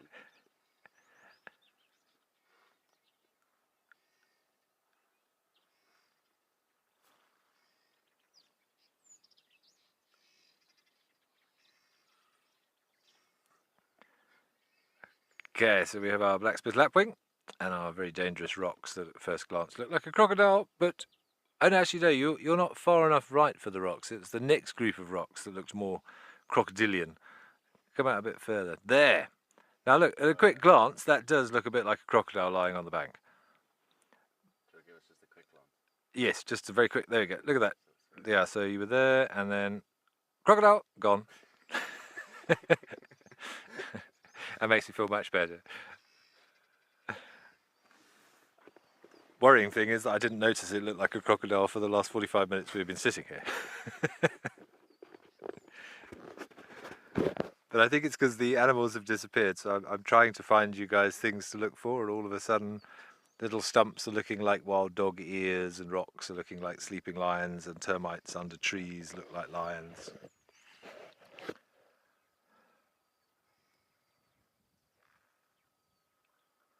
Or we're all going a little bit mad. It's also a possibility. Saw some zebras earlier. Thought they were going to come down. I was wrong. But there is nothing wrong with just enjoying the views and the tranquility.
Sorry, excuse me, everybody.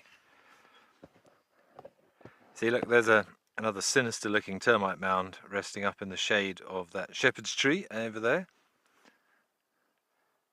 But alas, it is just a termite mound. But I have glanced at that on a couple of occasions. Thought, no.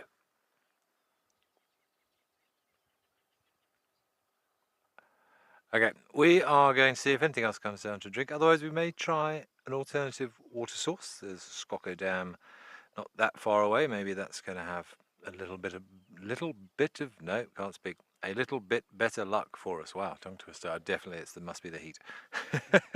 We're going to send you back over to Lisa at Okukui Waterhole.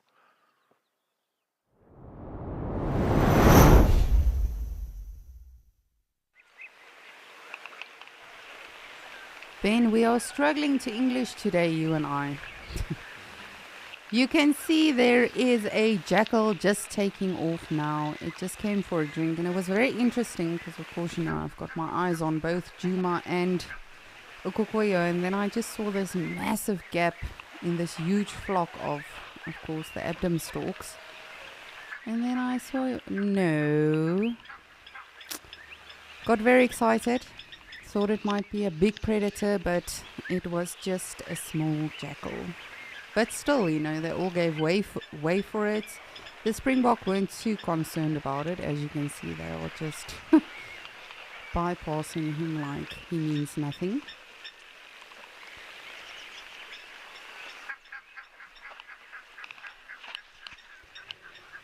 But it has been a brilliant day on Escape to Nature. We have seen this huge flock of the Abdom storks. We've seen some springbok, wildebeest.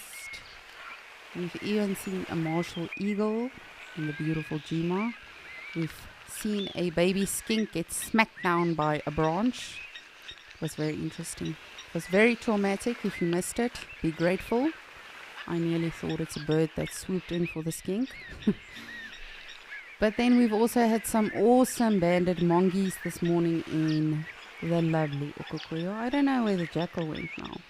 I lost it. But then Ben has also had 2 beautiful male lions. He's had an elephant bull, some zebras. Tess went to go check out the secretary birds.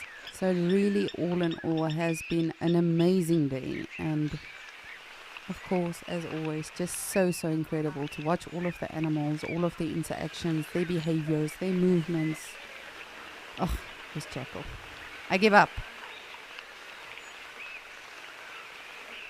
We shall look at the birds. If you do not want us to look at you. Ooh, it's an impala.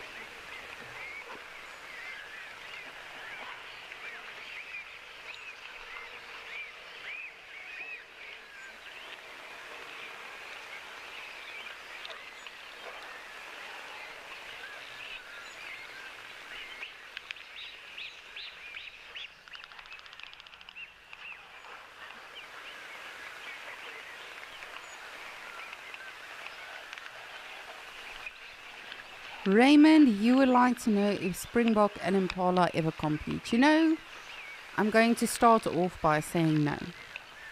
But secondly, I want to make it very clear that this is also one of the contributing factors for me not being an animal, because I would just completely get confused. You know, I would probably be a giraffe thinking I blend in with lions or something. And of course, you know, impala and springbok can look very alike, but it all boils down to pheromones. Just like Ben spoke about this morning, it really is such a massive thing for animals. That is how they communicate with each other, not just in terms of, you know, reproducing and all of that, but in terms of their own species as well. But no, they don't have to compete with each other. I don't know if you meant for food, perhaps, but that would also be a no. An impala is a mixed feeder, whereas springbok are pure grazers. So impalas can still head into the tree line, which is why we also don't see them that often. But the springbok, they'll always be out here feeding on the grass, doing their thing. And of course, both of them, remember, are ruminants, so They definitely can regurgitate their food if need be. Just look at this. They are still coming in.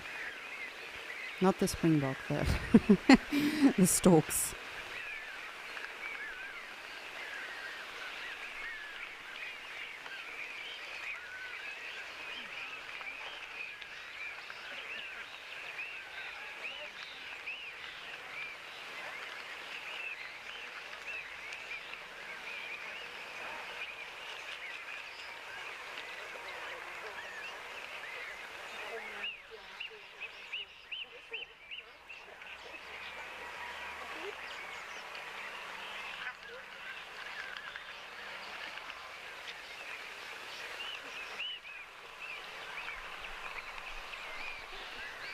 Bex, you would like to know if the storks would chase other animals away from the waterhole. I don't think on purpose, no.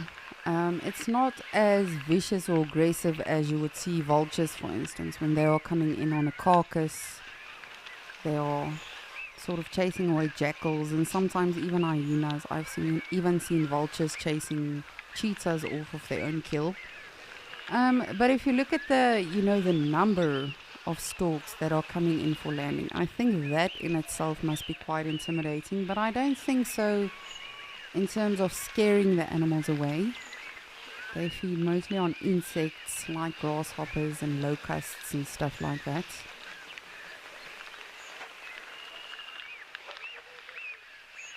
But you never know.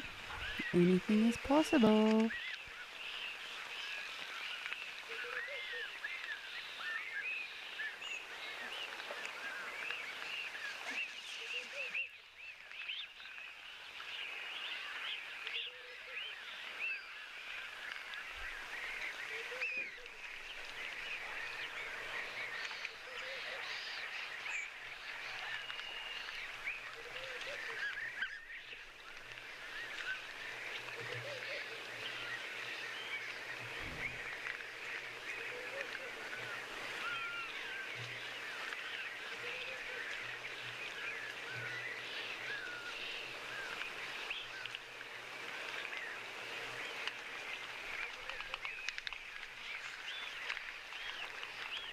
Cedric, good afternoon. You would like to know, are there any pure white springboks in Okokweyo?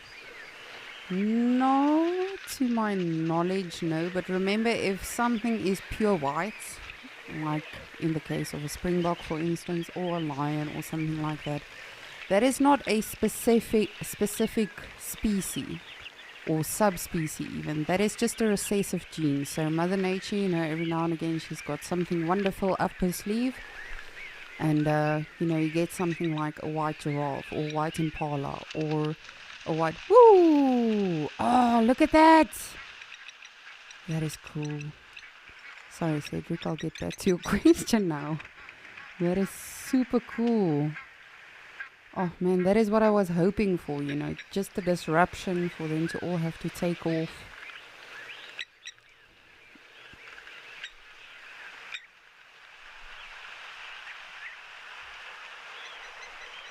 Oh, wow, that is absolutely incredible.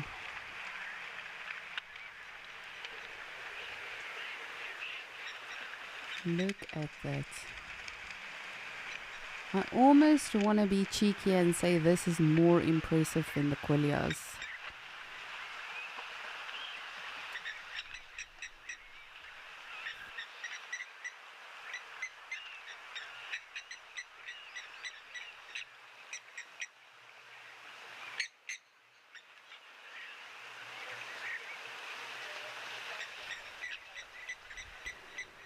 FC is definitely agreeing. They say this is pretty cool to see. Look at that wildebeest. My friend, you need to realize who you are. You can't just one day blend in with a springbok and then want to be an Abdom stork and then want to be a zebra. Make up your mind.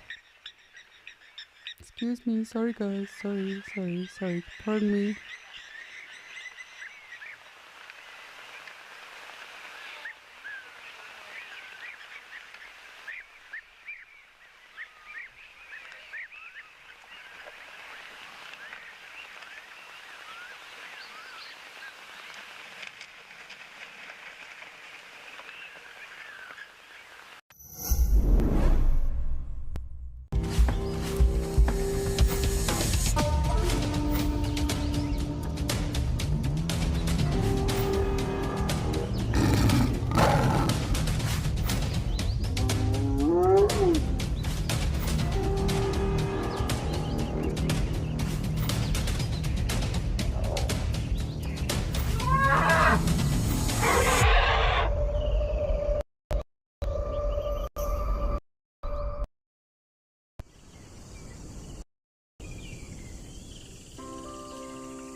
Cedric, so just to get back to your question about...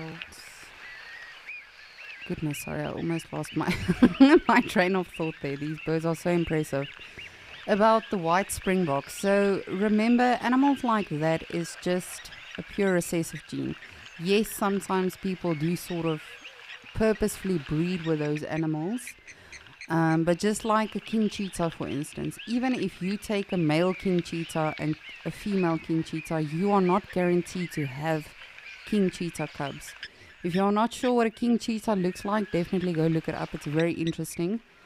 It's almost like they've got an overdose of melanin, which is of course dark pigmentation. So they've got they've almost got blotches as opposed to just having spots on their body. Very, very majestic looking animals, and again sadly sold and bred on the black market.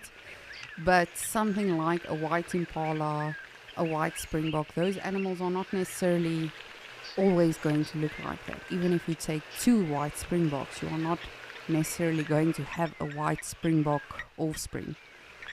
So it is called a recessive gene, and sometimes, you know, it's because of too much melanin, like with the king cheetah, as I mentioned. Sometimes it's a lack of melanin, like we see with white springboks or much lighter animals. I've often spoken about Kanyisa, the pink elephant.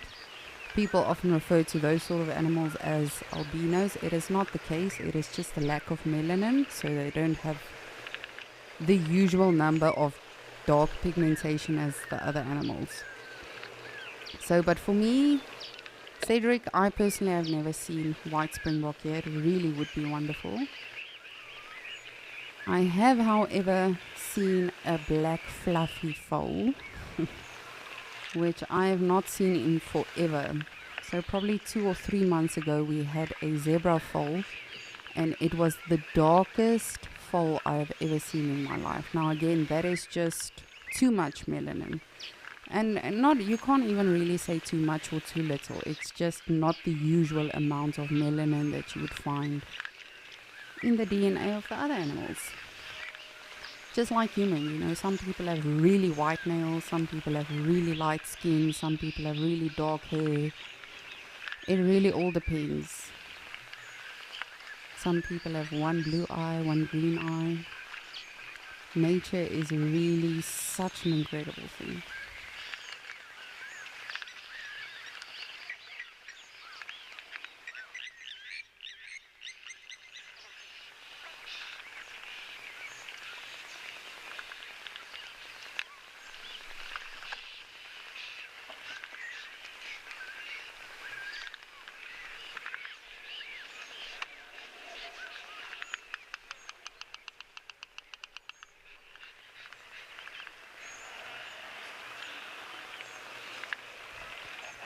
Alrighty, now I'm sure many of you have heard of the user-generated content. If you have not, you're probably asking, no, Lisa, what is that? What are you saying? Don't worry, I will tell you. No, so we are looking for unique and jaw-dropping, beautiful wild animal sighting from our viewers, which of course, you know, is all of you beautiful people. And we'll use that across the Wild Earth platforms, and in return, they can actually earn money. Ka-ching, ka-ching. And you can also win prizes, see your name in the credits on the Wild Earth TV shows. So if you would like to submit a video, you can go to our website and click on the content created to find out more. Please do that. Even if you think it is not an incredible video, remember, your trash is someone else's treasure, and I don't mean that in a bad way. We all have different views. Maybe I've seen something 50,000 times that someone else has never seen, and vice versa. You know, there are sightings that you guys out there have had that I've never in my life before seen. So even if you think it is not worth a shot, just do it. We would love to see what you have seen, and of course, hopefully share that with the rest of our community. So definitely go check that out. And remember, it doesn't have to be a recent sighting. It can definitely be an older sighting as well. I'm just blown away by these birds. You know, this is what I would submit for the day. If I could submit something, it would be the massive flock of Abdon storks that came in.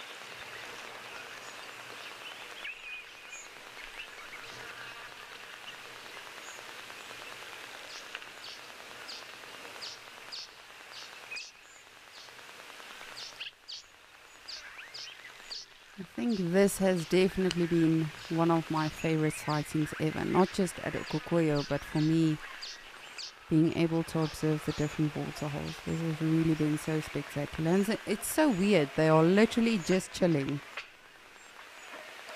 Every now and again, you know, they'll move around a little bit, but it's not like they are actively moving around like we see with egrets, for instance, that constantly probe the soil looking for insects. These guys are just taking it easy.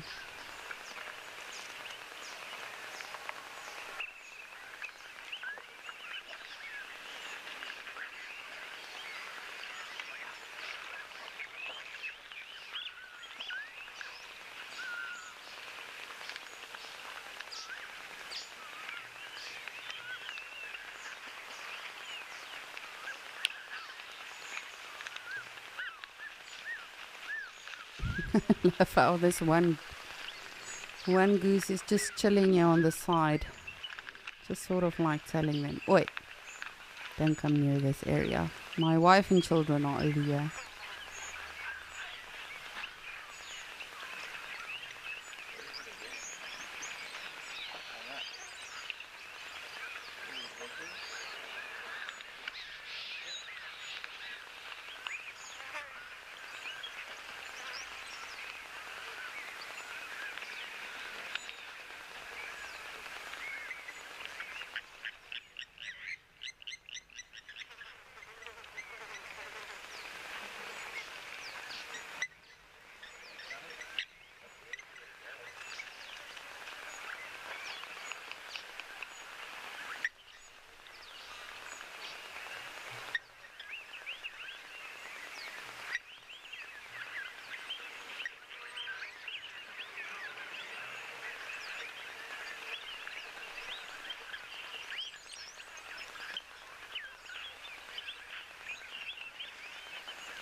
And isn't it so incredible when you look at all of these animals, like the Egyptian geese, the storks, the blacksmith lapwings, the wildebeest, the springbok, all of them coexist. I mean, even the geese that have 6 children that they need to actively protect, the springbok that also want to sort of get to the water, and they just freely move between the stalks.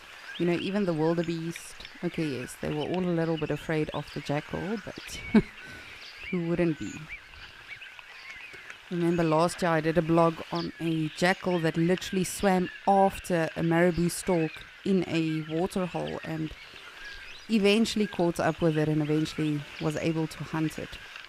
So I can understand the respect for the jackal a little bit. But I mean, all of these animals, you know, they all have a purpose for being here. They all have something to defend. They all have different diets. Some of them are carnivorous, some of them are insectivores, and others are just vegetarian. But the one thing they all have in common is to coexist peacefully. And they all realize they have to share this water hole. They all want the same thing. But if they all, of course, just give each other a chance, there will be enough for all of them.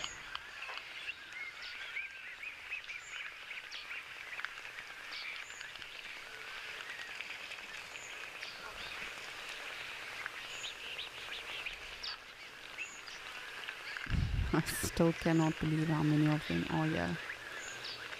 And I mean, we've often had herds of zebra coming around, and then eventually we tend to count them and we end up with easily 60, 70. Now remember, storks are much smaller than the zebras, and they are literally taking up half of the water hole's edge. So I would easily say there's, I don't even want to try and guess. I think easily 1,000, 2,000 at least. I'm thinking, I don't know.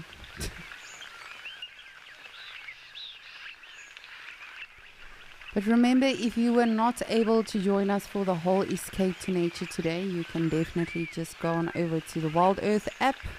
If you do not yet have it, please do go download it, and you can just have a look at the highlights, where we literally take all of the best bits of the show and we highlight that for you and make it easier for you to just check everything out if you have missed today's show.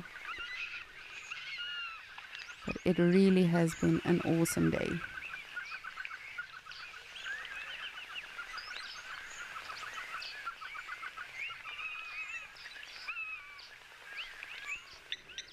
Gina, you are absolutely welcome, and thank you all for immersing yourselves with us into nature, just listening to all of it, learning all about it, because remember, just like you, we are learning every single day from this beautiful thing we call Mother Nature, whether it's here in Okokoyo or in Djuma or in Madikwe, Amakala, wherever we find ourselves. But it really has been such an awesome day. I really have enjoyed all of it with all of you, as have Tess and as have Ben. Has been. Oh man, I'm just blown away by these storks. Like literally every time I look at it, I'm like, is that real? Anyway, it has been an awesome day, and I really have enjoyed spending the day with you. And thank you as always for all your questions, comments, suggestions, everything you have sent through. We really love hearing from you. And we look forward to seeing you again tomorrow, same time, same place for Escape to Nature. It is going to be another good one. And remember, tomorrow we will be doing Afrikaans animal names anagrams. So go study up on your Afrikaans animal names. Tomorrow we'll do a bit of a quiz. But today has been brilliant with everything we've seen, with everything we've done. And thank you all so much for spending your Sunday with us. We hope you have a beautiful Sunday. And we hope you'll join us. Stay tuned. Please join us this afternoon for Sunset Safari. And we will see you tomorrow or later this afternoon.